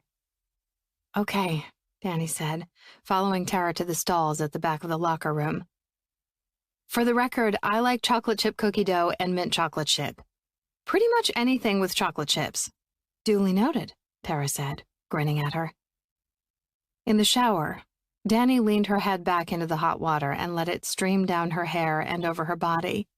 She imagined letting the stress and worry and fear wash away, a visualization technique she'd learned years ago in grief counseling, for all the good it had done her. What Danny wouldn't have given for her Granny to be here now so Danny could talk and cry it out, before Granny kicked her butt into shape with some no-nonsense wisdom. Both of her grandmothers had been wonderful women in their own ways, but Nana, her father's mother, had been gutted by the loss of Danny's dad and couldn't talk about him without getting upset. So Danny stopped bringing him up to her, whereas Granny always confronted things head-on and would let Danny talk about her mom and dad as much as she needed, all while making sure Danny didn't wallow in her grief for them. Danny supposed Tara had just done something like that for her, and it made her appreciate their deepening friendship even more. By the time she was getting dressed and joining up with the rest of the WFC gang, Danny felt more like her usual self. "Hey, where are we going? I have to text Sean." Exclamations went up around the group, everyone glad to hear he was joining them. Danny smiled at that, and hoped he knew how much he was being missed around here, including by her. She could admit that much. Finally, the group decided on a restaurant, a fantastic Mexican place just a few blocks away, and, as they left the gym, she shot off the information to Sean. His response came almost immediately, like he'd been waiting for her to text. "Did someone say chimichangas?" Completely confused, Danny pecked out, I'm sure you can order them." And then it dawned on her. He was quoting Deadpool. Because of course he was. But before she could write another reply, he sent a gif of Deadpool gasping in surprise. Danny chuckled and sent a new reply. "I figured it out. Now get your ass to the cantina, Mr. Poole." Next, Sean sent an image of Deadpool, facing away but peering over his shoulder coquettishly, a finger to his mouth, his hand on his ass. The caption read, "Badass, smartass, great ass." Laughing out loud at that, Danny found a Deadpool gif of her own, a close-up of Deadpool's face with the caption, "Oh, I'm touching myself tonight." After she hit send, she put her phone away, and found it hard not to grin the whole way to dinner. Chapter 12. By the time Sean arrived at the restaurant, everyone was already seated around a big table of 9 with overflowing baskets of chips. The only open seat was on the far side, right next to Danny, who was looking hot as usual tonight in a simple, fitted dark gray t-shirt, her black hair laying all together over one shoulder and exposing a black ribbon choker she wore around her neck. She was mid-conversation with Tara when she saw him. Even as she finished her sentence, she smiled at him and he just knew. That empty seat by her wasn't a coincidence. She'd saved it for him. Now, whether she did so to be near him or, so she could possibly stab him with her fork was anybody's call. Still, as everyone said hello and rose to shake his hand or hug him, anticipation and satisfaction flowed through Sean's veins. "Hey, B, you made it," Sean said to Billy. Billy rose and clasped his hand. "Yeah, hey, man. Good to see you. Damn, you're looking so much better." "Why does that sound like a backhanded compliment?" Sean quipped, accepting Shayna's hug when she opened her arms to him. "Hey, Shay." Her smile was pure affection, and man, did he eat it up. "Hey, big guy." Chuckling, Billy shook his head. No, it's just that the last time I saw you, a plate kicked your ass, and now you totally look like you could take that plate down." "Damn plates," Sean groused, smiling despite himself. Defeated first by a tomato soup can and then by a plate. He was not living his best life right now, that was for damn sure. "How was the game with Dante?" he asked, shifting the attention away from himself. Though that wasn't the only reason he asked. He was genuinely curious. He wasn't telling anyone yet, but one of the ways he'd dealt with his restlessness this week was by putting in an application to be a big brother. And yesterday afternoon he'd received an email inviting him to schedule a series of interviews. Unexpectedly, they'd had availability last night to do the first, a screening session by phone. There was nothing that got you out of your own head like helping other people, which he knew firsthand and was one of the reasons why he took on all those overtime shifts. By the time he'd finished that call and scheduled the second interview, he'd been genuinely surprised by how much better he felt. Not fantastic, but also not hanging on by a thread either. "We had a great time," Billy said, grinning. "I'd forgotten how much a boy can eat at the age of 12. He put his hand on his stomach. My 33-year-old gut doesn't love that I tried to keep up. It was cool, though. It was the first time Dante had ever been to a professional sporting event. He was so psyched." "That's awesome, man," Sean said, trying to resist the hope rising inside himself that he'd get his own little. He could already tell he was going to be disappointed if they didn't approve him. Why the shit had he done this again? Man up, Riddick. Fine. It took Sean about 5 minutes to make it the rest of the way around the table, but he wasn't complaining about any of it because he had to admit that he appreciated the pick-me-up of his friend's enthusiasm. "Miss me?" Sean said to Danny as he finally settled into his seat. One brow arched. She whacked his arm as she passed him a menu. "Mildly," she said with a disinterested sigh. He grinned and leaned in close enough that his lips were at her ear. And damn, she smelled good, like something warm and floral that made his mouth water. "Sure it wasn't more than that, Dee? 'Cause I think it was more than that."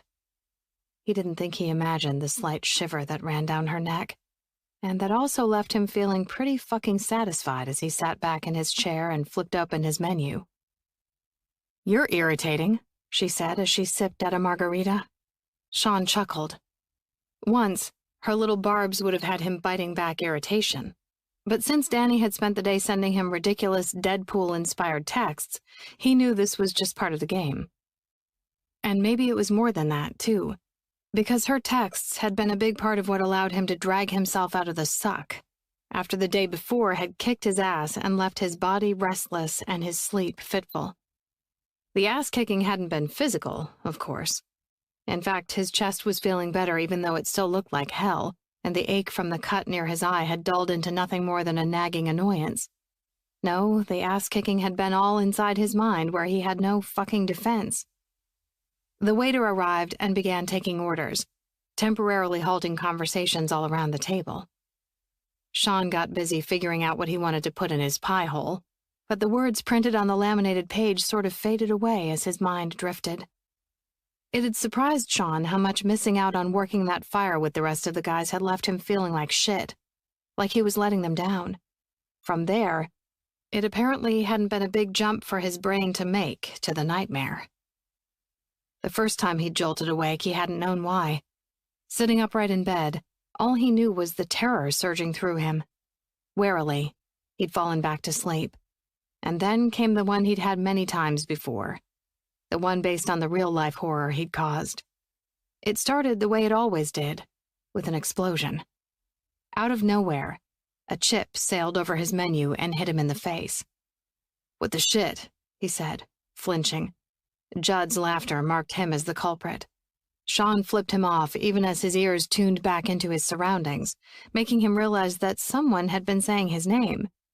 A frowning Danny tapped his arm, which was when he saw the waiter standing behind him ready to take his order. "Oh, hell, sorry. The steak fajitas and a Coke, please." "What happened to the chimichangas?" Danny asked when he was done ordering. Shoving away the thoughts that had gotten him all tangled inside his head. Again, damn it all to hell.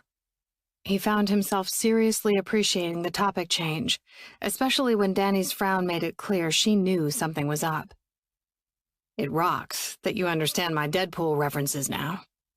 Those references, her texts all day, her saving a seat for him, as if Danny hadn't already appealed to him. She shrugged. "I suppose it is mildly amusing." Sean did a double take and then gave her a cut-the-bullshit look. "You take that back right now, woman.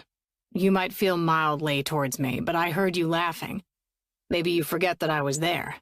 Ain't no fucking way you feel mildly about Deadpool, so go sell that bridge somewhere else." The side of her mouth quirked, just a little, and Sean knew he had her.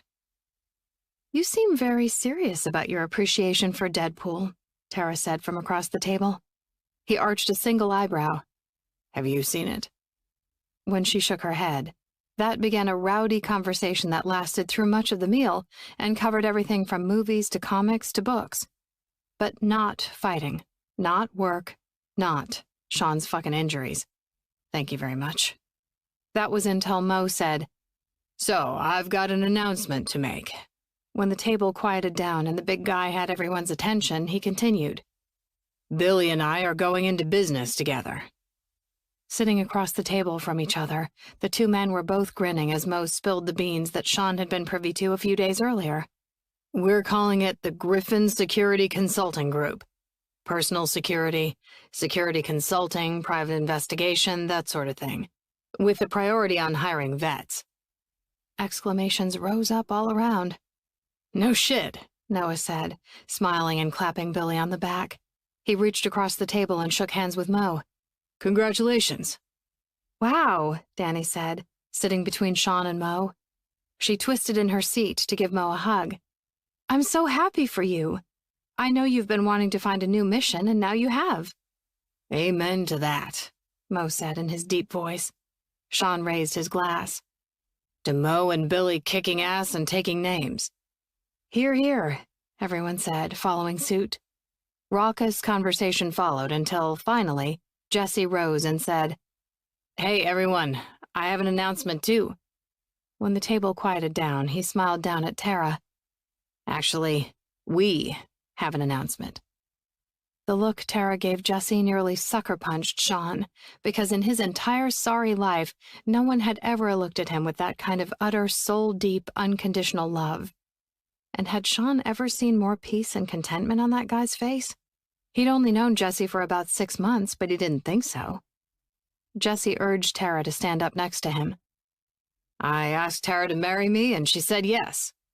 Tara held up her hand and showed off her ring. "We're getting married!"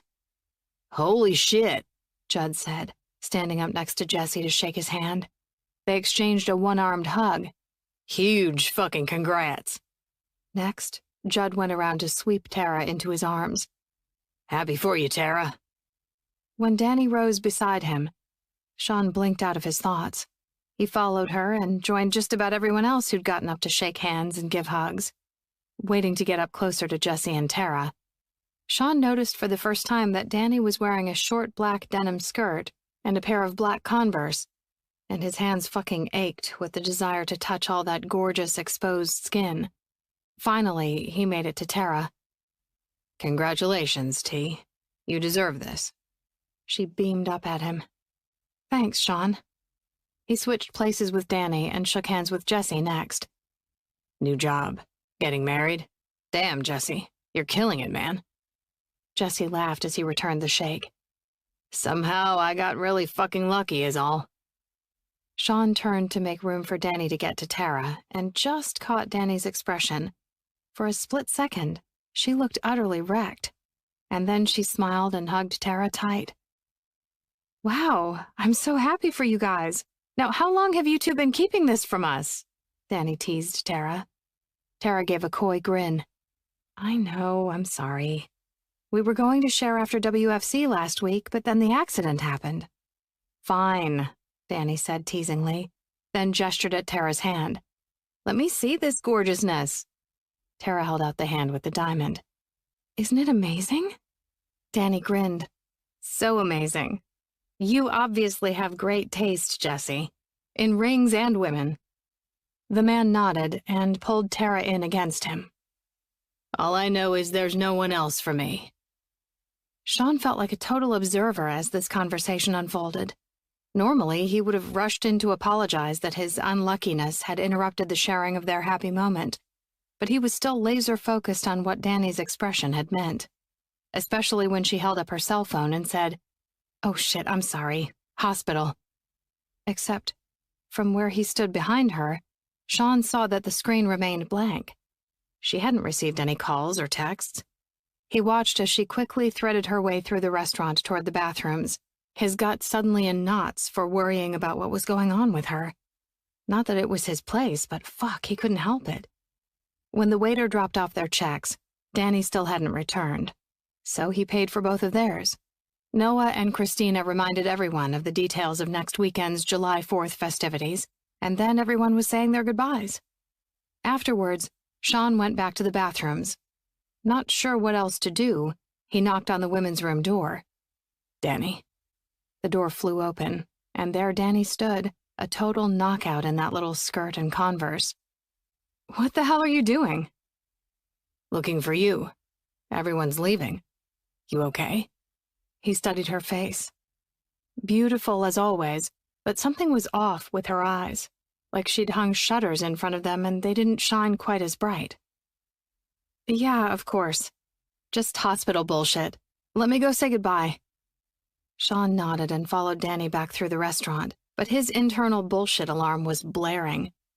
He was, after all, the king of playing shit off. Like, if there was an Olympic event for playing shit off like it was nothing, he would be the all-time record holder. And he'd seen her phone. Danny's expression morphed into happiness again as she saw Tara and gave her and Jessie another hug. Promises were made to hang out and shop and look for gowns together. And Sean might have almost believed that he was reading the whole thing wrong until, out in the parking garage, Tara turned to Danny one last time. Oh, I was going to wait, but I can't. Danny, will you be my maid of honor? And there was that look in her eyes again, only darker. Her jaw dropped. Lost in her excitement, Tara misinterpreted Danny's silence as maybe surprise or hesitance. I know it's a lot to ask and that we've only known each other for a year, but you know I love you, and I can't think of anyone I'd want standing beside me more than you. Danny blinked and pushed a smile onto her face. Oh my God, I can't believe you'd want me. But of course, I'll be your maid of honor. I'm stunned and honored. Another round of hugs and happy exclamations ensued. Meanwhile, Sean was nearly itchy to get Danny out of there before she burst and unleashed whatever her real reactions were to all this. Finally, it was just the two of them. "Come on, I'll drop you at home," Danny said as she crossed the parking garage toward her car. "Want me to drive?" he asked, probably taking his life into his own hands. She made a face at him. "Why?" He held up his hands. "Just offering." Sean eased into the car, expecting to hit his knees on the dash, but he found that the passenger seat was still pushed back from when he'd used it last week. He got hit with the sudden and fucking ridiculous feeling of fitting into her life, even in this small way, which just showed how pathetic he was sometimes. The ride back to his house was quiet, but not at all peaceful, because he could feel Danny raging from where he sat. The car was nearly vibrating with her chaotic energy. Her knuckles were white where she gripped the steering wheel. Her jaw was clenched tight. "What?" she bit out, glancing over to find him watching her. "Just looking." "Well, don't." "Why not?" He wasn't sure why he was pushing her, but everything inside him wanted to, in every way he could. Because if he laughed, she was going to legit fuck him up. So he remained serious. "Not good enough. I like looking at you." She huffed, but Sean was looking, so he didn't miss the tint of pink that climbed up her high cheekbones. Danny liked him looking, whether she admitted it or not. His cock stirred and he shifted in his seat, and let himself look his fill, at the small swell of her breasts under that tight little shirt, at how high up the black denim skirt rode on her thighs, at how fucking pretty she was. Sean found himself wanting 1,000 things as he took Daniela England in. He wanted to know why Jessie and Tara's engagement had so bothered her. He wanted to make her feel better. He wanted to let her take all that pent-up anger or angst or whatever it was out on him. He wanted to hold her, a strange urge for someone who found hugs odd and unfamiliar. He wanted to be inside her, and then fall asleep with her in his arms and wake up only to slide inside her again. Fuck. What was all that about? Danny could have dropped him off on the street in front of his house, but instead she pulled around into his backyard and parked with the engine idling. He wasn't sure why she'd done that, but his cock thought it knew, apparently, which maybe explained why Sean was rock-fucking hard. They sat there for a long second, neither of them speaking or moving, and all Sean could think of was how the last time something had been on her mind she'd told him, "I just want to get out of my head." He knew how that was. So just in case that was where she was now, he needed her to know. "My offer stands." She looked at him, fierce and beautiful. "Your offer? You can use me." Fuck off, Sean. The ice in her tone hit him right in the chest. He was the one who'd pushed this seat back last week, after all. There was no metaphor about life or invitation in that. All right, Danny.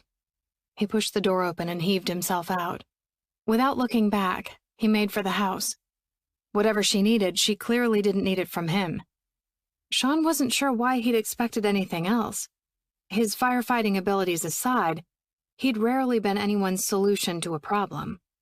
And once he'd even fucked firefighting up so thoroughly that all these years later he still dreamed about it like it happened yesterday. Standing on his little back porch, he fished for his keys in his pocket, which was when he realized that he no longer heard the sound of Danny's car. Except, he also hadn't heard her back out. Giving in to the pull between them, he looked back and found her coming up the sidewalk, straight for him. Chapter 13. As Danny watched Sean walk up the path to his house, guilt swamped her. She hadn't meant to take the hurricane spinning inside her out on him, but she had, because he saw too much of her. Why did he have to see her the way he did? The real her, the one that was an utter mess inside. No one else had picked up on the way she'd freaked out at Tara and Jesse's news, yet she had no doubt that Sean Riddick had. Danny's first reaction to her friend's announcement had been happiness. She knew how hard Jesse and Tara had fought to be together, and she was thrilled that they'd found their happily ever after. But a split second later, Danny had been absolutely blindsided with a roiling mess of sadness, grief, guilt, and anger. Not to mention jealousy. And wasn't that just awesome? Danny wasn't sure how she'd managed to act normal for even a second after the storm of emotion had hit, destroying the walls she'd been trying to build around everything she felt about the upcoming anniversary. Apparently putting on masks and burying herself in routines and applying the force of sheer willpower weren't enough to keep all that roiling emotion at bay. It was just that what Tara and Jesse were sharing, it was something she was never going to have again. Instead, all she had in front of her was a series of never-ending anniversaries marking all she'd lost. And the utter freaking finality and bleakness of that realization had nearly leveled Danny. That she'd had even an iota of care for herself amid their wonderful news made her the shittiest of friends. And then she'd bitten Sean's head off to boot. Danny sighed, but it didn't take any of the weight off her shoulders. Against the light of his back porch, Sean's big silhouette stood out. Masculine, strong, sexy, steady. That was something else Danny hadn't realized about Sean Riddick. For all his smart-ass snarkiness, sarcasm, and joking around, Sean was steady, dependable and reliable, there when you needed him, willing to put others before himself, the first one to celebrate his friends' accomplishments, always genuinely happy for the good things that happened to other people. And in those ways, he was, once again, more than she'd given him credit for. Without thinking, she'd killed the engine and gotten out of the car, debated for no more than half a second. Sean stopped before opening the back door, and then Danny was operating all on instinct. She went after him. As if they were magnets, his gaze cut to her, making her feel seen again. "I'm sorry," she said. "You don't owe me any apologies, Dee." Sean jingled the ring of keys in his hand. "I do," she sighed. "Want to tell me what's wrong?" Sometimes the past... She hadn't intended to stop there, but she got tangled up in not wanting to tell him the specifics, but wanting to tell him something. "Yeah, I know all about that," he said, like she'd explained it in full detail. Danny twisted the ring on her middle finger. "So anyway, you coming in?" Sean pulled open the screen door and slid his key into the lock. The interior door swung inward. He flicked on the hall light. Danny wanted to go in with him. She really wanted to. For all her what were they, should she be doing this back and forth, her desire for Sean was the one thing not in question. But she also didn't want to take advantage of him, or take his head off again. "You want me to?" she asked. Leaning against the door jamb, Sean held the screen door open with one big boot, He'd gone casual tonight, in a pair of well-worn jeans and a white button-down cuffed at his forearms, and he looked like the orgasm-giving god he was, especially when he slanted her a look. "Did you just ask me if I wanted you to come in? Or if I wanted you, also?" Frowning, Danny's mouth dropped open and her brow cranked down, and then she realized what he was asking. Her words could have been interpreted either way. "You want me to," or "you want me to." And now that she thought about it, she was curious to know the answer to both of those questions. So she simply said, "Yes." Sean was in front of her in a second, dark eyes blazing. "Yes, I want you. And yes, I want you to come in so I can show you how much."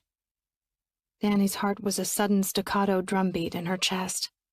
There was nothing casual about the tone in Sean's voice. Raw, determined, even a bit commanding. "Okay." He shook his head. "No, give me more than that. You want me, tonight, now?" "Yes." "How?" His sudden intensity unleashed a shiver over her skin. God, he hadn't even touched her and she was already on edge. "I want you inside me." "Oh, you better fucking believe I'm gonna get inside you, Daniela. I want to know how you want it."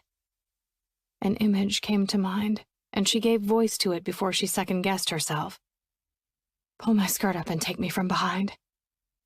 The next thing Danny knew, she was over Sean's shoulder and being carried into the house, up the stairs. "Sean, put me down. You're gonna hurt yourself, you big idiot." She tried to twist out of his hold, but his arm was tight around the backs of her legs. "I'm fucking fine," he said in a sexy growl. "And we both know you like getting held down, so don't pretend that this isn't making you wet." "Damn you," she said, dizzy more from the force of her arousal than hanging upside down. He let out a sexy chuckle as he started up the stairs to his second floor. Her thinking brain wanted her to tell him he was going to hurt himself again. But she surrendered to the baser part of herself, the part that knew Sean was right. She was already wet. He dropped her unceremoniously on his big bed. The gray and white striped sheets were messy, and the hunter green comforter was folded back, all as if Sean had just rolled out of bed. It made it feel more intimate, somehow, like she was seeing into a part of his life that she wasn't meant to see. She rolled to find Sean tearing the button-down off, exposing those muscled shoulders and ridged abdomen. His bruising wasn't quite as dark now, and in places was turning yellow-green as it healed. Danny's gaze dropped down to the considerable bulge that filled out the front of his jeans. God, she wanted him to absolutely overwhelm her, and she knew he was 100% capable of it, too. From the nightstand, Sean withdrew a condom packet which he tossed on the edge of the bed, and then, as if he'd heard her thoughts, he proceeded to drive her right out of her mind. Sean grasped her ankles and dragged her body toward him until she laid bent over the bed, and then he rucked up the soft denim of her miniskirt, exposing her bare skin and the black lace of her thong. "Fuck," Sean bit out as one hand stroked up her thigh to squeeze her ass. "You fantasized about me seeing you like this, didn't you? This gorgeous fucking ass up in the air. This lace taunting me to shred it." "Yes," she said, because it was true. She'd picked out this thong with that exact errant, dirty thought in mind. It would absolutely fall apart in his hands, if he wanted it to. The thud of boots and the shifting of clothing sounded out from behind her, but the next thing Danny felt was not what she expected. Sean's big hands landed on her ass and spread her open, and then his mouth was all over every intimate part of her, licking and tonguing her pussy, lapping at her clit, pushing into her rear and making her gasp and writhe. It had been years since anyone had taken her there, but it had always driven her wild. And God, but remembering how much she'd always loved being played with and fucked there ratcheted up her arousal, her lust, her need. For Sean. So damn quickly, Danny's body was shaking and trembling, but she couldn't do anything to drive herself closer to orgasm because his big arms had her thighs pinned to the side of the bed, and his hands held her ass right where he wanted it, right where he had full access to every secret part of her. Sean, She swallowed hard, so freaking needy. Please. There was a click, and then something cool at her rear entrance. His fingers swirled in the slickness before one pushed inside her ass. Please what? He asked. Not that he waited for her answer, because his mouth was back between her legs, licking and sucking and fucking her pussy with his tongue as his finger gently slid deeper into her rear. Her hands fisted in the sheets. Oh, Jesus, fuck. Please make me come. Teeth nipped at her ass. Fuck you beg so pretty. You'll not only say it, Danny. You'll beg me for it. Danny groaned at the memory of his taunt and managed to rasp, Don't get used to it. Sean's chuckle was full of smug sin, but she could hardly complain about that when one of his hands forced her back to arch more, tilting her ass further up and allowing him to work the hard suction of his mouth around her clit.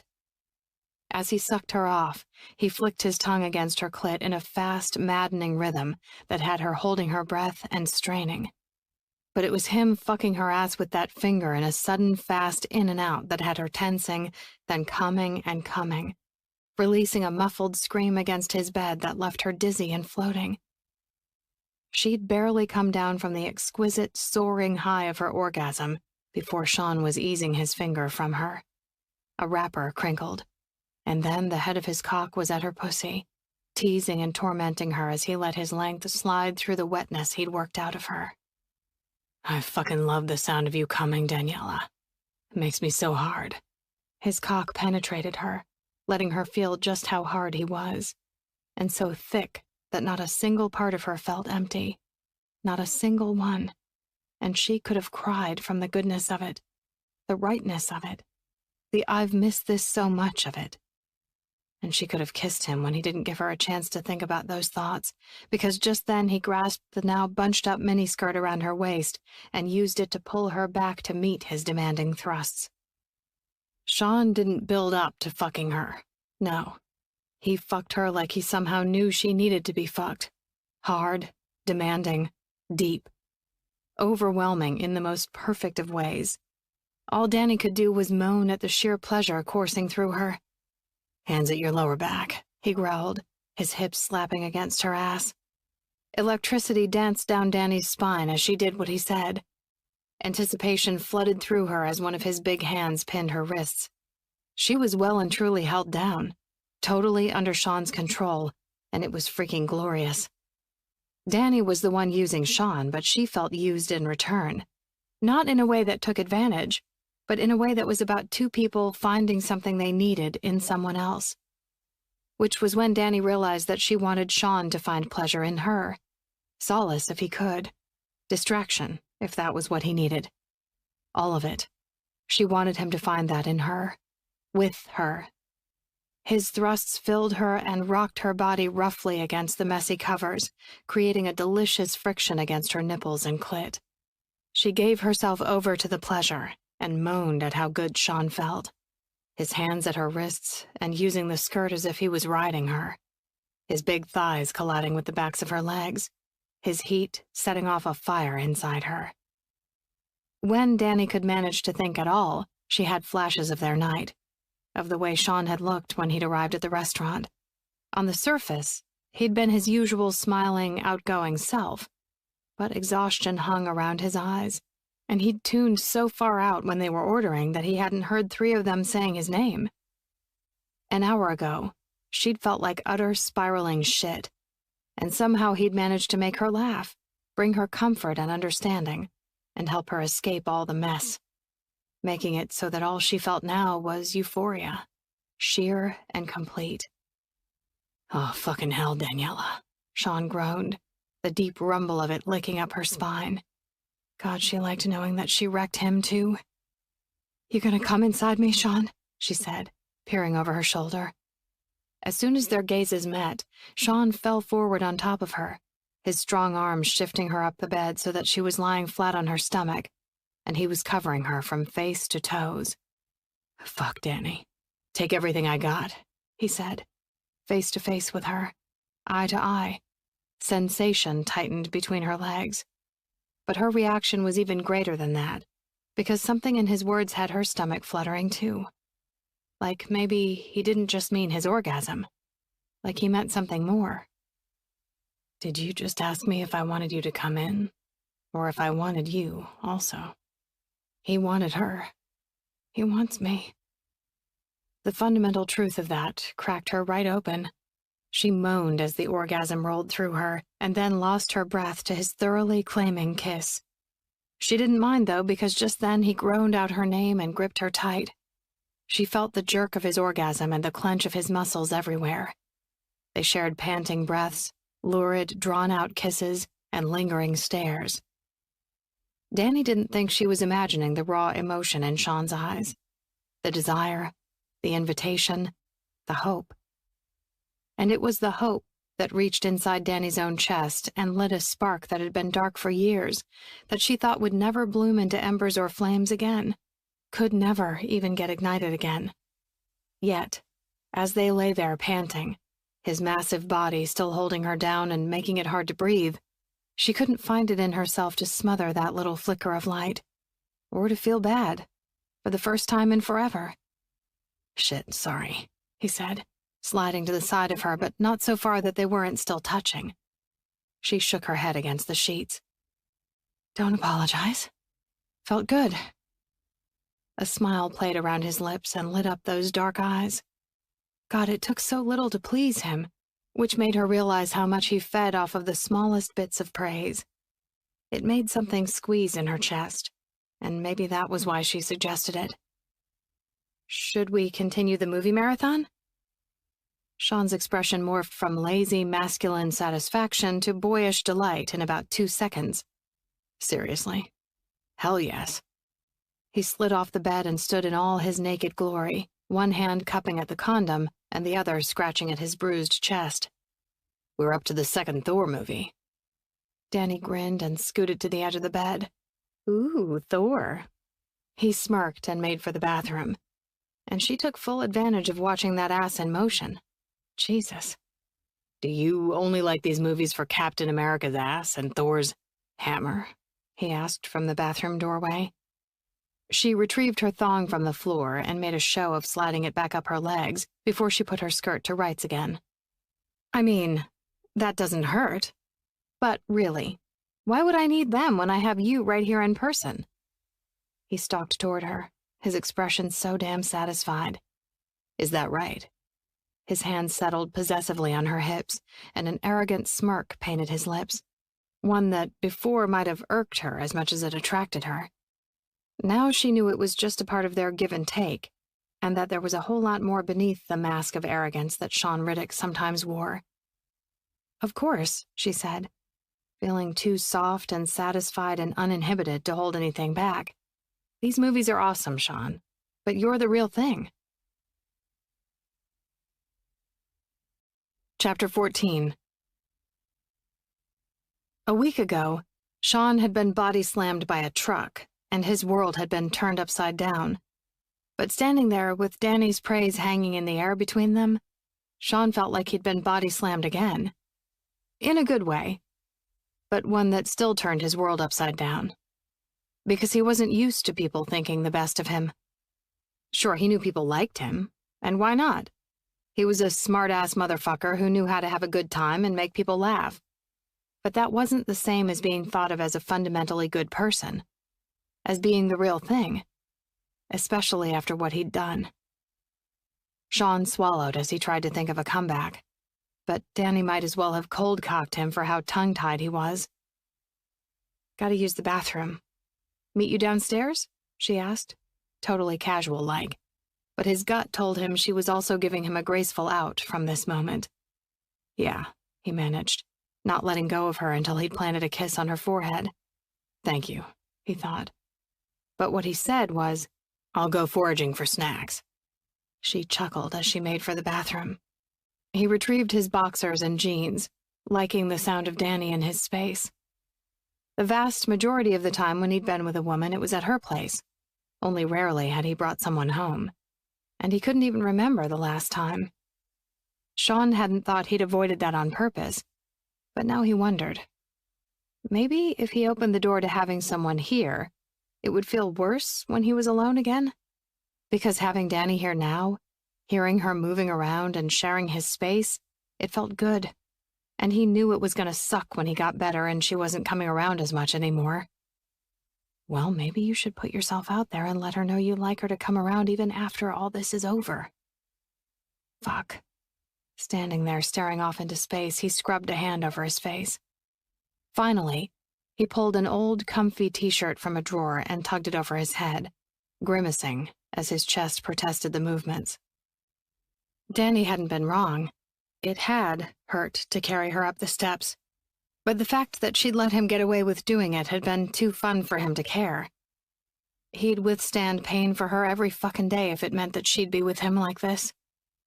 Something uncomfortable tweaked inside his chest that had nothing to do with the injury he'd sustained. His head was in the pantry when she joined him in the kitchen. "Tell me you have some snacks, because I'm munchy now," she said.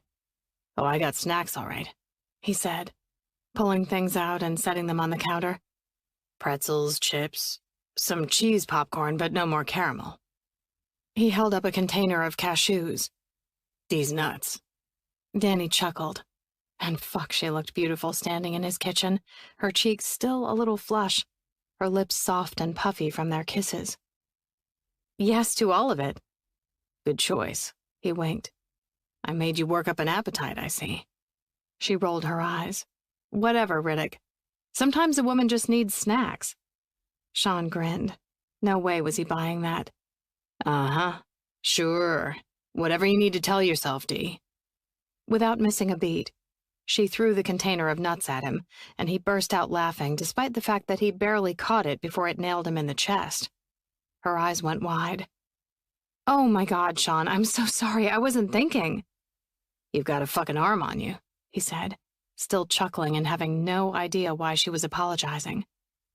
"I'm really sorry." Cashews now securely in hand, he grabbed 2 bottles of water for them. "Why are you apologizing?" "Because if that had hit your chest, I would have really hurt you." Distress and regret were clear in her expression. There she went again, knocking him flat on his ass, just by caring. "Hey, I'm good, okay? And we're good." She twisted her lips. "No blood, no foul?" He winked at her. "Exactly. Now, come on." They scooped up the buffet of snacks, made their way downstairs, and set everything out on the coffee table in the basement. Sean rubbed his hands together. "You're going to like this one." "Is this our 8th movie?" she asked. "Yep." "And how many are there again?" He slanted her a look. "Just go with the flow here, woman." She laughed. "Just tell me." At this point, he wasn't telling her just for the fun of it because, unlike back at the beginning, he now believed she truly was interested and enjoying the movies. "No, I'm giving you Chris Hemsworth. Be grateful." Giggling, she shook her head. "You know I could just Google it." "Yes, but you won't, or you would have done it by now." He pressed play. A few seconds later, she whispered, "How many?" "Shh." He bit back a smile, but man, he dug when they spent time together like this. They both stretched for the popcorn at the same time, then they both sat back at the same time, and then they both reached again. "Oh my God, it's like we're teenagers. Here." She put the metal tin in the crook of her lap. "Now we can both reach it." Sean gave her a look, but couldn't hold back a smirky grin. "Are you inviting me to eat from between your legs?" He tossed a few kernels into his mouth. Danny batted her lashes at him. "Sean Riddick, as good as your mouth is, you can eat from between my legs every day and twice on Sundays." He nearly choked as he started coughing, and was both laughing and tearing up by the time she pushed a bottle of water into his hands and told him to drink. "God, I'm going to kill you at this rate," she said, when he finally got himself under control. Hugging a pillow to his chest, he managed a grin and a watery wink. "Yeah, but what a way to go." Finally, they settled into actually watching the movie, and it was strange how comfortable it was sitting there with Danny in his basement, watching his favorite movies, taking turns digging into the popcorn. It all felt oddly natural, normal, temporary. Which, given his track record, was probably better for her. Sean sighed. All this churn in his head kept him from really enjoying the movie. He needed to go for a run, or punch something, or fight a goddamn fire. But as none of those things were in his immediate future, he kept his ass planted right where it was, and then Danny grabbed a pillow, propped it against his thigh, and stretched out with her head leaning against him. Her gaze caught up to his, lingered for a moment. "You mind?" "My leg is your leg," he said, not meaning to repeat that line, but glad that he did when she chuckled. "I'm wondering just how broadly this principle applies." "How broadly would you like it to apply, Danny?" What had he hoped for when he'd asked her that question? And why did it seem like that had been months ago? A weird compression of time had happened since the accident, one defined by him spending way more time than usual within these four walls, and with Daniela England. And now he had an idea of how broadly he might like that principle of what was his was hers to apply, but knew it was a pipe dream he shouldn't even waste his time thinking about. She deserved more than his uncharmed life. When the final scene faded off the screen, Sean said, "So what did you think?" Which was when he realized that Danny had fallen asleep. He rested his hand on her shoulder. "Hey, D." Nothing. She was out cold. The LED on the cable box read 12:35. Sean knew she didn't have to be at work until tomorrow evening, so he gently slid out from under the pillow, turned, and with a grimace he was glad she wasn't awake to see, he lifted her into his arms. God, she felt so fucking good curled in against his chest. He was carrying her up the basement steps when her eyes opened and gazed up at him all soft and warm. "You're carrying me again," she said in a voice that sounded half asleep.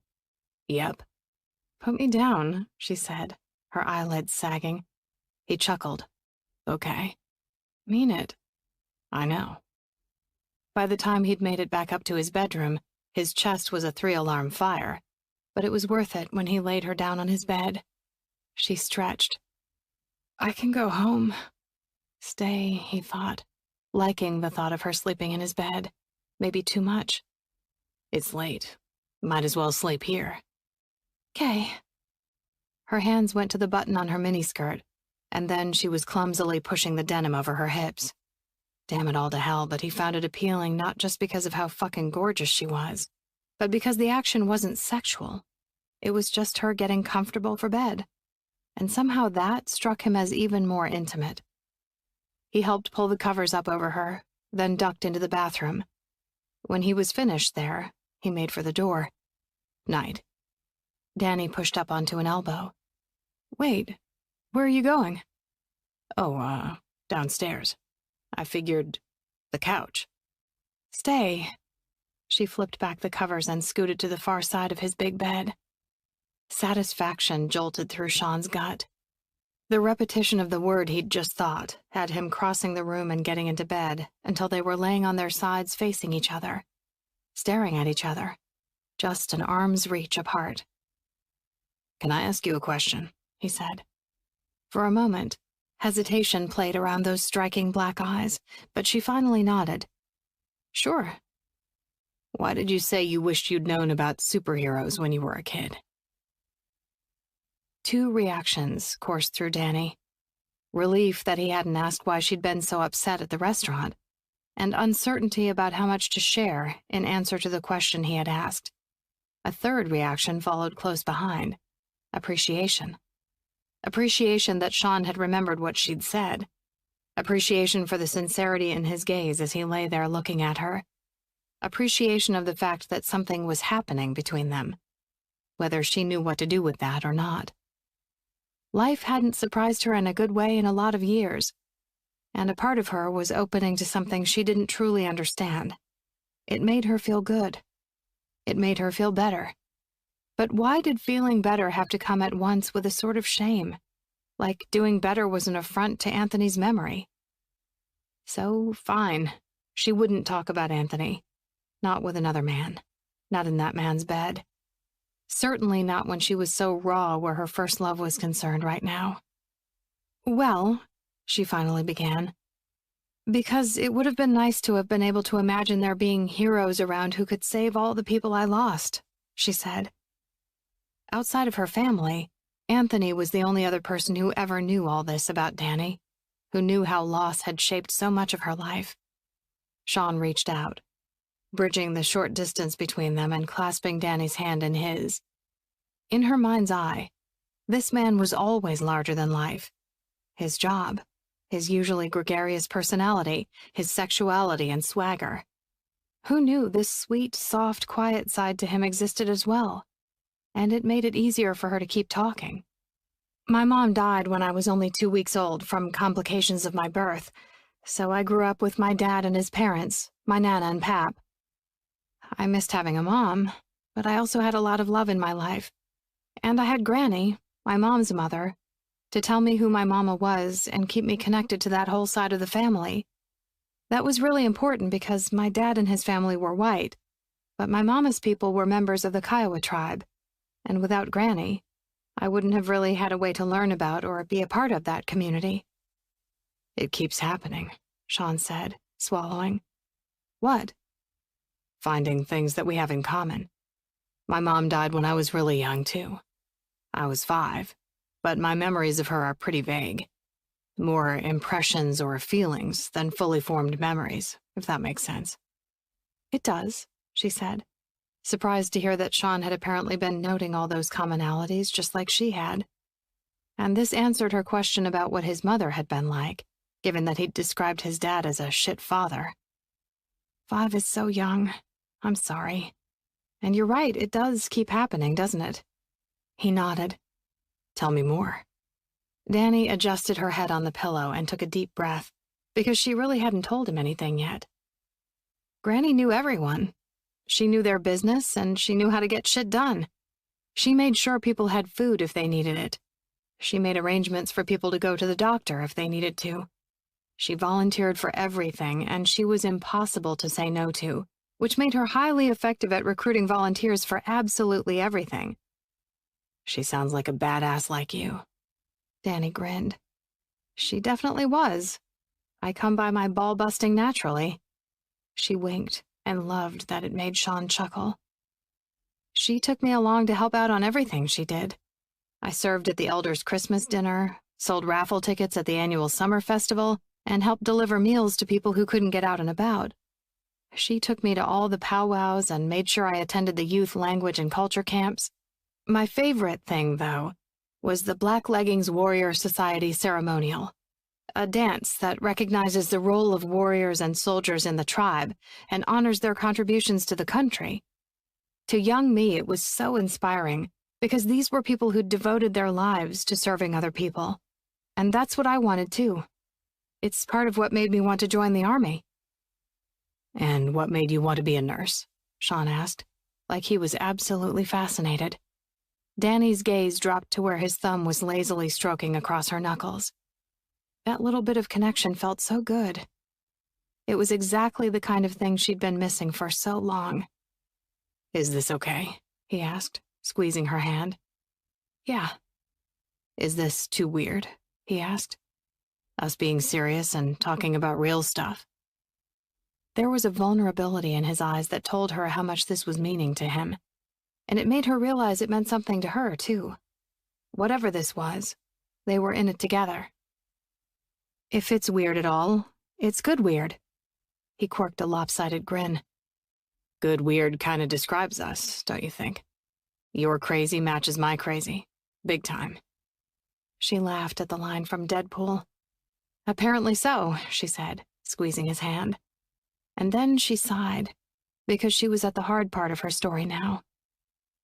You don't have to answer my question if you don't want to, he said, giving her an out.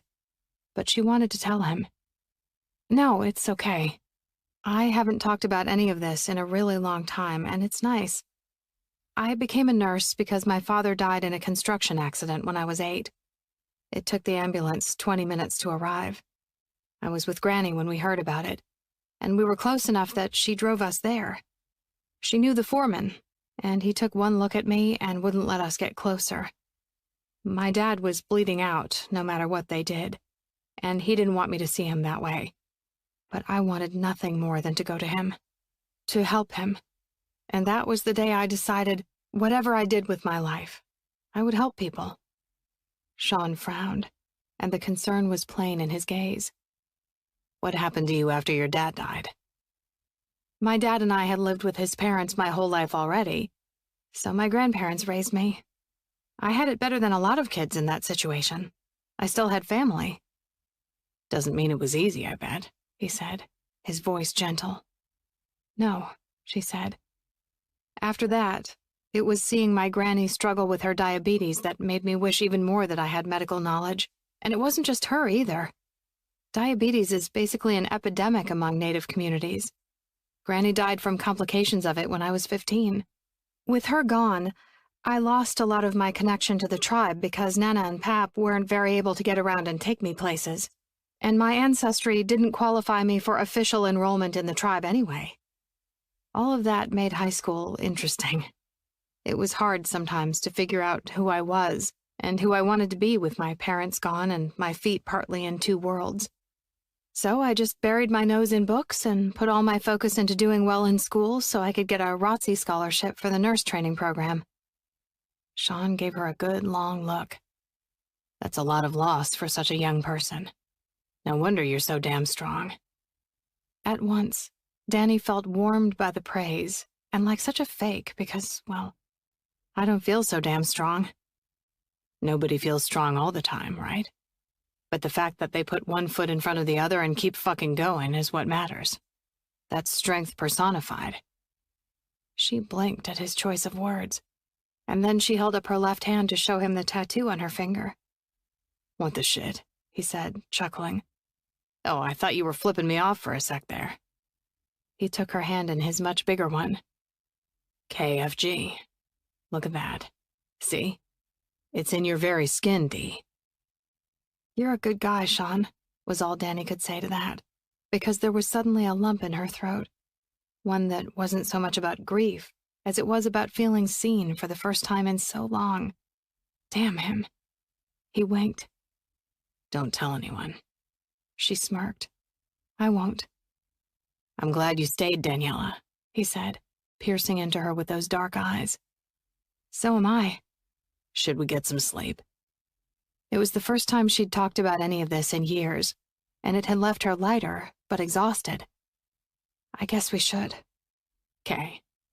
He reached back and clicked off the lamp. Night, Dee. Danny reveled at the deep rumble of his voice in the dark, at the connection of their hands as he laced their fingers together. Night, Sean. It had been so long since she'd slept with another person that, for the longest time, she couldn't drop off to sleep. Her brain held her there, suspended in the feeling, not for once of solitude, but of togetherness.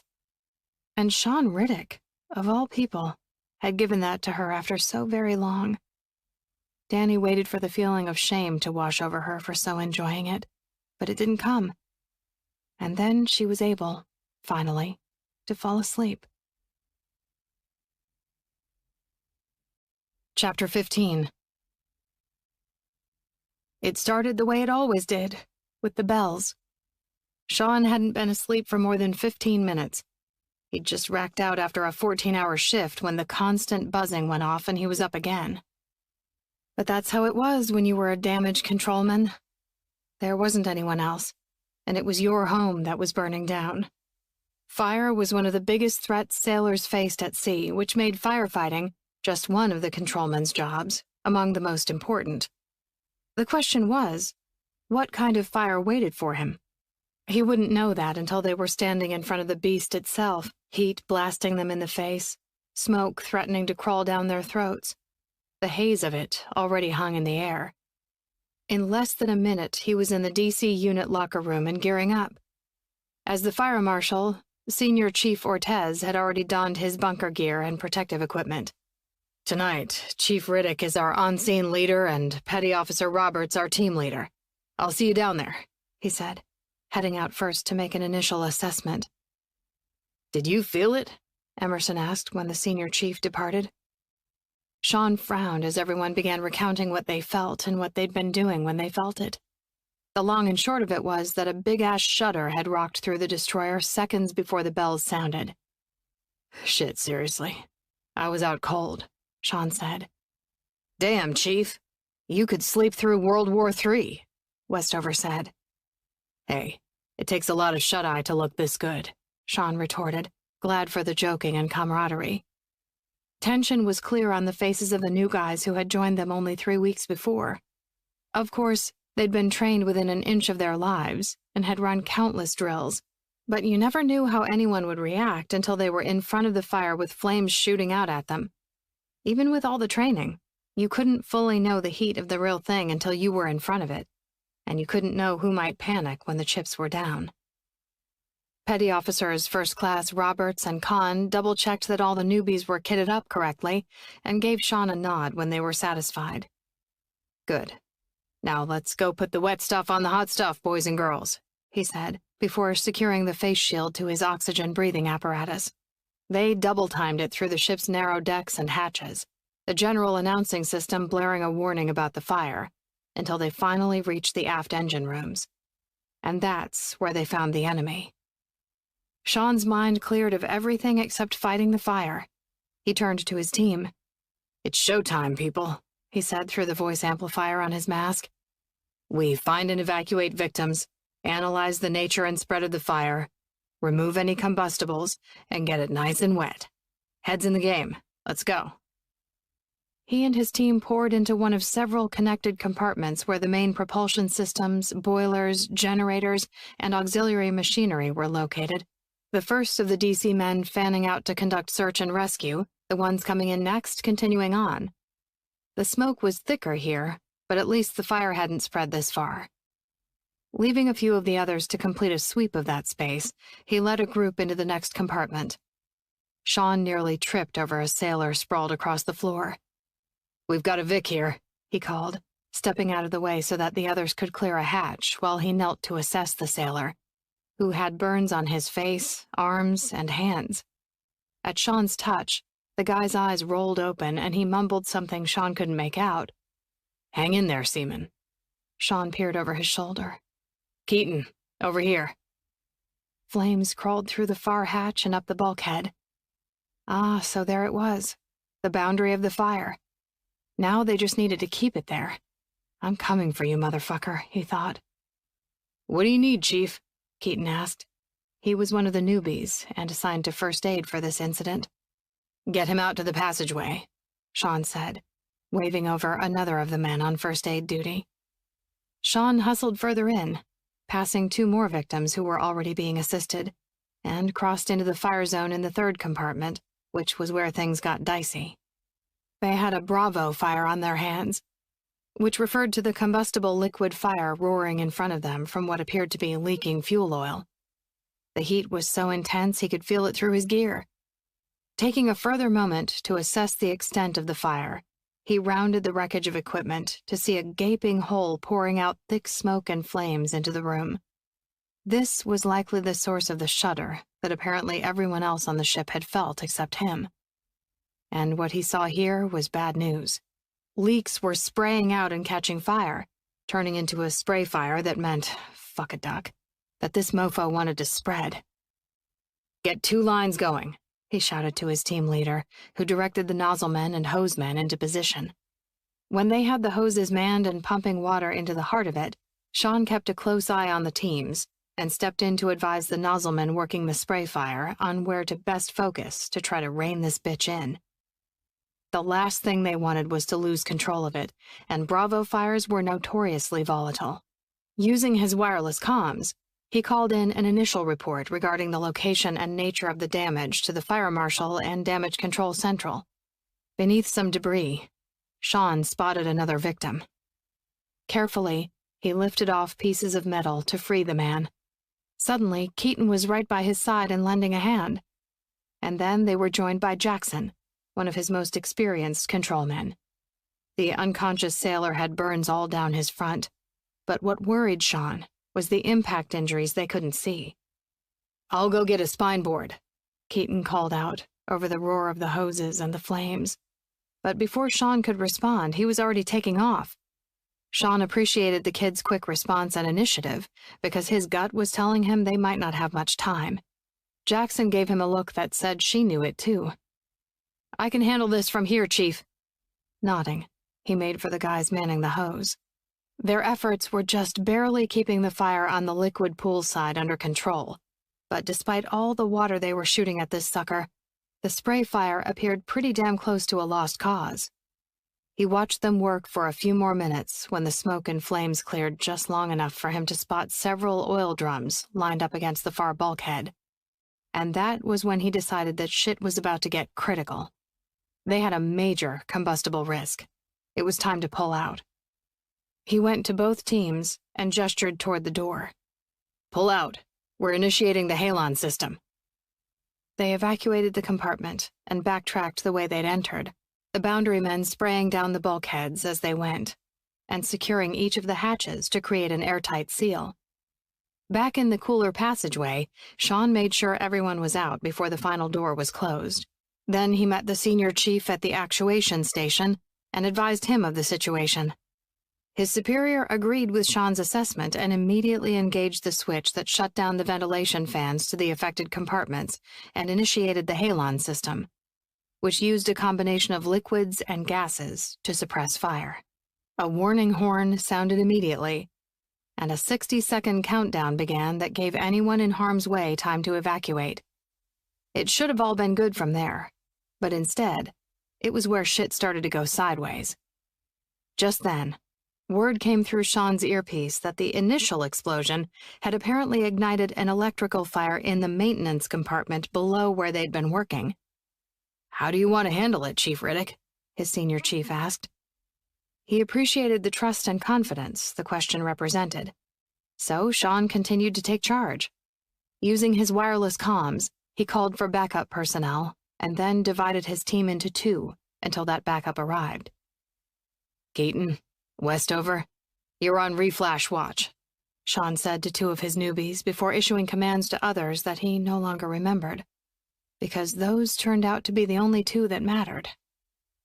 Then he and the rest of the team descended one more deck to assess and contain the electrical fire. It was a nasty bitch of a fire, too.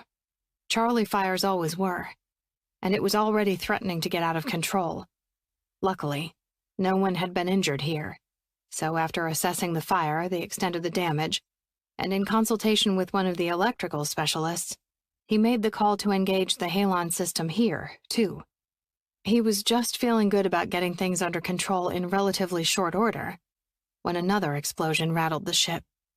What the fuck was that?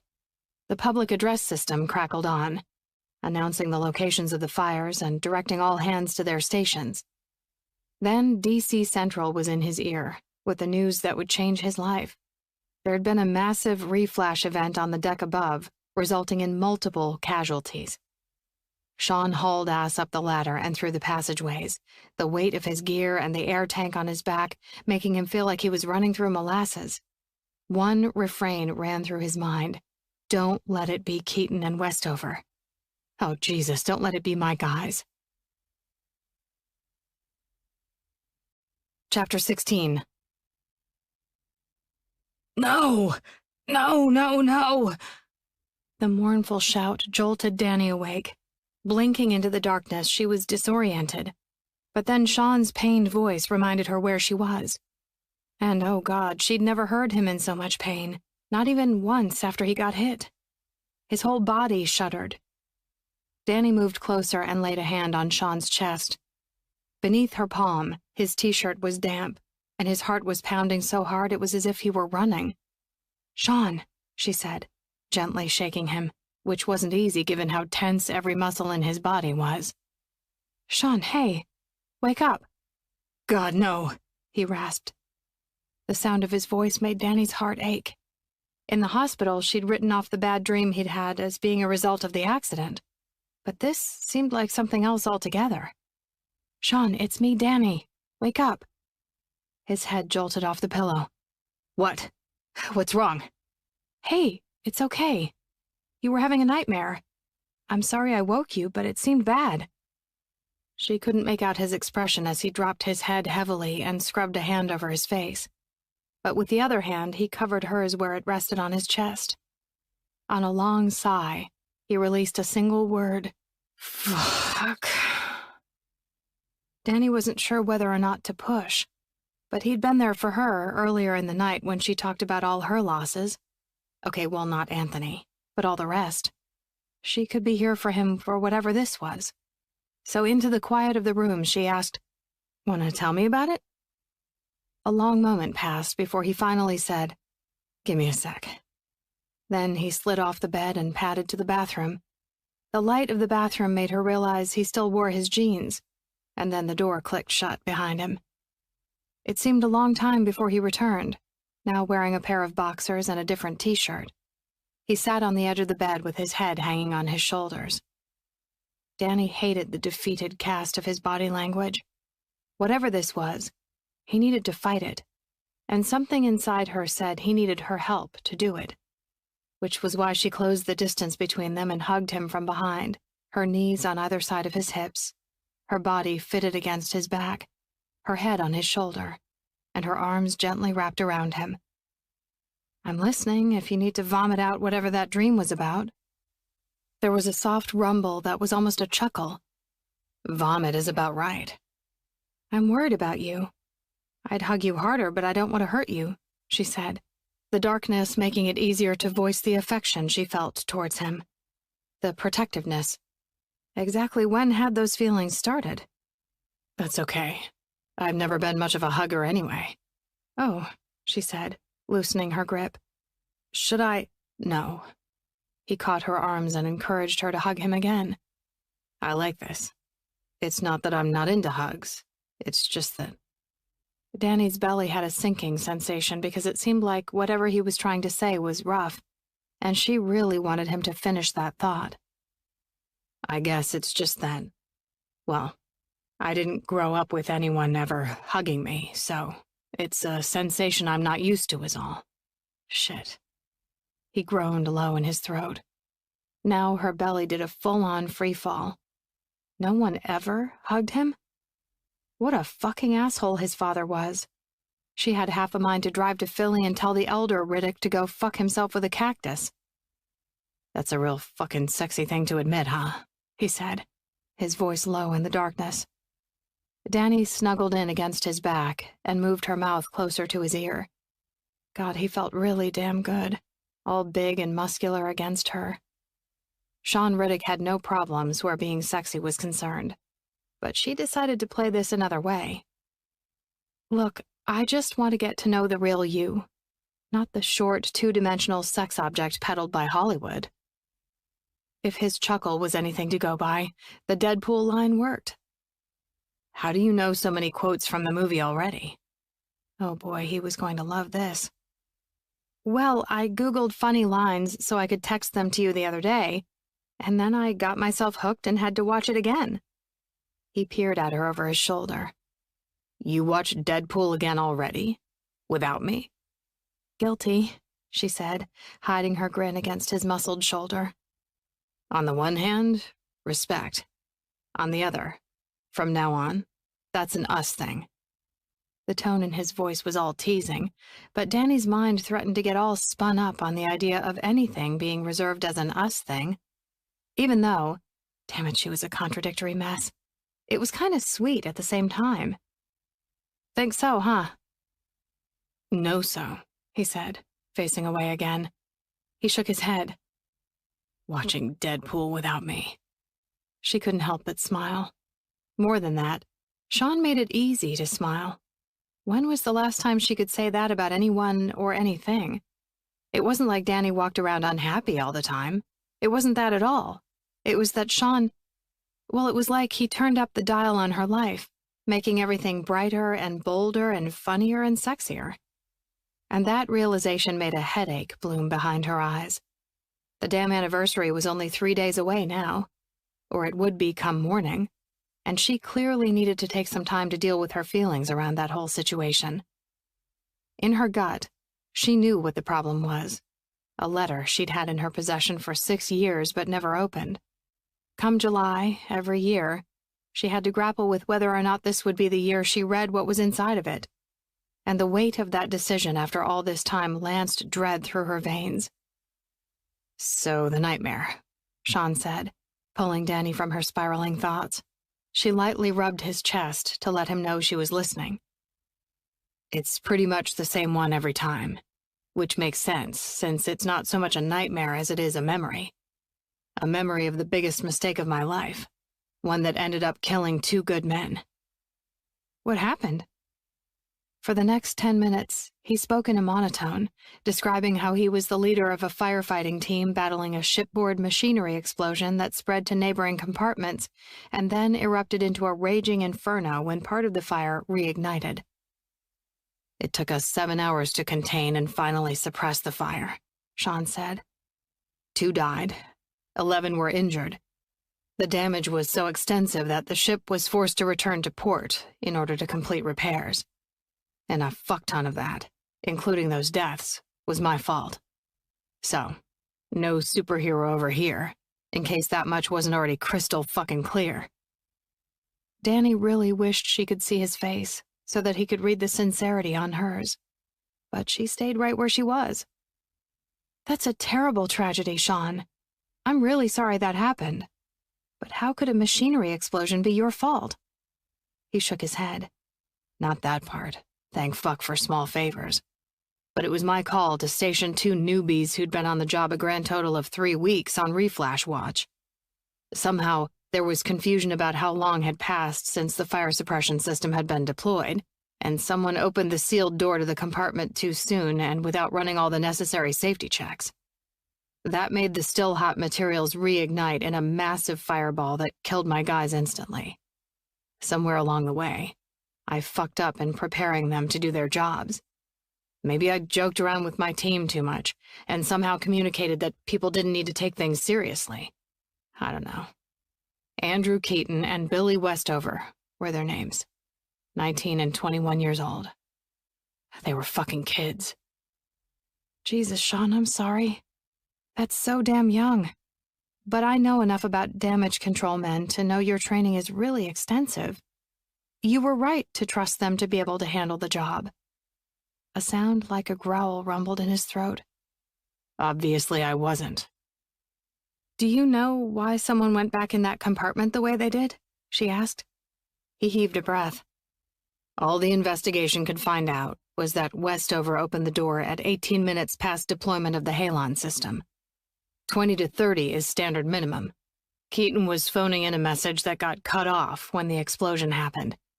But he didn't have a chance to say anything that explained what happened. A long pause. And the not knowing has eaten at me every day since. God, did Danny understand that? Whatever happened, Sean, it wasn't your fault. He scoffed, which wasn't altogether unexpected, so Danny pushed on. Did the investigation determine that your performance was faulty in any way? Silence. Danny immediately knew they hadn't. Is that a no? She finally asked. Shut up, he said.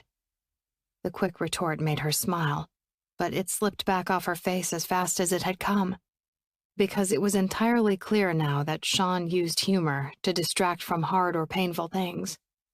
And since he was funny and snarky and sarcastic a lot of the time, she couldn't help but wonder how often he might have put on a fun or funny demeanor to avoid things getting too real. What happened was terrible. I understand why you would feel guilty about what happened to your men. That's natural to an extent.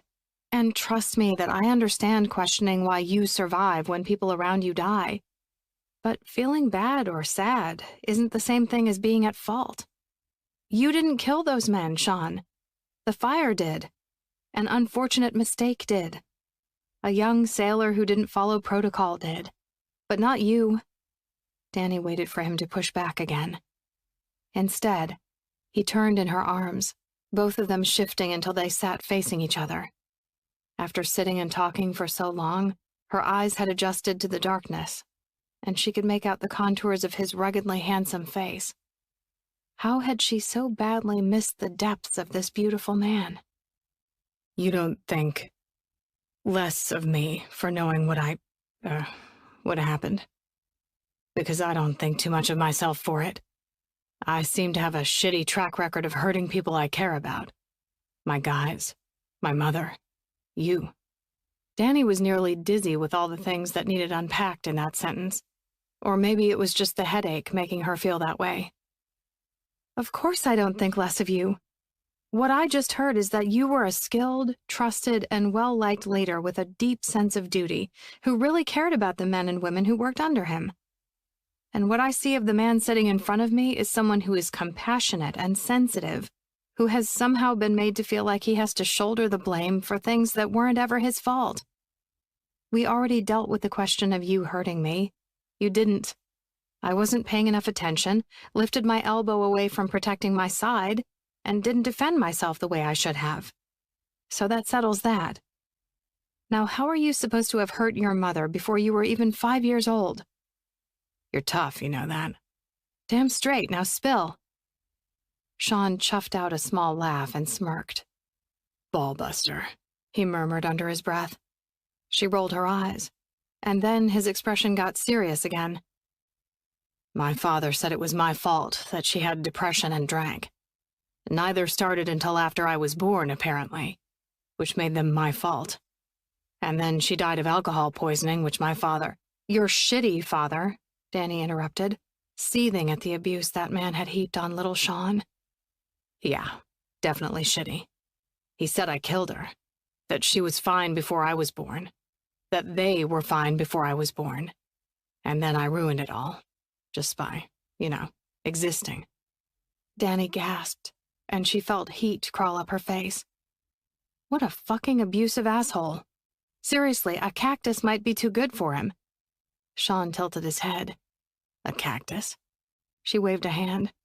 Oh, nothing. I was just thinking earlier that I should ride to Philly and tell him to go fuck himself with a cactus. Ouch. A smile played around his lips. They come in all sizes, So surely there's a size that would be punishment enough. She frowned at Sean's humor. No, there wouldn't be. What he said to you was outrageously inappropriate, Sean. It was abusive and it wasn't true. Set aside for a moment the fact that you didn't ask them to fuck, and you didn't ask to be born. Those were their decisions. But you were a tiny, defenseless kid, and he deprived you of love and comfort and security, and that is so fucking wrong I could scream. Sean kissed her, just a soft brush of his lips against hers, and then he paused there until she leaned in to ask for more. By the time they came up for air, she was straddling his lap and his hands were in her hair. I don't think anyone has ever stood up for me like that before, he said, his voice a deep rumble. Well, you can count on me to do it as much as you need from now on, she said, making a promise that she didn't fully understand the contours of. How could this sentiment feel so right and so wrong at the same time? She rested her forehead against his. I'm feeling kinda glad that truck hit me, he said, 'cause you wouldn't be sitting here in my arms if it hadn't. For once, his tone was entirely serious, so this wasn't him trying to deflect with humor. She took his face in her hands. Riddick, I will never feel grateful about you getting hurt. But I am grateful that something pushed us past all the frenemies BS so that I could be sitting here in your arms right now. This time when they kissed, it stayed soft and sweet. I'm sorry I woke you up, he said, kissing her again. I'm not. Think you can get back to sleep again? Yeah, probably, she said. They moved to get under the covers, but this time he held out an arm, inviting her to snuggle in. She accepted the invitation, fitting herself in against the side of his big body. When he wrapped his arm around her shoulders and pulled her tighter, Danny could have cried at how good it felt, both because it had been so long since she'd last been held this way, and because she imagined embracing like this wasn't something Sean was used to doing. So she lifted a knee atop his thigh and pressed her face into the crook of his neck to give him the full snuggling experience. If you were going to do something, you might as well do it right. The appreciative sound came from deep in his throat. Night, Dee. Night, Sean. Now, Danny just had to decide, was this going to become an us thing, too? Chapter 17. Sean woke up with a smile, which was not a thing that usually happened, but it dropped back off his sleepy face the second he realized Daniela wasn't still with him in his bed. Fuck, had she left in the middle of the night? His gut was saying no way, But that old sabotaging part of his brain was saying she probably ran as fast as she fucking could, sucker. He shifted onto one elbow. Daniela? Sean. The voice was no more than a croak, and it was coming from under his bed. What the shit? He peered over the edge and found Daniela laying in a ball on the carpet, wearing only her t-shirt and thong. Why are you on the floor? How long have you been down there? He was off the bed and kneeling next to her in an instant. Not long, she said. I'm sorry I had to wake you up again. Frowning, he brushed the hair back off her face. Never apologize for needing me, Danny. Fuck, you're burning up. He cupped his hand against her forehead. Are you saying I'm hot? She asked weakly, not quite managing a smile. You know that shit is true, he said, not feeling up to joking around when her skin felt so scarily warm. I was making my way back from the bathroom when nausea and dizziness hit me so hard I wasn't sure if I was going to throw up or pass out, and... Oh, God, she put her hand to her mouth. Sean bolted to the bathroom, grabbed the trash can, and returned to her. Here. Danny curled over it, and Sean felt so damn bad for her. He scooped her hair into one hand and held it back as she puked. I'm sorry, she whispered. Don't you worry about a thing, Dee. Whatever you need. She peered up at him, her face ashen. I think it's past for now. Think you could get into bed? He asked. Maybe? Come on. He nearly lifted her himself when she proved a little shaky. She groaned and pressed a hand to her head. Hurting? Yeah, she said, crawling into his spot. Laying on her side, she drew her knees up until she was in a tight ball. I have Tylenol and Aleve. Preference. Better go with Tylenol with my belly feeling like this, she said, her eyes glassy. Okay, you rest. Be right back. He scooped up the trash can to clean out. Sean's gut was a knot of concern as he did that, then found the Tylenol and a thermometer in his bathroom medicine cabinet. He filled a cup with water, rushed back to her, and settled on the edge of the bed. Here you go. Danny lifted her head enough to swallow. Thank you. Open your mouth, he said. He pushed the button on the digital thermometer, and she complied immediately. He smirked. Remind me to tell you to do that under different circumstances. She managed a weak guffaw. Keep dreaming, Riddick. Shh, take your temp, woman. So bossy. You and I both know you like my bossy side. He nailed her with a stare. Now put that in your mouth before I hold you down and make you. I'm mildly aroused right now, she mumbled around the thermometer while fighting a grin. Jesus, he said, enjoying talking to her, liking being able to take care of her even though he hated that she didn't feel good. And that made him think about the conversation they'd had in the middle of the night. He wasn't sure he'd ever talked to another living soul about his mother, but it just felt so easy with Danny. And God, the way she'd fought with him, fought for him. When he'd told her about the fire and how he felt he'd failed his team, it had knocked his world off its axis a bit, if he was being honest. Which was when realization hit him over the head even harder than that truck had managed to do. He had feelings for Danny. His gut checked that assessment and decided that wasn't stating the case strongly enough. He didn't just have feelings, he loved Daniela England. No, he was in love with her. Jesus Christ, he was in love. For the first time in his whole fucking life, he was in love with this gorgeous, brilliant, brave, caring, fierce, ball-busting woman. Now what was he going to do about that? Beeping interrupted his thoughts. 102.1. Not terrible. That's pretty terrible in my book, Dee, he said, head kind of spinning from worry and love, apparently. You rest for a while. I'll be back in a few. Why don't you take me home so I don't get you sick too? She said. Fuck that, Dee. If you really think you can make the trip home and you'd be more comfortable at your own place, I'll take you. But I'll be staying. No way I'm leaving you alone right now. He nailed her with a stare, a fierce feeling of protectiveness roaring through him. Damn. Was this what love felt like? 'Cause right about now, he'd do anything to make Danny feel better, to make sure she was okay. Shit, she had to be okay. She put her hand on his. No, you're right. I'll stay. He was too concerned to even make a joke of her saying he was right. Good. Okay. Hang tight. I'll be here. Right where I want you to be. But he just nodded and made for the door. Downstairs in the kitchen, he debated what to do. Was it feed a fever, starve a cold? Or feed a cold, starve a fever? Fuck if he knew. So he Googled that shit to learn that the medieval dude who came up with that saying in the first place was talking out of his ass. So feeding was fine. Now, what did he have that might work for how Danny was feeling? Rummaging through his pantry and fridge, he began pulling things out onto the counter. Saltine crackers, a banana, bottles of water and Gatorade. He also had a few popsicles left. From the laundry room, he grabbed a washcloth that he soaked with cold water. And then he remembered the bottle of Pepto in the junk drawer and added that to the mix too. What else? He grabbed a big glass and filled it with crushed ice from the dispenser on the fridge door. Nodding, he surveyed the situation. He needed a way to carry all this up there. He snapped his fingers, opened the cabinet by the stove, and grabbed a cookie sheet.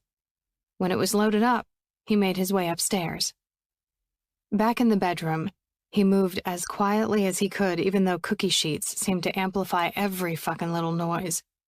But no matter, because Danny was still awake. Hey, she said. Hey, I brought provisions. He pushed the clock and lamp on the nightstand to make room for his makeshift tray. Did you bake me cookies? She asked, smirking, which at least was a sign of her normal self. Sean arched an eyebrow. No, ballbuster. I improvised. Now, what would you like? Chuckling, Danny propped herself up a little. Looks like you thought of everything. Let me try the ice and see if that will stay down. He handed her the cup of ice and a spoon, too. Oh, you even brought a spoon? That's so thoughtful. She looked at the spoon for an oddly long moment before she finally took a bite of the ice. I didn't know if you'd be able to lift your head enough to eat them right out of the cup, he said, hovering by the side of the bed and wanting to do something more.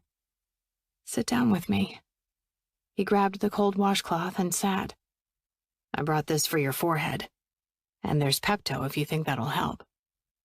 She situated the folded cloth and took another bite of ice. It was strange seeing Danny down for the count like this, and Sean really hated it. It was so damn wrong. That feels good, thanks.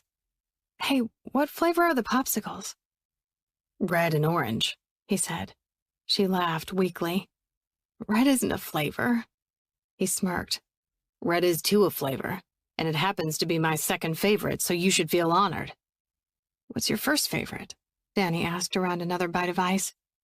Purple, grape, whatever. I ate those first and they were all gone, or I would have shared. I definitely feel honored. Shut up. She softly smacked his leg. I was being serious. Her black hair was mussed and her face was flush, but she was smiling up at him like he mattered to her, and it made her the most gorgeous woman he'd ever known. Damn it all to hell, he fucking loved her. The feeling was like a pressure in his chest, one that demanded release. But he wasn't saying a word right now, not while she wasn't herself, because he had no clue how she was going to react. Them joking about Deadpool being an us thing didn't mean they were in a relationship after all. You can count on me to stand up for you as much as you need from now on. Her words from last night rang in his head. God, they'd meant so much to him. Still did. Sean almost couldn't imagine what life would be like to have someone like Daniela England at his side, on his side. And oh, Jesus, in his fucking bed. The two of them against the world. Yeah, that was a kind of life he'd never even let himself imagine. One he would have said he didn't deserve and couldn't have anyway, 'cause he'd just fuck it up. But her words had him believing that something else could be possible for him. Her words had him believing in himself for maybe the first time ever. What are you thinking about? Danny asked, shifting to sit up a little. You. When her eyebrows raised, he added, "Just worried about you and want you to feel better." She put her hand on his thigh. "You're really sweet, Sean. Thank you." "Yeah, of course," he said, feeling sort of awkward and self-conscious. Was that love, too? Because if so, it was fucking ridiculous. "Anyway, it's the least I can do after you took care of me." "I never minded," she said. "I've enjoyed hanging out." Damn, he liked hearing her say that. "Same, Dee." They looked at each other, their gazes direct, open, and it felt like something important hung there between them. But Sean wasn't sure how to broach it, so instead he asked, "Think you can handle a popsicle?" Danny smiled. "I'm gonna tempt fate and try one. I need something with some flavor in my mouth." A smile he couldn't resist started to twist at his lips, and she gave him a droll stare. "Aw, come on, Dee. If you're gonna throw me a softball like that, what do you expect me to do? Innuendo is my middle name." "Relentless is your middle name," she said, chuckling and shaking her head. "Can I have an orange one, please?" "You really can have the red," he said, tearing the wrapper open so the stick stuck out. "No, the orange ones are my favorite, so I'm good with that. Also, grape is my least favorite." She took a long lick of it. His brain shorted out for a second, watching her tongue. This is turning you on, isn't it?" "Uh-huh," he managed. She sucked the pop into her mouth. He blinked. "There's literally no way to eat these that isn't suggestive," she said, giving him a look. "I know," he said, grinning. "Me likey." She rolled her eyes, making him grin wider. "Also, I think our flavor preferences make us a good pair because we don't have to compete for our favorites and then we can share the reds." Danny chuckled. "You've got this all figured out, don't ya?" Not even a little bit, but fuck, he was willing to. With her. "Dude, if we can agree on popsicles, mixing the cheese and caramel popcorn, and Marvel movies, everything else is easy." "Those are important," she said, biting off the top of the popsicle. "Right?" When she finished, she nursed the water for a little while, and he got her phone so she could call the hospital and let them know she wouldn't be able to come in for her evening shift. "Okay, I'll see you on Saturday. Sorry again for the last-minute change," she said before hanging up. Sean couldn't help but wonder why she had basically the whole week off. "Saturday? You have some vacation plans or something?" "Oh, looking down at her phone, she shook her head. "No, I just took some time off." She gave him a smile that felt forced. "I guess it's a good thing, given how I feel." "Yeah, well, let's get you back on your feet so you can enjoy at least some of your downtime. You don't want to miss Noah and Christina's shindig on Friday night. His dad makes great burgers, and Mo's bringing his ribs." "Oh, Mo makes great ribs," she said. "Yes, he does." Just thinking about them made Sean's belly growl. Man could not survive on popsicle alone. She chuckled. "You better go take care of that. And I think I'll rest a while if that's okay." "More than okay, Dee," he said. "What do you need before I go?" Curling back on her side, she held up the washcloth. "Can you make this cold again?" "Consider it done," he said. When he came back, she was taking her temp. "How's it looking?" 101.3 now. She draped the cloth on her forehead, temple, and ear. "Heading in the right direction, at least," he said, really fucking glad she was doing a little better. "Yeah, thanks for all this." Giving him a little smile, Danny tapped the edge of the cookie sheet. "My cookie sheet of provisions is your cookie sheet of provisions," he said, wanting to give her a whole lot more.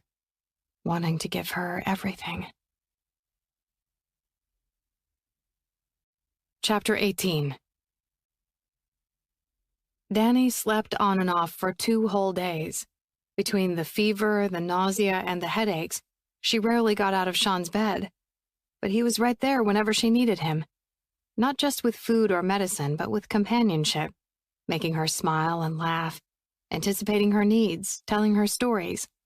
He even brought his laptop up so they could continue their Marvel marathon laying side by side in his bed during those windows when she was well enough to stay awake for a while. With every passing hour, something became more and more clear to her. Danny was falling for him. As if he hadn't already gotten to her by covering her with a blanket and loving grilled cheese and tomato soup, he'd brought her every possible flu remedy on a cookie sheet and even brought her a spoon to go with the ice. And he'd held her hair while she threw up. Couldn't forget that. She'd worried that good guy Sean Riddick would be a problem, and she'd been right. And then there was the way he'd been looking at her. For days now, the cast of his eyes was both deeply concerned and fiercely protective. But there was something else there, too. Something that looked like longing, all of which Danny recognized because she was feeling the same way, with all of it. Concerned about the way his upbringing had twisted him up inside, feeling protective of him, whether those attacks came from someone else or himself. And oh man, the longing. It resonated down deep. Parts of her wanted Sean Riddick so damn bad, but then there were other parts that hesitated, cautioned, and even wanted to run away. It should have been easy. Boy likes girl, girl likes boy. What was the problem? Except Danny had built 6 years' worth of walls against exactly that kind of longing. Walls meant to keep her from having to face the loss of a vital love ever again. And now that her body wasn't so consumed by whatever virus had just run her butt over, her mind was starting to spin on the fact that tomorrow was the anniversary of Anthony's death. No way could she spend it with another man.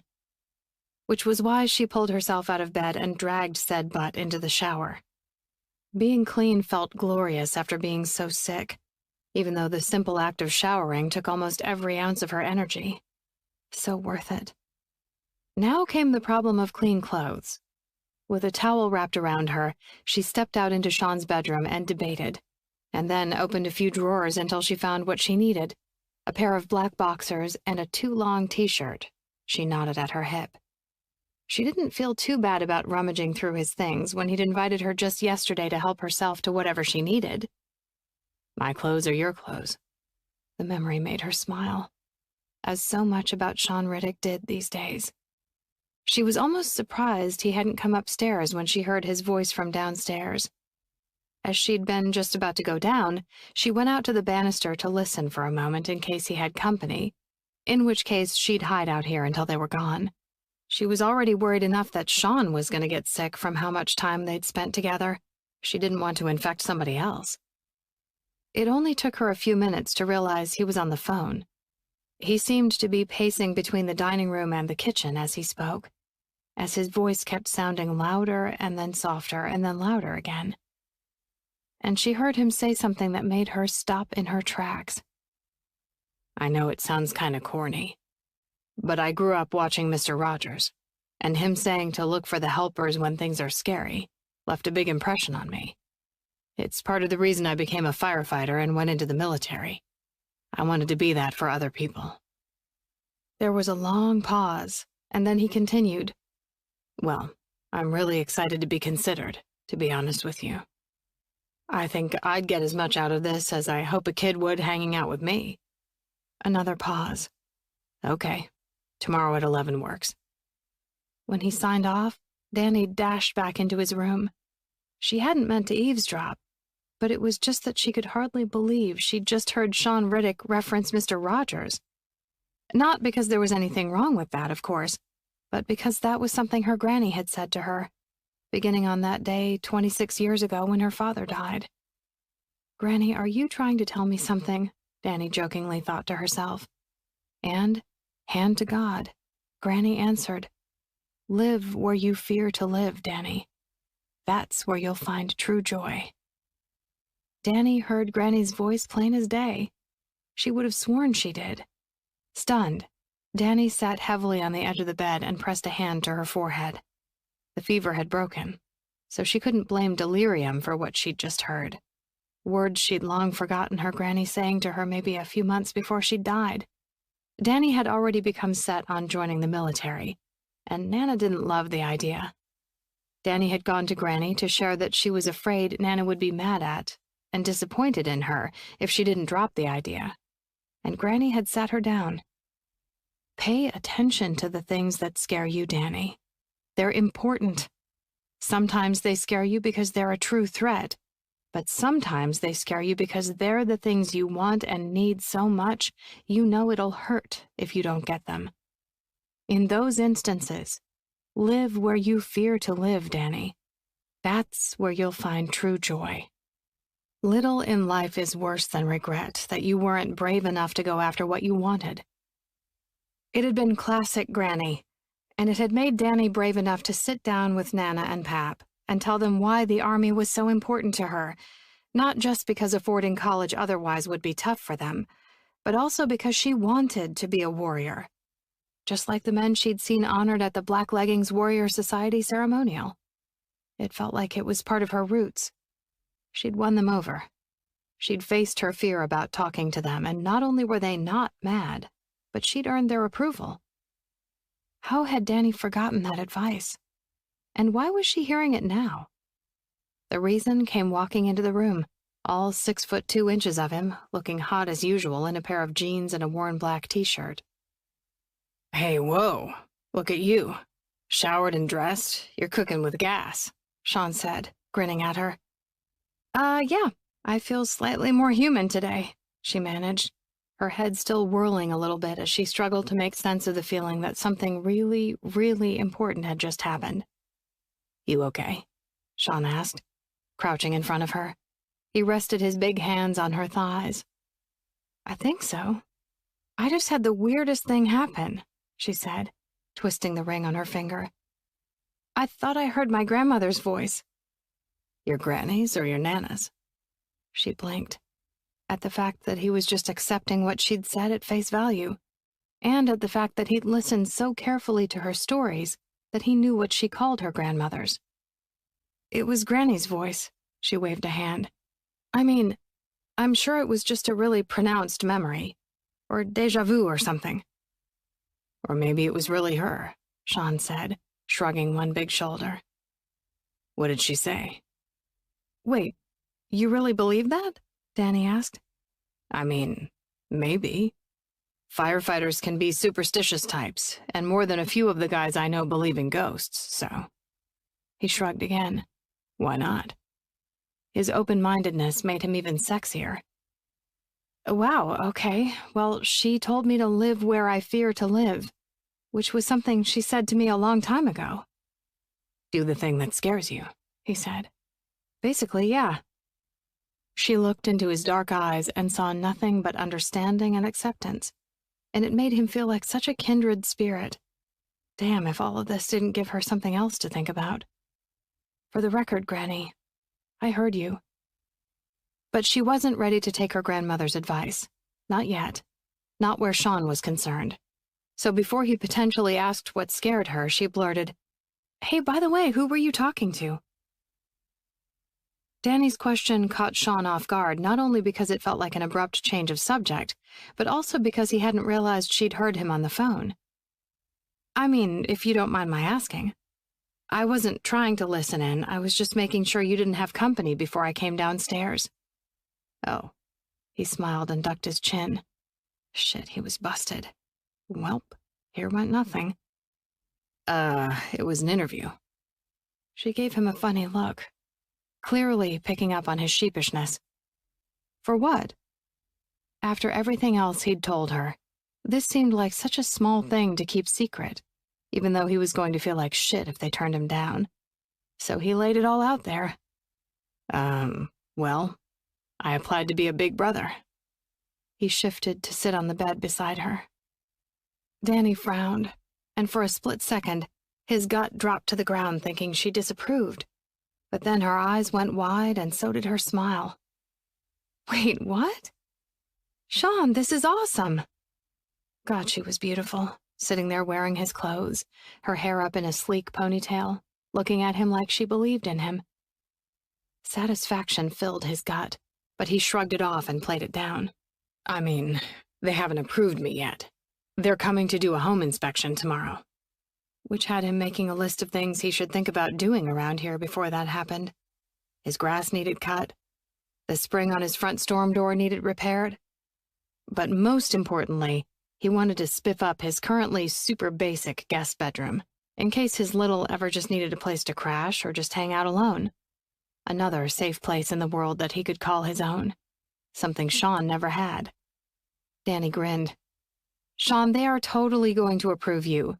Your house is gorgeous, and your basement would be any kid's dream. You have a good and very cool job. And you're a role model who's fun to hang out with. You're a shoo-in. A role model? Wow, there she went again. Making him fall in love with her just a little bit more. Yeah, you really think so? Facing him, she laced her hand into his. I know it. This is so cool. Did Billy and Shayna get you into it? Billy's stories about hanging out with his little, Dante, just sounded like something I'd enjoy doing. I guess the accident has also left me feeling like there should be more to life than just work, you know? I mean, there's WFC, of course, and all of my friends there. But this is something that gives back, too. Of course, what he didn't say was how she fit into all that for him, because he really fucking wanted her to. Danny kissed him once, twice. You're going to be a great big brother. I'm proud of you. Fuck if that didn't put a knot in his throat. Thanks, Dee, he managed, surprised at just how much those words meant to him. Coming from her, they meant a lot. Do the thing that scares you. Putting himself out there to become a big brother did scare him, but he realized that had nothing on the thing that truly scared him the most. And in that moment, Sean knew exactly what that was, because words were right on the tip of his tongue. Words he'd never said to anyone in his entire life. He searched her gaze for a long moment, and then just dove in. Daniela, Sean, she said at the same time. They both laughed. Heart pounding in his chest, he nodded at her. Go ahead, you first. Oh, okay. I was just going to say thank you for taking such good care of me the past few days. It's been a long time since I had anyone to do that for me. I was happy to do it, Dee, he said, sounding way more nonchalant than he actually felt. She sat back, and he had the weirdest sensation that she was pulling away, but maybe that was just him freaking out over trying to tell her how he felt. So, I think I'm gonna head out, she said. I haven't been home since early Saturday morning, and I have a few things I need to do and check on. Oh, okay, sure. Now he was pretty sure he'd read her right, which had him reining in his mouth. What were you going to say? She asked. But there was a guardedness about her gaze that told him now was not the time. So he gave her part of his truth. Just that I've never shared everything I told you with anyone else. And I really appreciated how you supported me. It meant a lot.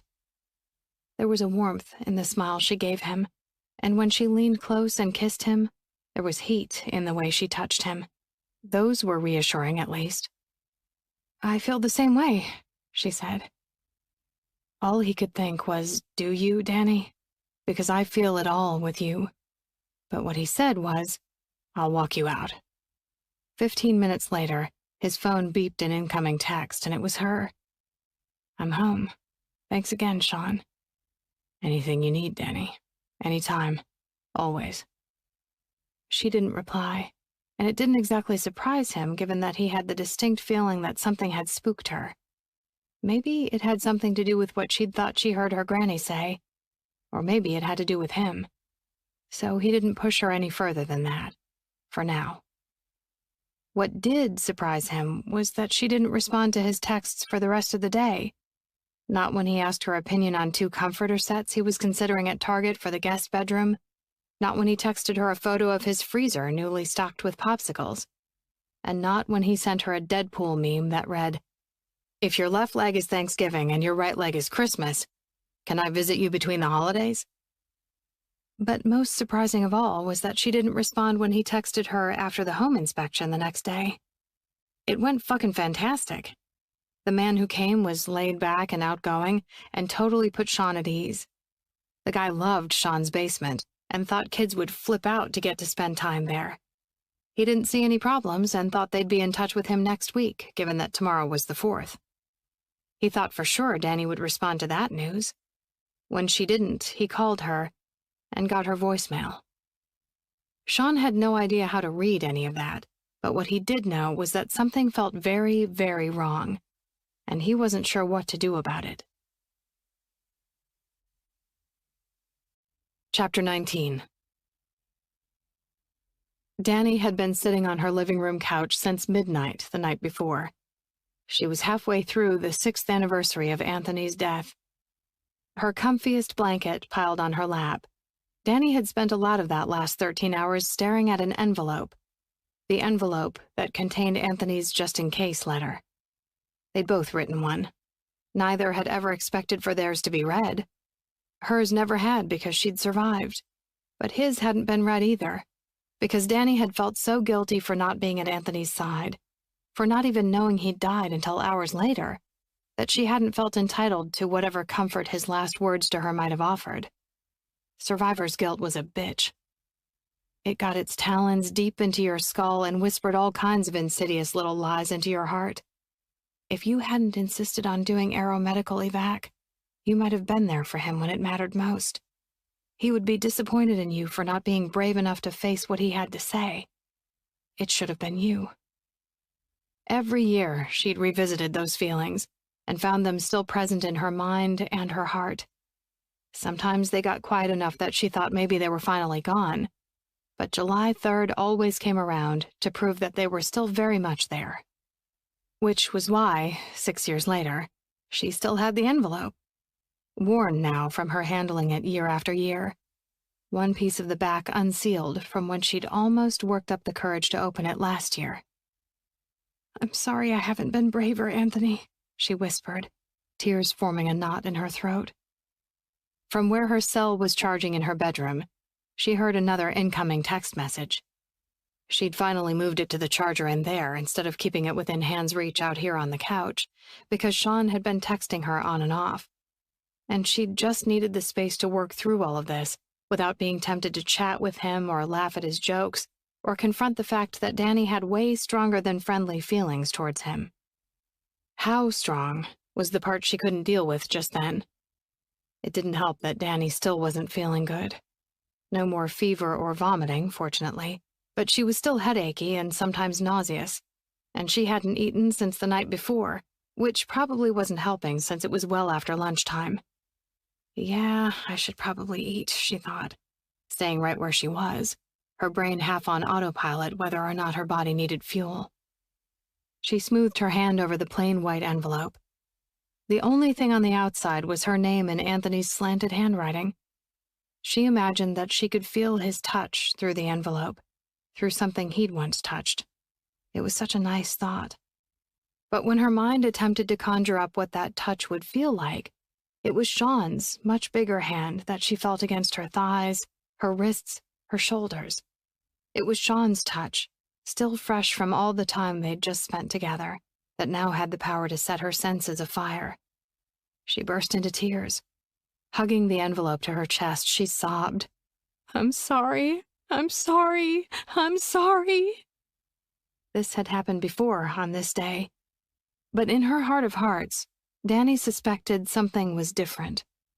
Part of her might have still been apologizing for not opening his letter.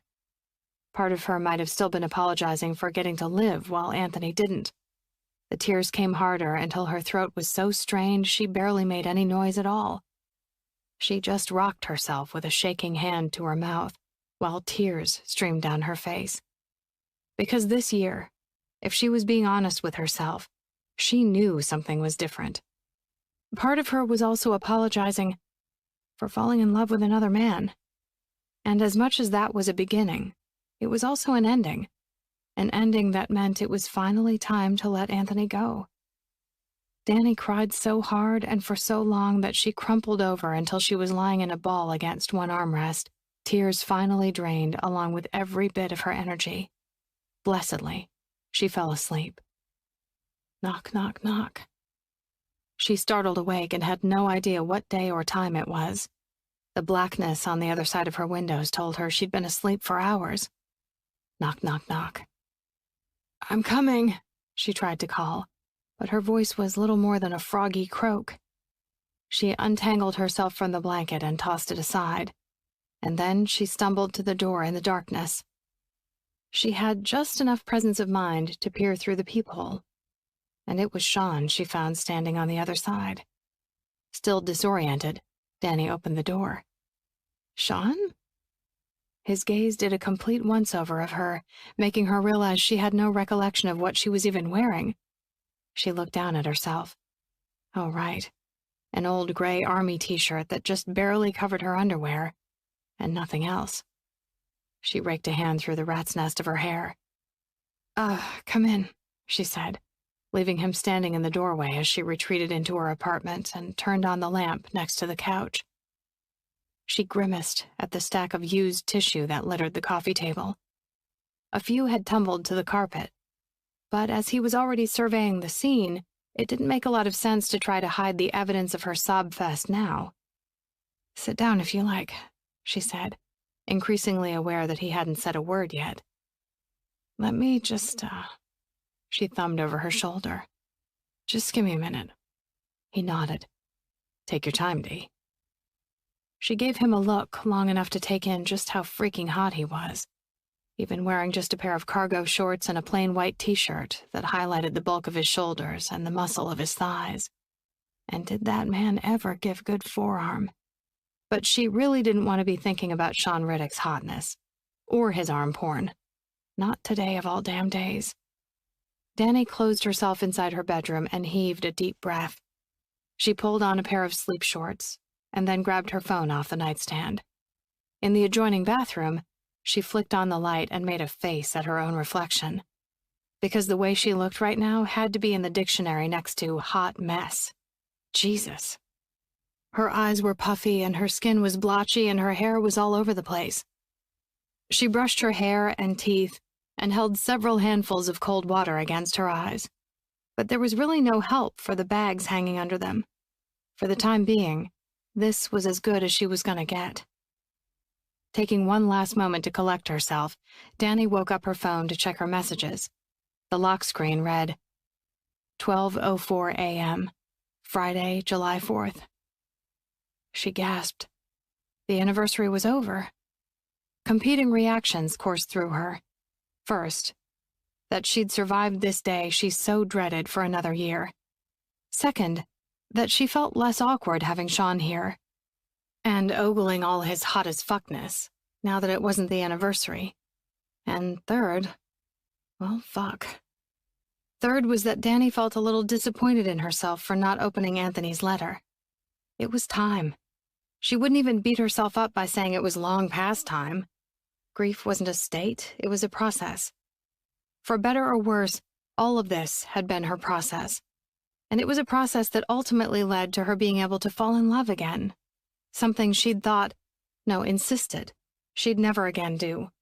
Even though the prospect of loving someone remained kind of freaking terrifying. It was Sean. Somehow he'd gotten behind or over her walls and made it so that loving him just felt right. The thought made her lean against the counter. Holy crap, she was in love.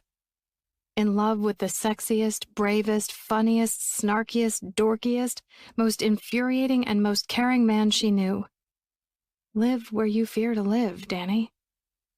Now she knew why she was just remembering her granny's words after so very long. There were two things she'd feared most for all these years. First, reading Anthony's words.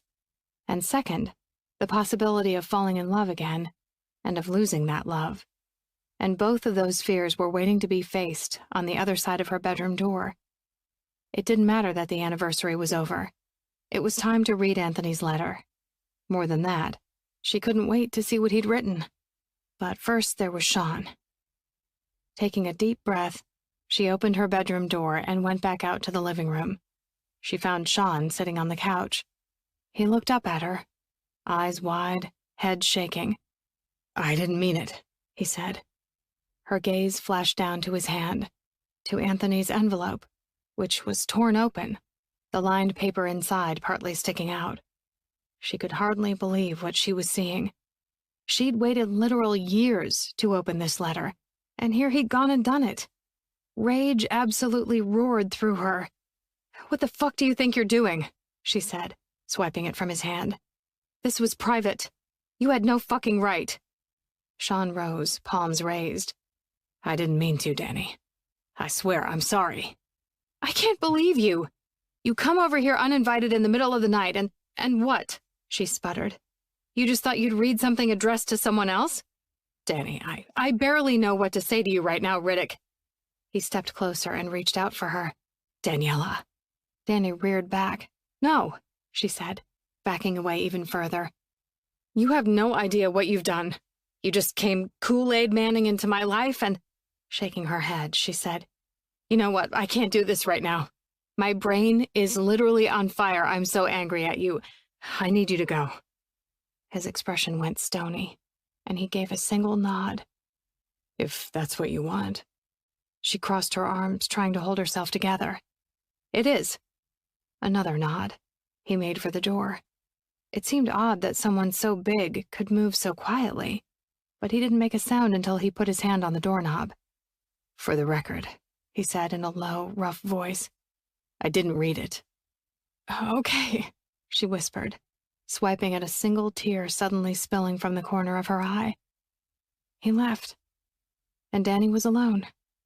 Alone this time of her own making. She felt like shit before he'd even fully closed the door, but she was so raw that she didn't know what to do. Live where you fear to live, Danny. One fear she held in her hand. The other was walking down the hall outside of her apartment.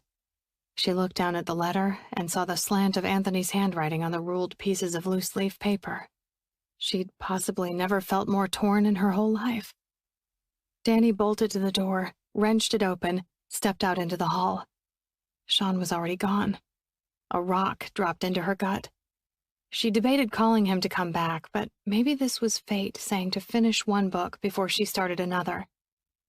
So even though the pull to go after Sean remained, she returned to the couch, sat with her legs tucked under her, and slid the letter out of the ruined envelope.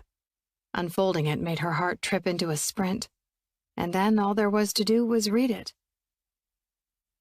Dear Daniela, just in case I don't make it, I want you to know that you were everything I wanted, and everything I could have ever asked for in a wife, a best friend, and a partner. I can't believe that I was lucky enough to turn your head in the first place. That was pretty near to a damn miracle. I can still picture you that very first time I ever saw you. Black hair shining in the sun while you were laying on a blanket in the Commons reading a book. I walked past 3 times until you finally looked up and I got your attention. I thought I'd been all stealthy about it, and then you were like, "How many more times are you going to circle by before you say hello?" Do you remember that? That I've gotten to spend the last 8 years with you, both of us sharing so many of the same passions and ideals. That's just been a dream, Daniela. I want you to know that I am so proud of you. And if you ever need proof of that, just ask my guys how often I talk about you. I don't even have to, of course, because they all know your badass reputation. But if you have any lingering worries about how I feel about your medevac work, put them aside now. Of course I worry. I can't stop that because I love you. But, Daniela, I see it. You were made to do that work. And I get to stand back and say, that badass woman is mine. Since you're reading this letter, that means I've left you. I'm so damn sorry for that. I know how many times you've been left and how many times you've had to deal with the pain of loss. I'm sorry I've brought you back to that place again. But no, I would never have chosen to leave of my own free will. Right by your side was always where I was meant to be. It was the only place I ever wanted to be. Because you made my life happy, full, complete. God, we laughed and had fun, didn't we, Daniela? Thank you so much for that. Now here's the part I really need you to hear. Live. And don't do it for me. Live for yourself. And don't just survive, but really live. Live and love and be happy. That's what I want for you. Don't waste a single moment thinking I wouldn't want you to have a life full of love and family and kids and happiness. It's all I want for you. And if I can't be the one to give that to you, Find someone who can, and make sure he realizes what a lucky son of a bitch he is to have turned your head. So I guess that's what I want to say. I hope you never have to read this, and that we get to grow old and gray together. But if that's not the way the chips fall, then know I loved you to the very end and beyond. Anthony. The second Daniela finished reading the letter, she started it again. And then she read it a third time and a fourth. Her eyes were leaking whether she wanted them to or not, damn it. But she was also doing something that seemed so freaking impossible. She was smiling and laughing. She could hear Anthony's voice for the first time in years. It was like he was sitting there talking to her. She could see his crooked smile and the way he arched one eyebrow when he was calling her out on her shit. Oh God, why had she denied herself this letter? This healing, freeing, reassuring, life-giving letter for so long. An incredible lightness filled her chest, one that made it easier to breathe, one that lifted the weight she'd been carrying all these years. It felt nearly euphoric. And now that she had finally read it, she wasn't going to waste a single minute before taking Anthony's advice. She picked up her cell phone and called Sean. Without even ringing, it went directly to voicemail. So she texted, "Hey, I'm sorry I freaked out. Can we please talk?" 5 minutes passed. 10. That wasn't like him. She didn't even debate it. She found a pair of flip-flops, grabbed her purse and keys, and headed down to the garage. Worry was seeping around the euphoria. Worry that she'd really hurt Sean's feelings. Worry that she'd pushed him away. Worry that she'd blamed him for something he hadn't done, which was really the worst possible thing she could do to Sean. Fuck. She'd fucked up. Especially because, even if he had opened the letter, in the end, it had given her a big push towards reading it. And she couldn't find anything to regret about having done that. Everything appeared dark when she drove past the front of his house on 13th Street. But his bedroom and basement family room weren't visible from the front anyway. And maybe he'd already gone to sleep, in which case she wasn't sure what she was going to do. But it turned out that didn't matter, because when she pulled into his backyard, his truck wasn't there. Where the hell could he be at 1:30 in the morning? Just to be sure, she killed the engine and walked up to the back door. The porch light wasn't on, and she couldn't make out any light inside. Danny knocked, waited, knocked again a little harder. Standing there, she tried calling him again, but no luck. It still went straight to voicemail. Danny's belly dropped to the floor. And it pretty much stayed there for the next 18 hours as she left voicemails and sent texts to which he didn't respond. She guessed that sort of served her right after she hadn't returned his texts or phone calls the day before. The thing was, though, she hadn't done that on purpose, really. She'd done it because she'd been emotionally wrecked. And now her bones were telling her that he was doing it for the same damn reason. With that feeling of dread rolling around in her gut, she got ready for Noah and Christina's July 4th party. The last few days had been so messed up for her that she hadn't gotten around to making the pasta salad she'd volunteered to make, so she stopped by the fancy market with the great salads and bought some instead. And then, even though she was now officially running late, she drove by his house before she headed out of D.C. to Alexandria. His truck still wasn't there. Should she just go to the party and assume he'd be there? That didn't feel right. Unsure what else to do, she called Billy. "No, I haven't heard from him," Billy said. "Everything okay?" Yeah," she said, probably not convincingly. "I was just trying to see if he wanted a ride out to Noah's." "Sorry I couldn't help," Billy said. "We're almost there. Shayna says she can't wait to see you." "Same here," she said, and then they hung up. Staring at the back of his house, she debated, then dialed Mo. "Hey, Mo, it's Danny." "Hey, Danny," he said. "It's good to hear from you." There was something in his voice, and she just knew. "He's with you."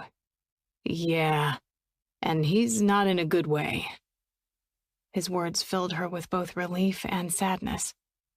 "You know why that is?" "Yes," she said. "I see." His tone communicated a whole lot more, like that he knew she had something to do with Sean's demeanor. "Where are you?" she asked. We're at Noah's. You gonna come fix whatever this is? She was already backing out of Sean's yard. I'm gonna try, Moses. No, she was going to do more than that. She was going to explain herself. She was going to tell him how she really felt. She was going to fight for Sean Riddick with everything that she had. Chapter 20. Sean was shit for company, and that was a massive fucking understatement. But Mo had dragged his ass to this party, which Sean had only gone along with since the guy had put up with Sean crashing at his place in the middle of the night without really telling him why. Now Sean was sitting in a lawn chair, surrounded by his friends who were all laughing and talking, and trying to pretend like they couldn't tell he was abso-fucking-lutely wrecked. At least nobody was asking him what was wrong. He wasn't sure he'd be able to say, even if they did.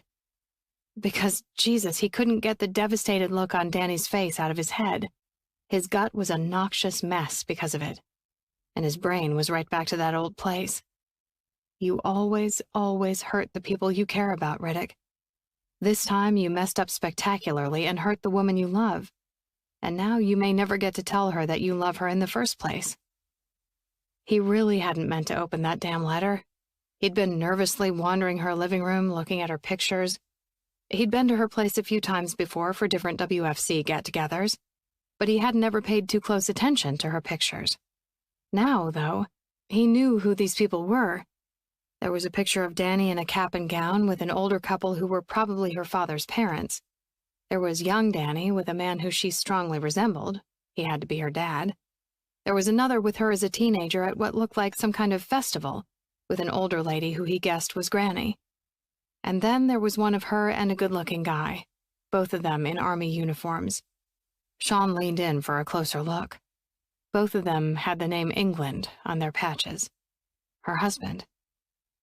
That was when he'd planted his ass on the couch, because he felt like maybe he was snooping, and he didn't want to upset her, especially given the way she had looked when he got there, like a shell of her normal self. He'd already been worried out of his mind about her, if he were being honest, and then he'd arrived to find that she'd obviously been crying. Just as he feared, something had been really wrong, and he'd been kicking himself for not just coming over sooner. All that was going through his head when he'd realized he was sitting on something, and when he pulled the envelope out from under himself, it caught on the button of the back pocket of his cargo shorts and ripped all the hell open. At first, he wasn't sure what it was, and then the page inside the envelope shifted out enough for Sean to make out a few words. I hope you never have to read this, and that we get to grow old and gray together. But if that's not the way the chips fall, then know I loved you to the very end and beyond. Anthony. Nauseating words, because he knew exactly what this letter was. The last letter. And he couldn't fucking believe he'd ruined it. And then she'd accused him of reading it, of barging into her life unwelcomed. She'd asked him to get out. He hadn't been able to go home because his house was now too filled with memories of her, so he'd ended up at Mo's. A hand fell on his shoulder, and Sean flinched. Sorry, Shayna said, concern plain on her face. She tucked a red curl behind her ear. Can I get you something? He attempted a smile. No, Shay. Thanks, though. She leaned down and planted a kiss on his cheek, and then she squeezed his shoulder and moved on without making a fuss that drew more attention his way. He really appreciated that. He tried to at least appear interested in the conversation around him. Mo and Billy showed off the tattoos of griffins they both got to celebrate their new security firm, and Tara was entertaining everyone with her scarily encyclopedic knowledge of trivia, in this instance about the real creature that mythological griffins were based on. And that was when Sean saw Daniela come out the back door of the Cortez's house.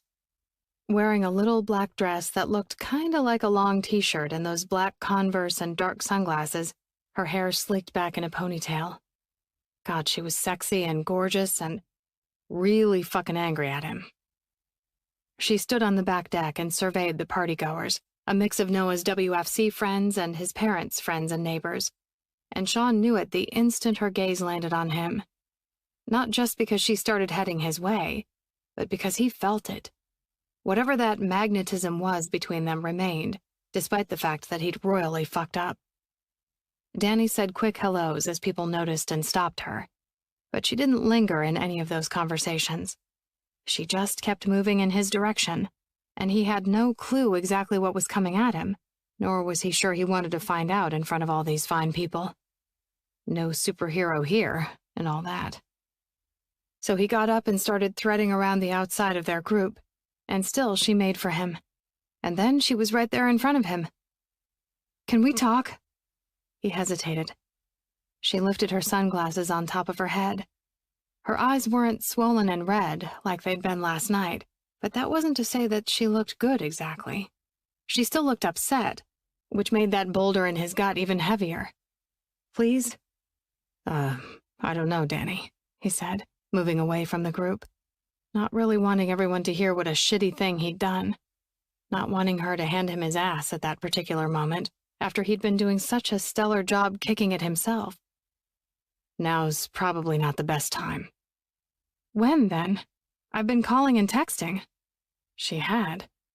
He'd turned his phone off last night after he left her place and hadn't turned it back on again, figuring it wouldn't matter anyway. He frowned. "Yeah, sounds like me the day before." Danny tucked her chin and nodded, and man, if he didn't feel like an asshole. "I know," she said, "and I'm sorry." "You don't have to apologize to me, Daniela. You don't owe me anything." Sean powered on his phone, surprised when a barrage of missed calls and message notifications popped up, but he swiped past those and thumbed on the ride app. It was going to cost him a fuck ton of cash to get from where the Cortezes lived out here near Mount Vernon back into the city, but leaving was for the best. "Wait, what are you doing?" she asked. "I'm gonna head out," he said, waiting for the frustratingly slow app to load. He walked a few paces away, hoping to pick up another bar and get a stronger signal. "Stay," she said. The word tugged at something inside his chest, even as the app finally loaded and he hit the button to request a pickup. Surprisingly, there was a car only 5 minutes away. He shook his head. "My ride's gonna be here in 5. I gotta go say my goodbyes." He went to the picnic table where most of the WFC gang, Mo, Billy, Shayna, Noah, Christina, Judd, Jesse, and Tara, were all laughing at some story that Judd was telling, his southern drawl loud and animated. Sean braced his hands on Mo's big shoulders. "I'm sorry to say this, but I'm gonna go. I'm not feeling great." As everyone called out their regrets and sympathies, Mo peered over his shoulder. "You sure you need to go?" "Yeah, man." Frowning, Mo nodded. "You need a ride?" "No, you stay and enjoy. I'm covered." He gave everyone a wave, but when he turned to leave, Danny was standing just a few feet away. "See you, D." "Sean," she said, catching his arm with her hand. "I don't want to fight, Danny." "I don't want to fight either," she said, following him. "Then what do you want?" he asked, not stopping. "I want you to stay and talk to me," she said, and he had to admit that there was something in the tone of her voice that tempted him to consider it, because she sounded upset, but she didn't sound angry. Even so, this still wasn't the place. He sighed. "My car's gonna be here in 2 minutes." "Forget the car, Sean." He rounded on her. "I'm trying not to barge in on your life here." She nearly crashed into him and had to put a hand on his chest to catch herself. "I deserved that." "Fuck no, you didn't. Which is why I'm fucking leaving." He walked away, aware that they were attracting attention now. "What if I don't want you to go?" she called as he reached the side of the house. Not wanting to let any more of his hurt spew out on her, he just waved a hand. "Sean!" He kept going. "What if I fucking love you?" she yelled. Sean froze. His heart was a sudden freight train in his chest. Slowly, he turned and nailed her with a stare. "What did you say?" Her black eyes were glassy and filled with so much emotion. "I said I fucking love you, Sean Riddick." He was 1,000% aware that the party had gone silent behind Danny, but all he could see was her. His pulse beat so hard he felt it against his skin and heard it in his ears. "Don't say something you don't mean, Daniela." "I mean it." She hugged herself. I love you, and I'm so sorry that I yelled at you. I said things I didn't mean, and... He stalked toward her, just walked right up and took her into his arms. Say it again. Her lower lip quivered. I love you. He saw the truth of it in her eyes, heard it in her voice. It nearly took him to his knees. Jesus Christ, Danny. I fucking love you too. He kissed her then, and it was a kiss unlike any he'd ever had. It was filled with passion and heat, the stuff they'd always been good at. But in the way she touched his face and held fast to his shoulder, he felt claimed. No, more than that, he felt wanted for the first time in his whole damn life. When they finally broke apart, Sean shook his head. The envelope ripped on my shorts, Dee. I swear to God I didn't try to read it. Still holding him tight, she pressed a kiss to his lips. It wasn't your fault. I shouldn't have taken out how I was feeling on you. I know it was really unfair. Yesterday was the anniversary of my husband's death. It's always been a hard day for me, in part because I'd never opened his last letter. Oh, Jesus, Danny. I'm so fucking sorry. She cupped his cheek in her hand, and it was so sweet he couldn't resist pressing against her touch. Stop, please, she said. You couldn't have known any of this. I could have told you, but I didn't because I was all up in my head about it. Confused because of how I was feeling about you when I'd convinced myself that I would never put myself out there this way again. I'd already decided I was going to read the letter, so you didn't do anything wrong. I don't want to hurt you. Not ever, he said, appreciating her honesty and reassurance. I don't ever want to hurt you either. But here's the thing. We're gonna mess up sometimes, but if we promise to stay and talk it out, we'll get through it, you know? She asked, smiling at him with what looked like hope in her eyes. Damn, he felt that too. Yeah, I can do that. I'd do anything for you. Jesus, he said, resting his forehead against hers. I can't believe you love me. Get used to it, Riddick. You're stuck with me. His grin was immediate. That's the best thing I've ever heard. He kissed her again, deep and slow and thoroughly. And that was when the applause and catcalls started. They broke apart to find their friends losing their ever-loving minds, clapping and cheering and on their feet. Billy and Noah actually stood on top of one of the picnic tables. Shayna and Tara were hugging each other and batting away happy tears. It's about damn time, Mo called, raising a beer. That set off another round of pandemonium. Daniela laughed. I guess we should go join the party. I think the secret's out. He smirked. You think? Anyway, no dice. I want you all to myself. Wave goodbye. What? Wave goodbye to all the nice people. What do you... Sean lifted her into a fireman's carry over his shoulder, then waved to his friends who were now laughing their asses off. Not that he minded one bit. Sean! Danny yelled, though there was laughter in there, too.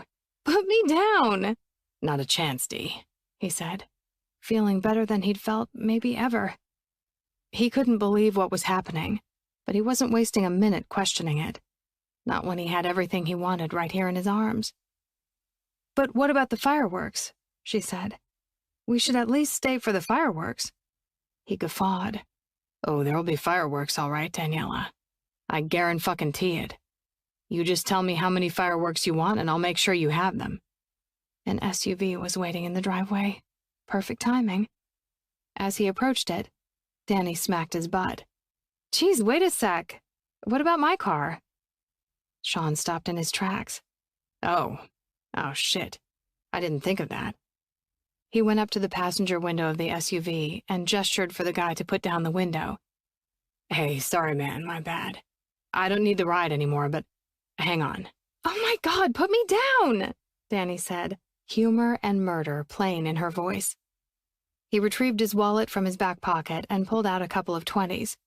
For your trouble. The driver laughed, thanked him, and pulled away.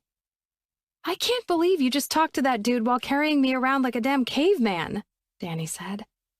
Sean just laughed and carried her the rest of the way to her car, parked along the edge of the yard under the shade of some big trees. He put her down so that she sat on the car's hood near the driver's door, then stepped between her legs, his hands on her hips. Jesus, Dee. Is this really happening? He asked. Yeah, I think it is. She smiled, and she was so fucking pretty it stole his breath. How the hell had he gotten so lucky? We can stay and watch the fireworks if you want, he said. She shook her head, her gaze suddenly full of heat. I'd prefer your kind of fireworks. Is that right? She grinned and took his cheek in her hand. Mm-hmm. What's the line? This is a face I'd be happy to sit on? The Deadpool reference made Sean throw back his head and laugh. But what really left a lasting impression on him about that moment was that she'd chosen a quote that had been all about Vanessa's unconditional acceptance and love of Deadpool, ugly-ass scars and all. And that was when, if he hadn't known it already, Sean became totally and completely sure that Daniela England was the only woman for him. Damn, I love you, he said, kissing her until she was fisting her hands in his shirt. Panting, she said. You realize it's going to take forever in 4th of July traffic to get home. Shit, I hadn't thought of that. That's because all of your blood flow has traveled south. She palmed his heart on. That's fucking true, he said, groaning at her touch. He peered down toward the dead end of the street on which the Cortezes lived. Her gaze followed his. That's where his truck had been parked for Noah's Halloween party, the first time they'd ever gotten together. Are you serious? She asked. Are you game? He challenged. Like giddy, reckless teenagers, they moved the car to the mostly hidden dead end. And that was how they ended up still being at Noah's house when the actual fireworks went off an hour later. Not that they could see them very well from Danny's tiny back seat. Neither of them complained. They'd come full circle in a way that Sean could hardly believe. Somehow, he'd gotten knocked off of his ass and right into the arms of the best woman he'd ever known. What was between them was intense and powerful and brand new and red hot. But this was one fire that Sean Riddick had absolutely no intentions of fighting. Not ever. Chapter 21. 3 months later. Danny finished loading the last of her dinnerware into Sean's kitchen cabinets and tossed aside the empty boxes. Well, their kitchen cabinets now. Just like everything else about their relationship, the weeks following Noah's party had been an absolute whirlwind, and by the end of the summer, Sean had invited her to move in. After years of putting up walls against all the things she wanted, Danny had been surprised to find that she was just as eager as Sean to wake up together every morning and go to bed together every night. Or, at least, the nights and mornings that one or the other of them didn't work. Because Sean had gotten a clean bill of health on his eye and was back out there fighting the fires. So Danny had given notice on her apartment and moved in as October brought a crispness to the fall air. That had been 2 weeks ago. Now, they were just about done figuring out how to blend all their furniture and possessions. Danny left the basement exactly how Sean had it, because she loved it just the way it was. The rest had been pretty easy, too. You sure you don't mind me going out? Sean asked as he swept into the kitchen wearing a pair of jeans and a DCFD sweatshirt, and looking fine as hell, scars and all. I know we have a few more things to go through. No, she said. I think Tara and I might do something anyway, so go have fun. He pinned her against the counter, braced his hands on either side of her hips, and waggled his eyebrows. I know how we could have lots of fun. Grinning, Danny rolled her eyes. There'll be time for that later. Promise? He asked. She laughed. Do I ever tease you about sex? All the fucking time, woman, he said, kissing her soundly. When they finally broke apart, she laced her arms around his neck. What are you guys gonna do today? Lunch at Ben's chili bowl, and then shopping for a birthday gift for his little brother. Sean shrugged. After that, I'm not sure. Whatever he wants is fine by me. That sounds nice, Danny said, loving how much Sean was enjoying being a big brother. The week after the 4th of July, he'd received his match with a 10-year-old boy named Tyson Marvin, and they were thick as thieves already. Of course, it didn't hurt that the boy loved comic books, and Sean basically had the sense of humor of a 10-year-old. Danny just adored how good Sean was with Tyson. The way he mentored and looked out for that boy made her love Sean Riddick even more. When had she ever been able to resist good guy Sean? Clearly, the answer was never. Sean kissed her cheek, then grabbed a bottle of water from the fridge. "Maybe tonight, if you're up to it, we can begin our X-Men marathon." She laughed. They'd finished the Marvel's Avengers marathon during the summer. There'd been more than 20 movies, and she enjoyed the heck out of them all. "How many movies are in this universe?" "Woman," he said, surprising her when he scooped her up and sat her on the counter. "Just go along for the ride here, would ya?" She smirked. "Another robust universe?" "Something like that." He planted a quick kiss on her lips. "Gotta go. I'll text you and let you know what time I'll be home." "Sounds good," she said, appreciating the view as she watched him leave. Damn, that man did all kinds of justice to a pair of jeans. Smiling, she sat right where he'd placed her for a long moment and thought about what he'd said. Home. That word didn't just sound good to her. It felt true. She was home. For the first time in so long. Really, she felt that way whenever she was with Sean. That was her new truth. Danny picked up her phone and texted Tara.